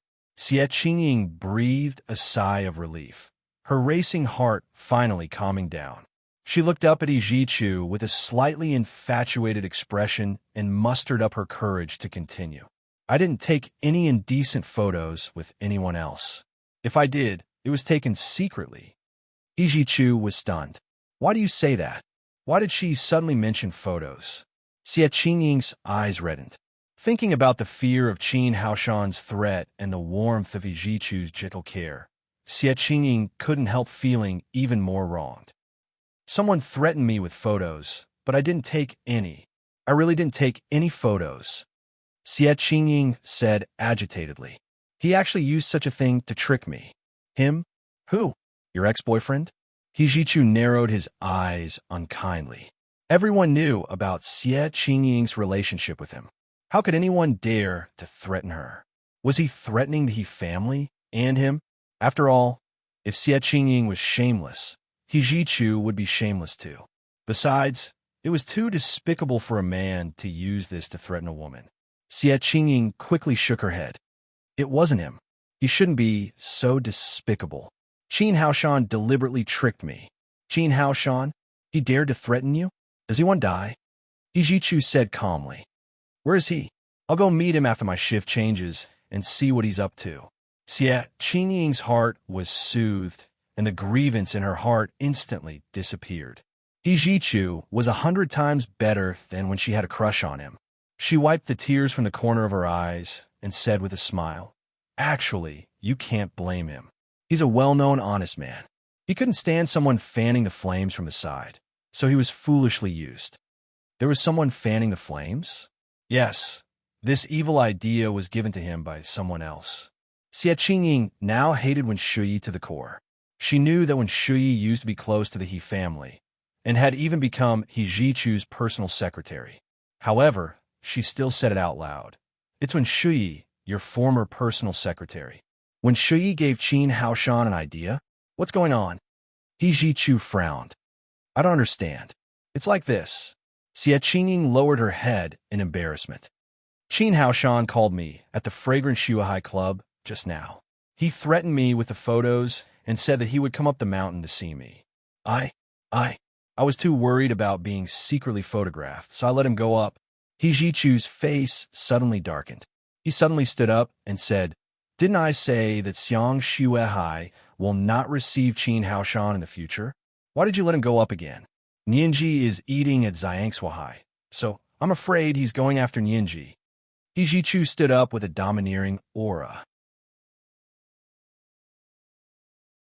Xie Qingying looked up at him and was so overwhelmed by his aura that she almost couldn't speak.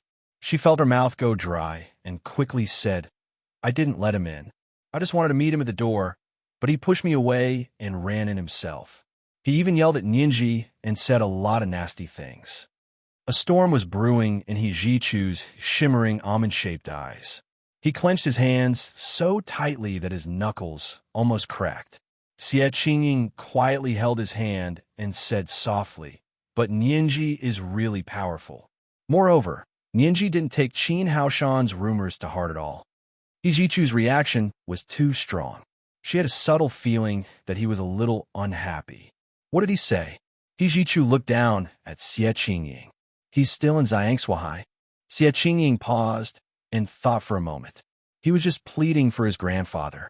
He thought that old Master Qin was arrested because of Nianji. He didn't know the real reason at all. The person who gave him the idea was Wen Shuyi. She used him. Yijichu said coldly, So Qin Haoshan is still in Xiangshuahai? That deputy chief consul of the Soviet Union, Peter, has Qin Haoshan under control, Xie Qingying quickly said. Nianji is fine. Yijichu's heart sank when he heard that Peter was also here. He pushed open the meeting room door and strode out. Young Master where are you going? Xie Qingying ran out. You're not off work yet. I'm going to Xiangshuahai to meet Qin Haoshan, the person who sold himself to bury his grandfather. Yijichu's cold voice drifted with the cold winter wind in front of the empty barracks, making it seem even colder. Yijichu walked very quickly, and the small meeting room was at the entrance of the encampment. So he quickly left the encampment and disappeared on the mountain road up the mountain. Xie Qingying bit her lip and chased after Yijichu's back up the mountain. In Xiangshuahai's dining room, Gunyinji no longer had an appetite. A Good Lantern Festival dinner was ruined just like that. She looked at Qin Haoshan, who was under Hua Xiaoheng's control, and frowned slightly. Is Wen Shuyi crazy? Why didn't she do these things herself? Why did she send a brainless person like you to disgust me? Do you really think that by doing this you can bring your good grandfather home? Are you brainless? Or do you have no common sense? Qin Haoshan had accidentally said when Shuyi out, and he regretted it so much that his intestines were clear. He stubbornly argued with Gun Yinji, "What's so important about who said it? As long as it's the truth. The problem is that she lied to you on purpose, and she still has the face to tell you the truth." Gun Yinji picked up the napkin on the table and wiped her hands. She said slowly, "Do you think that just because you know the truth, you can save your dignity for your stupid actions? If you don't have a brain, then use your cerebellum to think about it. What right do I have to arrest the chairman of such a big company like the Qin Corporation? Why don't you think about what he did?" Gun Yinji threw the napkin on the table and said to Lu Yuan and Lu Jin, who were sitting on either side of her with a straight face, "Gentlemen, I've lost my appetite. Can I take my leave first?" "I don't have an appetite either." Lu Jin quickly stood up. "I'll go with you." Lu Yuan had no choice but to stand up and say calmly, "I really don't have an appetite anymore." Gun Yinji looked at Hua Xiaoheng, who had Qin Haoshan under control, and said, "Where's Mr. Peter?" Hua Xiaoheng patted Qin Haoshan on the shoulder. "Where's this person? Are you going to let him go just like that? What's the use of arguing with a pawn used by someone else to scout out the way? Being retarded is usually a disease, but being retarded to such a serious extent is a crime. Just wait for the law to punish him." Gun Yinji scoffed, picked up her bag, and walked towards the dining room. Lu Yuan and Lu Jin quickly followed. Hua Xiaoheng waited for them to leave before pushing Qin Haoshan away. He said calmly, "Don't provoke me. I'll let you off today for Miss Gu's sake. If you dare spout nonsense again, I can teach you a lesson. I'm a diplomat, so I have diplomatic immunity." What he meant was that it would be a waste of time to hit him. He then walked out of Xiang Shuahai's restaurant and saw He Ji-chu, who was wearing a winter woolen military uniform coat, standing in the open space in front of Xiang Shuahai's lobby. He stood not far away from Gun Yinji and looked at her. This was the third update of the day. Chapter 1724, Subtle Intuition. Today was the last day of May. Dear friends, you have all voted for your monthly tickets. They are invalid after expiration. We will continue with the third update today, and we will also add to the monthly tickets for April. Please vote for all the recommendation votes. Moi, all the big shots, little angels.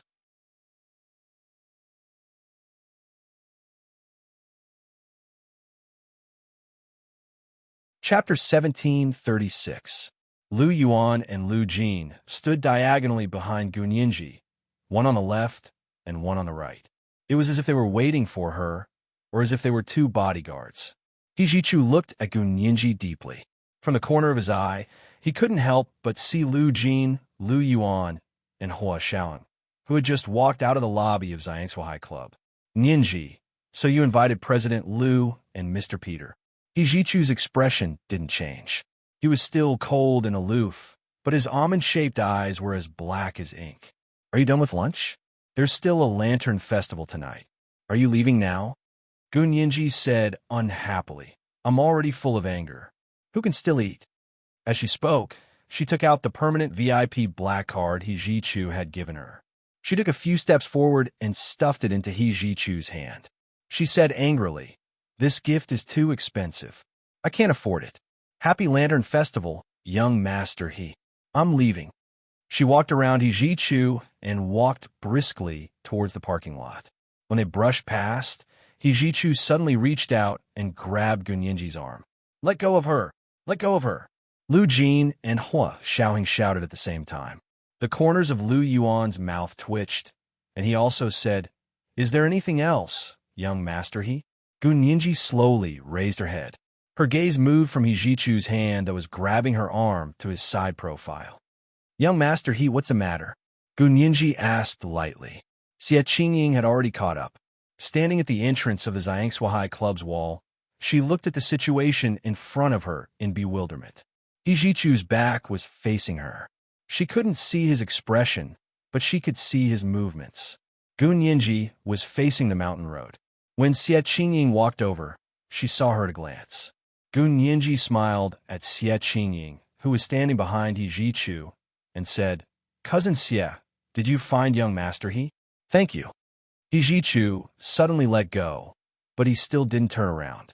Xie Qingying breathed a sigh of relief and suppressed the strange and faint uneasiness in her heart. She walked over and naturally held He Jichu's arm. She smiled at Gu Nianji as if she was declaring sovereignty. Young Master, he was worried about you. Nianji, where is Qin Haoshan? Gu Nianji pointed behind her and said, he probably doesn't dare to come out. She patted Xie Qingying on the shoulder. Thank you for today, cousin. If it weren't for you, I wouldn't have been able to guess who was behind this. Xie Qingying felt ashamed and shook her head. It's all your own ability. I didn't do anything. Cousin is too modest. Gu Nianji smiled. Although you might not have gone to look for young Master He for me. Objectively speaking, if you hadn't gone to look for young Master He wouldn't have come in such a timely manner. Xie Qingying was even more embarrassed, but she didn't say anything else. She realized that in terms of eloquence, even 10 of her wouldn't be a match for Gu Nianji. What did other people rely on to make a living? He just relied on his glib tongue. Although she also relied on her glib tongue to make a living, she was still lacking compared to a well-trained lawyer like Gu Nianji. Xie Qingying could only hide her strength. He Jichu grunted softly and finally stepped aside. He said coldly, I will give you an explanation. Gu Nianji looked up at him and asked in confusion, explanation? Who? For Qin Haoshan? He Jichu nodded. He shouldn't have come to this place. Forget it. Gu Nianji waved her hand and said calmly, he'll be taught a lesson, but I have to teach him a lesson myself. Don't worry about young Master He. You open your doors to do business here, and anyone can come. Don't let me affect your clubhouse. He Jichu pursed his lips and said in a low voice, these are two different things. You can teach him a lesson, and so can I. Okay, as you wish. Gu Nianji shrugged. I'm going back. I want to have a good meal today, but in the end, sigh, what a disappointment. She didn't hide her disappointment and displeasure in front of He Jichu at all. She didn't even say a polite word. She didn't treat herself as an outsider. Xie Qingying frowned and looked uneasily at He Jichu's increasingly gloomy expression. She said softly, Nianji, young Master, he has done his best. Young Master, he will be very sad if you say that. Although she knew that Gu Nianji still occupied a very important place in He Jichu's heart, Xie Qingying still felt quite sorry for Gu Nianji when she saw her disregarding He Jichu's feelings and spouting nonsense. She could almost feel He Jichu's heartache and embarrassment. Gu Nianji tilted her head with a smile. Young Master, he is sad. You can comfort him. All the best. Well, Xiaoheng couldn't take it anymore. He took a step forward and grabbed Gu Nianji's arm. He said coldly, they're a perfect match. What does it have to do with you? Gu Nianji staggered from his pole and said unhappily, you said I'm a monster? Peter, I'm not done with you. She screamed and pounced on him, almost hanging onto Hui Xiaoheng's broad back. Hui Xiaoheng simply wrapped his arms around her legs and carried her on his back. He smiled and said, you're a monster, and so am I. What kind of monster are you? Gu Nianji asked curiously. I'm whatever monster you are. Hui Xiaoheng had a hard time holding back his laughter. You're carrying me. Could it be that you're a pig, demon? Gu Nianji twisted his ear and whispered into his ear. Hui Xiaoheng grunted. I'm also carrying a little pig demon on my back. You. Gu Nianji was stunned. Was Hui Xiaoheng calling her a pig? Oomph. The pink piggy will teach you how to be a human. Gu Nianji purposely whispered fiercely into his ear. Then, she blew on her hands and suddenly reached under Hui Xiaoheng's armpit to tickle him. Hui Xiaoheng was only wearing a thin wool suit jacket. He didn't wear a coat. Gu Nianji's hand was soft and didn't have much strength. However, when she tickled under his armpit, the trembling sensation almost made his scalp tingle. Hui Xiaoheng quickly shouted, stop. If you scratch me again, we'll both overturn the car. Overturn the car? Where did the car come from? Gu Nianji raised her hand to cover her eyes and looked around. We're not at the parking lot yet. What are you dreaming about? You got in my car, and you still want to get out. Hui Xiaoheng's words had a double meaning as he hugged her on his back. Gu Nianji lay on his thick and broad back, her long legs shaking around his waist. She was so beautiful that she almost wanted to sing. Hua Xiaoheng immediately stopped her. Okay. Don't sing no matter how happy you are. You're tone deaf. You're so out of tune that you're leading me astray. Pfft. You're tone deaf. Gu Nianji simply used her hand to strangle his neck and threatened him. Speak. Who's tone deaf? Hua Xiaoheng coughed. I'm mighty and unyielding. I'm not swayed by poverty or wealth. I'll never change my tune. I won't change it for the rest of my life unless you kiss me. Gu Nianji snorted. In your dreams. I won't kiss you just because I said so. Am I the kind of person who has no principles just to hear nice things? Hua Xiaoheng said. Aren't you? Then I've got the wrong person. The two of them joked around as if no one else was around and walked all the way to the parking lot. He Zhichu stood in the open space in front of the lobby of the Xiangsuohai clubhouse and looked at them with a complicated expression. He didn't move until he couldn't see them anymore. The cold wind blew the branches, making a soft, rustling sound. The two people in front of him were talking about something. Their laughter was blown away by the wind and scattered on the withered grass like pearls with a broken string. It was as if he could take their joy into his arms as long as he bent down to pick it up. But when he bent down to pick it up, he realized that there was actually nothing on the withered grass. Xie Qingying was in a better mood. She smiled and said, A chaste woman is really afraid of a pestering man. Mr. Peter is probably going to see the light of day. He Zhichu closed his eyes. He wished he could force this scene out of his mind. Lu Yuan was delighted to see this. He held on to Lu Jin, who couldn't take it anymore, and didn't allow him to disturb the couple. Lu Jin's face was tense as he was pulled by Lu Yuan. It wasn't until they got into the car that he pulled Hua Xiaoheng out from the back seat. He pointed at the front passenger seat and couldn't say a word. Hua Xiaoheng was in a surprisingly good mood. He didn't argue with Lu Jin and even held the door of the back seat for him to get in. After Lu Jin got in, Hua Xiaoheng sat in the front passenger seat. After closing the door, Lu Yuan started his Maybach 62S and said with a smile, Everyone hasn't had lunch yet. Where are we going to eat? Gunyinji giggled and said, I don't think the restaurants outside are as good as President Lu and Mr. Peter. Why don't we go back and eat? Lu Jin scoffed and said unhappily, It's fine if it's Boss Lu, but how many days has Peter only been learning? You call that delicious? Gunyinji saw that Lu Jin was getting a little emotional, so she quickly changed the topic and said, Dad, where are the hair and blood samples of Wenshui that I brought back that day? Have you started the DNA test? Lu Jin shook his head lazily and his temper flared. I don't want to test it. Gunyinji. Why? Maybe it's useful? Can't you just dislike her DNA? Lu Jin pursed his lips. It's too dirty. Gunyinji, this is the first update of the day. Chapter 1725, You're Carrying Me. It's June 1st. I wish everyone a happy June 1st. We'll continue with the third update today, and we'll also add more monthly votes for May.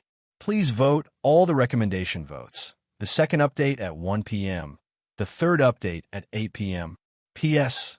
Thank you, Momo Moshi, for the 10,000 Chidian coins the day before yesterday.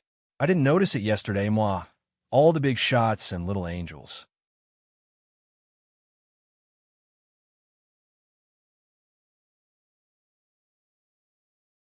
Chapter 1737. Gunyinji smiled. Dad, there's a difference between clean and dirty DNA? I didn't study much, so don't lie to me. Her words made Lu Jin laugh out loud. The little bit of emotion he had felt just now quickly disappeared. He then said to Gunyinji, The results of Luo Piapiao's full DNA sequence test are out. Wenshui's full DNA sequence test is in progress. Gunyinji grabbed Lu Jin's arm in surprise and quickly said, Really? Really? When will the results be out? If nothing unexpected happens, tomorrow. Lu Jin deliberately said it casually, but his gaze was provocatively directed at Hua Xiaoheng, who was sitting in the front passenger seat. Gunyinji pretended not to see it and smiled. That's great. Dad, you're so nice to me. If I'm not nice to you, who am I going to be nice to? You child. Lu Jin rubbed her head. My girl is so nice. She has to find the best man. We should stay away from some men who rely on their looks to make a living. Lu Jin glared at the back of Hua Xiaoheng's head again. Gun Yinji was embarrassed. She felt funny again. If Brother Xiong and Brother Zhe heard this, they would probably laugh until they were out of breath. In Lu Jin's eyes, the famous commander of the Special Operations Forces who had made countless contributions relied on his face to make a living. Gun Yinji held back her laughter, but from the corner of her eye, she saw Lu Yuan, who was driving in front of her, trembling with laughter. She rolled her eyes, and the smile on her face faded. Her voice also deepened. Dad, I actually have a man I like. I'm engaged to him. Hua Xiaoheng. He immediately felt that something was wrong. This girl was going to cause trouble again. Lu Yuan also quickly glanced at Hua Xiaoheng and took a good look at his expressionless poker face. Lu Jin, on the other hand, was extremely happy. Anything that could attack Peter at this time was good news for him. Really? Really? How's that man? Isn't he amazing? Lu Jin deliberately said loudly. Actually, he knew that Gun Yinji's fiancée was Hua Xiaoheng, who was sitting in front of him, but he didn't like either of them. It wasn't that he didn't trust their characters, but he simply didn't like them. Only a man with a daughter would understand this feeling. Hua Xiaoheng shifted uneasily in front of her and coughed lightly to remind Gun Yinji not to overdo it. Gun Yinji acted as if she didn't hear him and said softly to Lu Jin, "He's very good, very capable, and knows everything. He's good at everything. He's a good man who's good at home. You know how to cook?" Lu Jin could tell what he was most concerned about. "How's your cooking? Is he as good as Boss Lu?" "Yes, but I rarely do it." She lowered her head, and when she looked up again, the smile on her face had completely disappeared. She frowned and said, "But he's too capable. It makes me seem especially useless." "Useless? Who's so blind?" Lu Jin rolled his eyes. "He dares to despise you? Let's not want him anymore. It's not that he despises me. It's that I feel inferior." Gun Yinji's head drooped even lower. Her soft voice made her sound like an abandoned kitten under the eaves, waiting for someone to adopt her. Lu Jin's heart was broken. He held her hand and said repeatedly, "Why do you feel inferior? What's there to feel inferior about? We can do what he knows how to do." Gun Yinji immediately said, "I don't know how to cook. What do you think I should do? I've tried very hard to learn, but I just can't learn. What's so difficult about cooking?" Lu Jin shook his head nonchalantly. "I've already learned it from watching. I'll teach you when we get back." Lu Yuan, he also coughed and said calmly, "Big shareholder Lu, do you know how to cook?" "I don't, but I can learn." "What misunderstanding do you have about my ability to learn?" This time, Lu Jin didn't lower his head to the evil force that knew how to cook. "Boss Lu, Ninji, we'll cook when we get back. Let me think about how to come up with a plan." "Okay, Dad, think quickly. We'll do it when we get back." Gun Yinji agreed with both hands and successfully diverted Lu Jin's attention. Hua Xiaoheng and Lu Yuan, who were sitting in front, heaved a sigh of relief. However, they had underestimated Lu Jin's ability to act. The four of them returned to the apartment. Lu Yuan and Hua Xiaoheng went to Gun Yinji's apartment to prepare lunch. Lu Jin took Gun Yinji to his apartment to use his kitchen for experiments. Hua Xiaoheng was a little uneasy and said to Lu Yuan, "Why don't I go take a look? I'm always a little worried." "It's just cooking. What's there to worry about?" Lu Yuan didn't even raise his head. He choked the oil pan and beat the eggs into it to stir fry. Hua Xiaoheng smiled bitterly. His uncle didn't know about Gun Yinji's destructive abilities. Gun Yinji had almost torn down his official residence when she cooked a meal in the past and attracted the special forces to clear the place. "I'd better go take a look."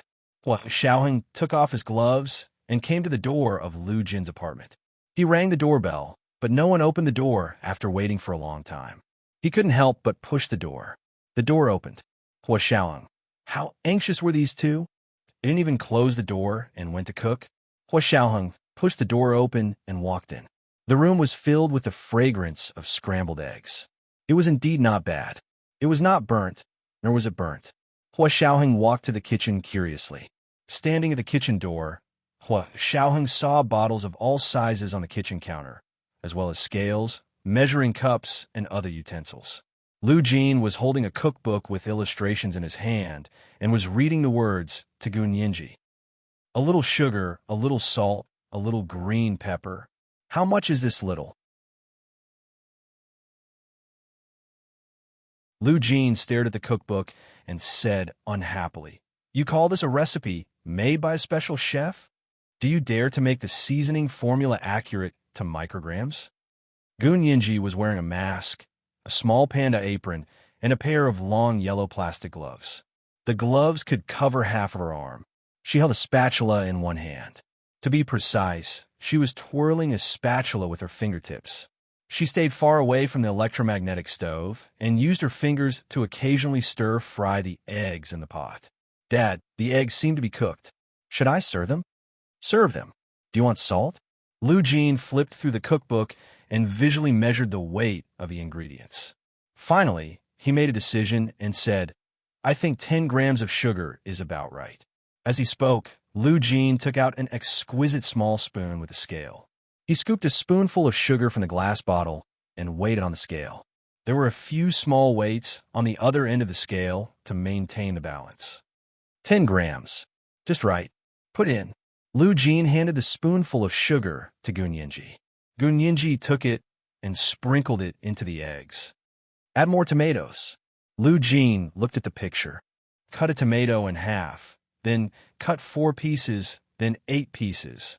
Then put in the pot and stir-fry with water and eggs. Hua Xiaoheng finally understood. These two were making a big show of doing high-end experiments. So they were going to make scrambled eggs with tomatoes. This was really the most high-tech scrambled eggs with tomatoes in history. Hua Xiaoheng shook his head. Seeing that these two had so many utensils to help them, there shouldn't be a disaster like the last time. He turned around and returned to the kitchen of Gun Yinji's apartment and focused on preparing the food with Lu Yuan. When all 8 dishes were ready, Lu Jin happily came over with a plate of scrambled eggs with tomatoes. Placing it in the middle of the dining table, Lu Jin said proudly, "This was made by my girl. Try it. Boss Lu, it's no worse than yours." Lu Yuan smiled and picked up a piece of scrambled eggs with tomatoes with his chopsticks. When it was placed in his mouth, it was so sweet that it was bitter. Lu Yuan, he wanted to spit it out, but when he looked up and saw that Gun Yinji was also looking at him eagerly, he swallowed it and praised, "Yinji's dishes are indeed unique." He turned to look at Hua Xiaoheng and said, "Mr. Peter, try it too. You Soviets like tomatoes the most." Hua Xiaoheng looked at him and said calmly, "The Italians like tomatoes the most. We Soviets like borscht the most." The main ingredients of borscht were tomatoes and onions. It was a pity that Gun Yinji didn't eat onions. Otherwise, cooking a pot of thick borscht in the winter would be a good nourishing dish. Gun Yinji wrinkled her nose and said, "I don't like borscht." Lu Jin happily made a get-out gesture at Hua Xiaoheng, indicating that Peter was out. Hua Xiaoheng didn't even look at him. He took the serving chopsticks and poured a bowl of fried rice for Gun Yinji. Lu Jin scooped himself a big spoonful of scrambled eggs with tomatoes and put it in his mouth. Oh, it was so sweet that he was about to cry. However, it was the first time his daughter had cooked for him, so he had to eat it no matter how sweet it was. Lu Jin swallowed the big mouthful of scrambled eggs with tears in his eyes. Gun Yinji happened to see it and asked in confusion, "What's wrong? Isn't it delicious?" She picked up a small piece of egg with her chopsticks and immediately blushed as soon as she put it in her mouth. "Don't eat it, don't eat it. This dish is poisonous." Gun Yinji stood up and was about to take the plate of scrambled eggs with tomatoes away. "How is it poisonous? It's just a little sweet." "Yinji, how do you know that Dad likes sweets?" Lu Jin said with a smile as he continued to eat the sweet scrambled eggs with tomatoes. Hua Xiaoheng also took big bites. In just a short while, the two of them finished the plate of scrambled eggs with tomatoes like a tornado, leaving only a little soup. Gun Yinji was very grateful to Lu Jin and Hua Xiaoheng for giving her face. After lunch, she volunteered to wash the dishes. Lu Jin wanted to help her, but Gun Yinji said that she wanted to see the results of Wen Shuyi's DNA sequence test sooner. So Lu Jin went to look at his own experiment after lunch. Lu Yuan said that he wanted to take an afternoon nap and asked Hua Xiaoheng to accompany Gun Yinji to wash the dishes. The two of them walked to the kitchen, and Hua Xiaoheng asked with a smile, "Did you put too much sugar?" She had already used a measuring cup and a balance to measure the amount of seasoning used. So how could she have put too much? Gun Yinji wanted to cry, but no tears came out. She muttered in a low voice, "I think I mistook sugar for salt. I said why it wasn't salty, so I put a little more." Hua Xiaoheng, he held Gun Yinji's shoulder and said solemnly, "Yinji, promise me that you'll never cook again. It's shameful to waste food." Gun Yinji, in Lu Jin's multifunctional laboratory, he looked at the results of Wen Shuyi's DNA sequence test that had just been completed and rubbed his chin with a smile. Interesting, really interesting. This was today's second update, Chapter 1726, Men Who Rely on Their Looks to Make a Living. A reminder for everyone's monthly votes and recommendation votes. Please cast all the recommendation votes. We'll continue with the third update today, and we'll also add more monthly votes for May. At 8 o'clock in the evening, the third update. Want all the big shots and little angels.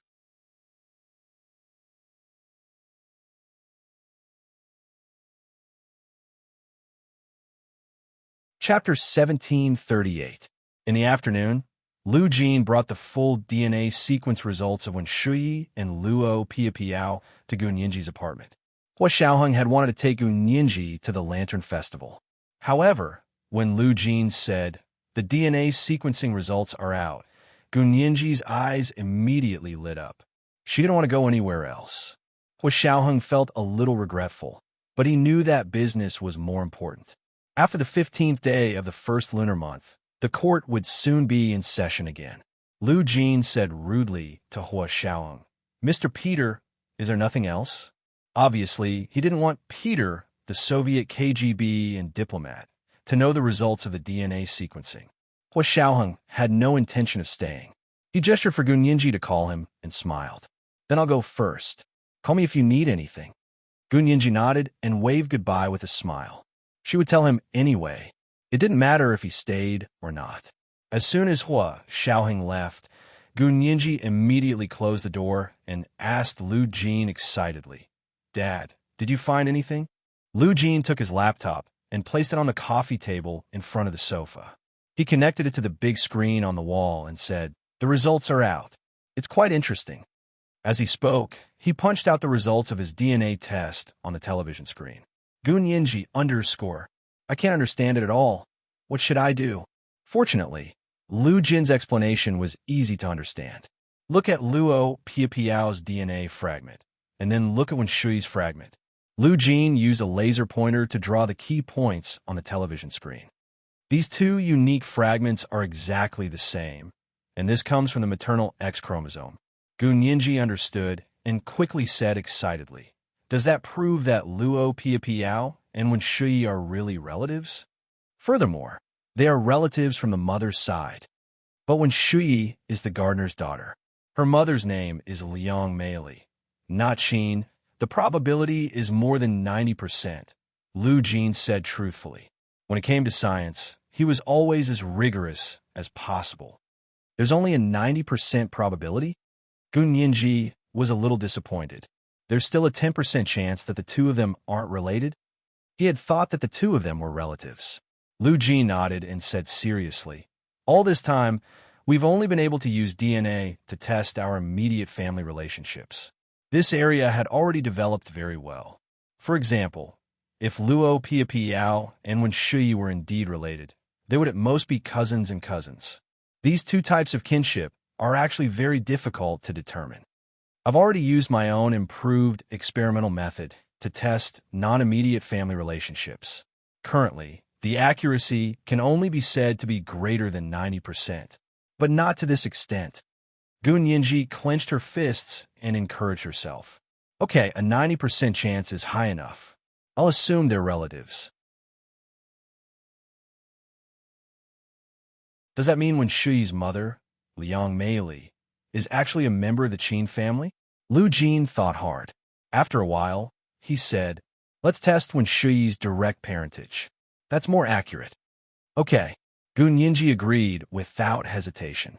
Just before today, if Lu Jin had suggested this, she might have hesitated.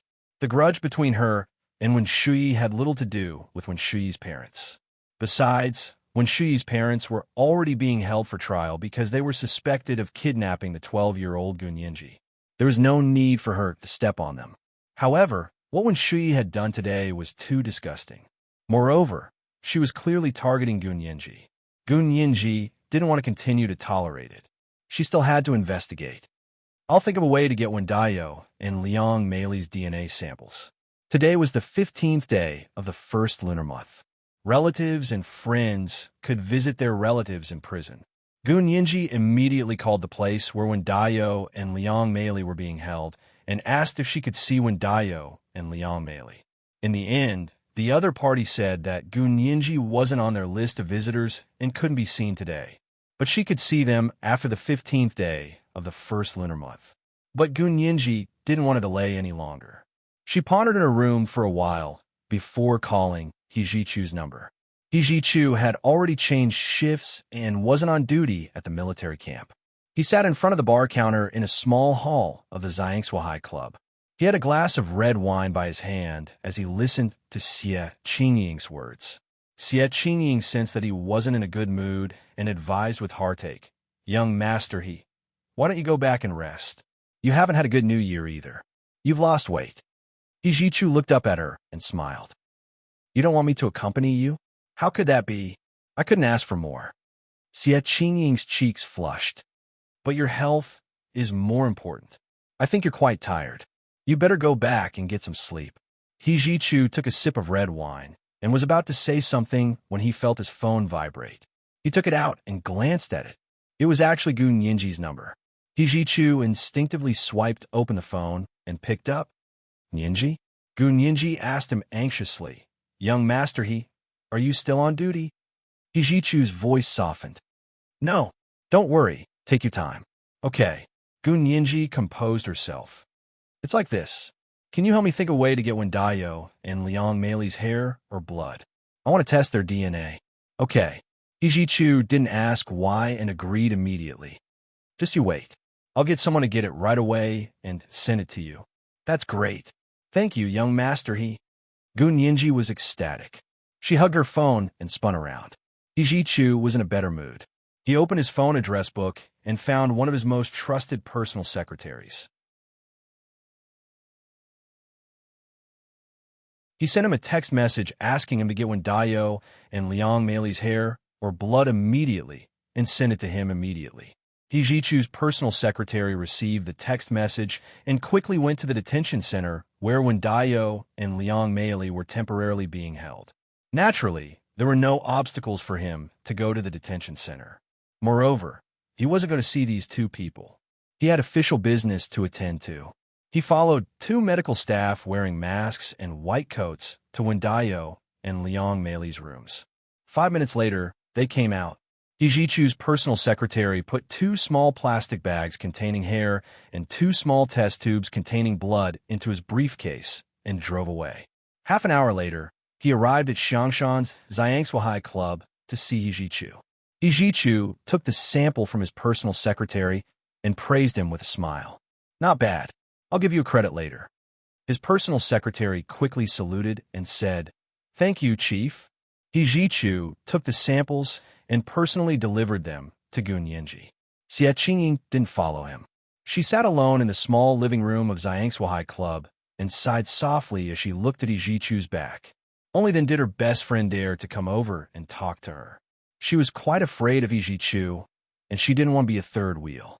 Therefore, as long as Xie Qingying and He Jichu were together, her best friend would consciously not disturb them.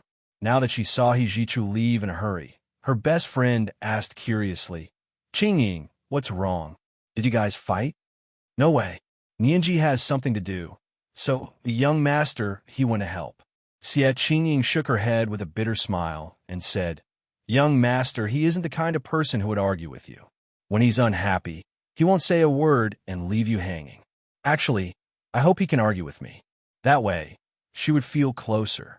He Jichu's occasional absent-mindedness made her feel both sorry and sad. She also felt a little uneasy about how to get close to him. Her best friend was relieved and patted her on the shoulder with a smile. That's what dating an idol is like. Good luck. You make it sound like you're very experienced. Xie Qingying laughed. Tell me, which idol have you dated? I don't have one, but I have friends who do. Her best friend teased her with a smile. For example, you miss Xie. Go away. You're not serious. Xie Qingying pushed her and poured herself a glass of red wine. Her best friend pressed down on her glass and sighed. You've already drunk a lot. Don't drink anymore. It's fine. Let me drink a little more. Xie Qingying pulled her best friend's hand away and downed the wine in her glass in one gulp. Her best friend looked at her worriedly and whispered, I can finally tell that every time it has to do with Gun Yinji, something is wrong with young Master He. Or is she your cousin? What's she doing? Didn't they break up? The engagement has already been annulled, yet she still doesn't treat him as an outsider. Is she deliberately keeping him hanging? Xie Qingying glanced at her and lowered her eyes. I don't have much of a relationship with her. I haven't seen her for so many years, and my relationship with her isn't as good as with you. She probably treats me the same. Then you just watched as she called young Master He away with one phone call. Her best friend was indignant on her behalf. Maybe it's business. Xie Qingying poured herself another glass of red wine. The faint disappointment in her heart gnawed at her heart, and it hurt a little. If it's business, why didn't she bring you with her? You're so capable and have a lot of connections. Maybe you can help her. Her best friend was very confused. It's fine. I'll keep my distance from her in the future anyway. Xie Qingying took a sip of wine. There's nothing I can do. I'll just treat her as an ordinary friend. He Jichu drove to the entrance of Gun Yinji's apartment complex. The 1.5-hour drive only took him 45 minutes to get there. Gun Yinji's phone rang. Seeing that it was He Jichu's call, she quickly picked it up. Young Master He, I've brought the things. Are you coming out to get them, or should I send them in for you? So fast. Young Master He, you're so nice. Gun Yinji couldn't help laughing. Where are you? At the entrance of the complex? I'll ask the doorman to let you in. She then changed her mind. Forget it. I'll go get them myself. He Jichu didn't say anything. He got out of the car and leaned against the car door to wait for her. Not long after, he saw a tall and slender girl run out of the complex like a bird. She ran in a hurry and didn't even button her coat. It fluttered in the wind, and her forehead was wet with sweat, but her big, clear eyes were very bright. It was as if the winter sun was in her eyes. It was the only warmth in winter. He Jichu's heart softened, but he didn't do anything. He took out the 2 small plastic bags of hair and 2 tubes of blood from his pocket. These are Wendayo and Liang Meili's hair and blood. They were just taken. My personal secretary saw them take them with her own eyes. Thank you, young Master He. Gun Yinji took the samples and was overjoyed. Today is the Lantern Festival, so I won't delay young Master He's moon above the willow tree. People meet after dusk. Gun Yinji winked at He Jichu. Goodbye, young Master He. He Jichu opened the car door with a half-smile. You're burning the bridge after crossing the river. Yinji, let's see if I'll help you next time. Young Master He, please forgive me. Gun Yinji waved at him. I'll definitely visit you in 2 days to apologize. He Jichu could tell that she had something to do, so he didn't continue pestering her. He got into the car and waved his hand. You can go back. I'll watch you go in before I leave. Okay, young Master He, be careful when you drive. Gun Yinji smiled at him and turned to leave. He Jichu sat in the car and watched Gun Yinji's back disappear at the entrance of the complex before driving away. In just a short while, someone in a tall building not far away took a telephoto lens and captured the entire scene. This is today's 3rd update, Chapter 1727, The Most Ordinary Friend. Reminder, monthly votes and recommendation votes. Please vote all the recommendation votes. We'll continue with the 3rd update today, and we'll add more monthly votes for May. Moi, all the big shots and little angels.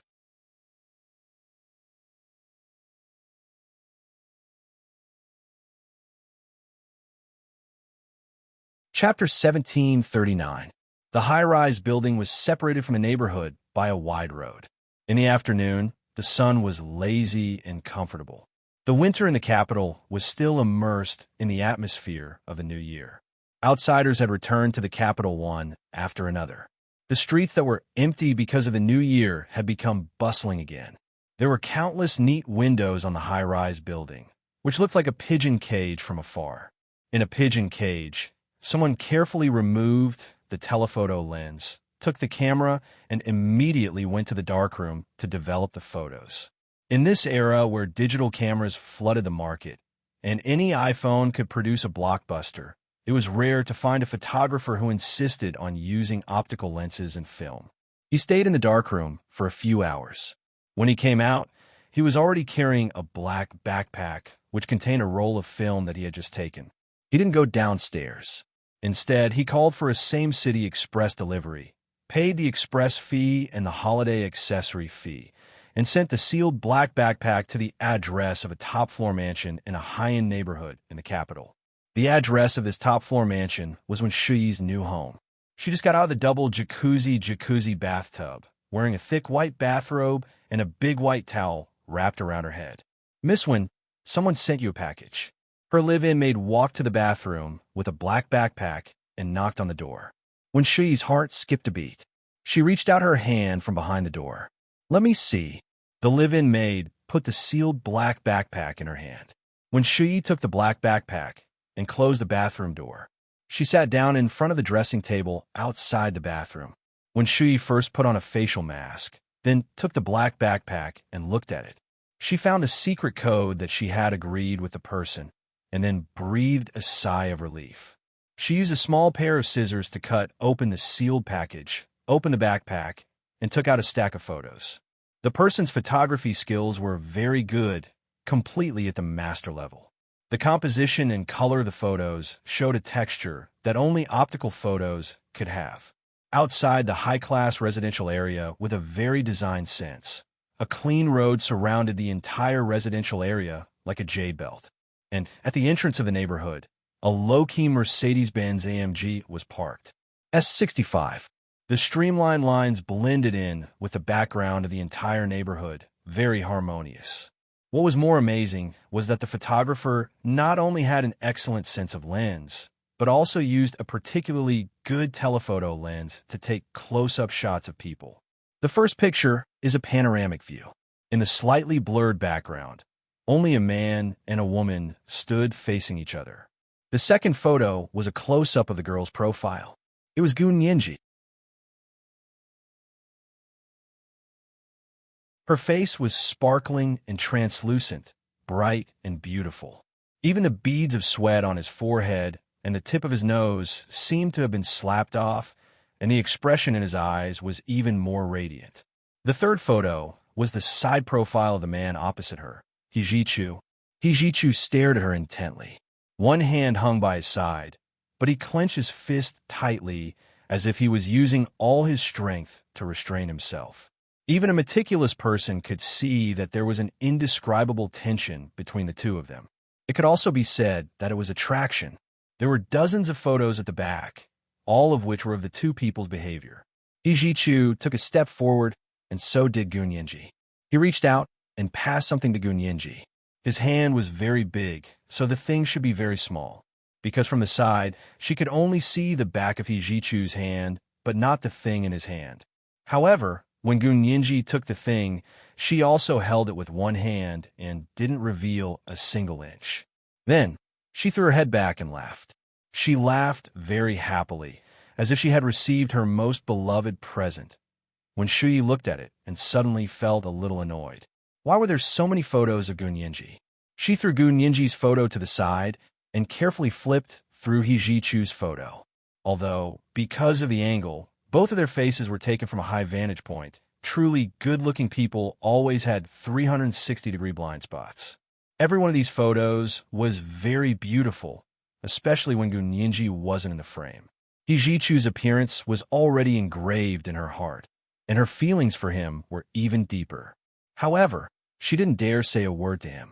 She didn't dare to be like Gu Nianji and laugh and scold He Jichu without restraint. She also didn't dare be like Xie Qingying and boldly confess her love and capture his heart in a surprising way. She could only hide in a dark corner and quietly watch him. When Shuyi closed her eyes and picked out the best photo of He Jichu, she carefully placed it behind a mirror on her dressing table. As for the rest of the photos, she picked out a few of the two of them in the same frame and placed them in a big red envelope. After coming out of the bathroom, when Shuyi changed her clothes, looked at her watch, and called Xie Qingying. Xie Qingying had just come out of Zhangsuahai Club. She had been drinking and didn't drive. Her best friend was driving. When she heard her phone ring, she picked it up and looked at it. It was actually Wen Shuyi. She still had the face to call her. Xie Qingying immediately sobered up from the alcohol. She sat up straight and answered the call. She said coldly, "Wen Shuyi, are you done? You should be happy that I didn't cause trouble for you. How dare you continue to harass me?" Wen Shuyi wasn't surprised by Xie Qingying's attitude at all. The angrier she was, the happier she was. "Miss Xie, I told you that it was a misunderstanding last time. It had nothing to do with me. Qin Haoshan was the one who spouted nonsense." When Shuyi didn't hesitate to put the blame on Qin Haoshan, he wanted to save his grandfather, so I reminded him that he could ask Unyinji for help. I didn't say a word about Miss Xie. She knew that people like Qin Haoshan were the most prideful. He would never admit that she had taught him to do that with the photos. Even if he had let it slip, he would still insist on it to the end. Therefore, when Shuyi wasn't worried at all that Qin Haoshan would testify against her. However, Xie Qingying wasn't so easy to fool. She sneered and said mockingly, "You're both thousand-year-old foxes. Why are you acting? Miss Wen, I'm in the media. I don't need you to show me how to set the pace." The corners of Wen Shuyi's mouth twitched, and she said impatiently, "Fine, since you're a smart person, I won't beat around the bush. Where's young Master He? It's the Lantern Festival today. How does young Master He plan to celebrate with you? What does it have to do with you how I celebrate with him?" Xie Qingying frowned. She felt that Wen Shuyi was stretching her hand too far. "Haha, does young Master He have plans to celebrate with you?" Wen Shuyi scoffed. "I happen to have a few photos here. Do you want to take a look?" "What photos?" "Another photo," Xie Qingying said angrily. "You're still saying that you didn't order Qin Haoshan to spout nonsense?" Wen Shuyi, she didn't say anything else and sent a photo to Xie Qingying. It was the panoramic photo of He Jichu and Gun Yinji looking at each other. This photo was so beautiful that it could be pasted up and hung on the wall as a creative wedding photo. Xie Qingying's breathing stopped for a moment when she saw the photo. The photo was so beautiful. The two of them in the photo were like a beautiful man and a beautiful woman in an oil painting. They were full of tension. Xie Qingying took a deep breath and tried to suppress her emotions. She picked up her phone and said to Wen Shuyi, "You secretly took pictures of them?" Wen Shuyi was stunned for a moment. She thought to herself that Xie Qingying looked magnanimous and kind, but she wasn't easy to deal with. She avoided answering Xie Qingying's question and said with a smile, "This was taken just now. Today is the Lantern Festival, right? Young Master He isn't with you, is he? He left you and went to see Gun Yinji. Don't you want to know what he's doing? What did he give Gun Yinji?" As when Shuyi spoke, she sent Xie Qingying another photo. It was the photo of He Jichu giving Gun Yinji something. "Look, that thing definitely isn't big. When Gun Yinji took it, it was covered up tightly. What do you think it could be?" When Shuyi used her imagination to the fullest. "This size, don't you think it looks like a ring?" "Shut up." Xie Qingying's face was livid. When Shuyi, if you want to fan the flames, you have to find something logical. They just broke off the engagement. Why did they have to give him a ring? What's going on in your head all day? At this point, Xie Qingying suddenly had an idea and subconsciously said, "You like him. When Shuyi, you like young Master He." Even like her, she had a deep crush on him when Shuyi was caught off guard and was attacked by Xie Qingying. She hadn't expected that Xie Qingying would be able to see through her after only a few interactions with her. Actually, Xie Qingying loved He Jichu deeply, so she was especially sensitive to these things. And a woman in love also had a natural radar system for her love rivals. In a moment of desperation, when Shui immediately withdrew the photo she had sent to Xie Qingying. Fortunately, it was still within the time to withdraw it. She only hoped that Xie Qingying didn't have the habit of saving photos at all times. After Xie Qingying finished speaking, she realized that when Shui had fallen into a strange silence on the other side of the phone, she knew that she had guessed correctly. Therefore, all of Wen Shui's little tricks had a reasonable explanation, especially her various actions against Gunyinji. Xie Qingying sneered. Wen Shui, don't even think about using me as a weapon. What are you going to do? Don't drag me down with you. I'm pursuing young master, he openly. I won't be like you, hiding in the dark like a rat in the gutter and doing some shameful things. After Xie Qingying finished speaking, she blacklisted Wen Shui. Unfortunately, after blacklisting her, she realized that the 2 photos Wen Shui had sent her had already been withdrawn. She no longer had any evidence. Xie Qingying held her phone and sat in the car, silently thinking for a while. Then, she dialed He Jichu's number. He Jichu had already returned to the He residence and was sitting alone in the study, working. When he heard his phone ring, he looked at it. It was Xie Qingying, so he didn't pick up. Xie Qingying called him a few times, but it went to voicemail. She didn't know why. Ever since they started their relationship, He Jichu had never not picked up her call. Xie Qingying was anxious and immediately called Gunyinji again. Gunyinji was waiting in the laboratory in Lu Jin's apartment, watching him sequence Wen Daiyou and Liang Meili's DNA with her own eyes. This was the first update of the day, Chapter 1728, You Like Him. We'll continue with the 3rd update today, and we'll also add the monthly tickets for May. Please vote for all the recommendation votes. The 2nd update at 1 o'clock in the afternoon, and the 3rd update at 8 o'clock in the evening. Mwah. All the big shots and little angels that you're tuning in to the Romance Rendezvous YouTube channel. We're so grateful for your support, and don't forget to subscribe to join us on this incredible journey through captivating stories. Your generosity through donations truly makes a world of difference, as it's the primary source of revenue that allows me to expand and enhance this channel for you. Thank you from the bottom of my heart for being a part of this adventure.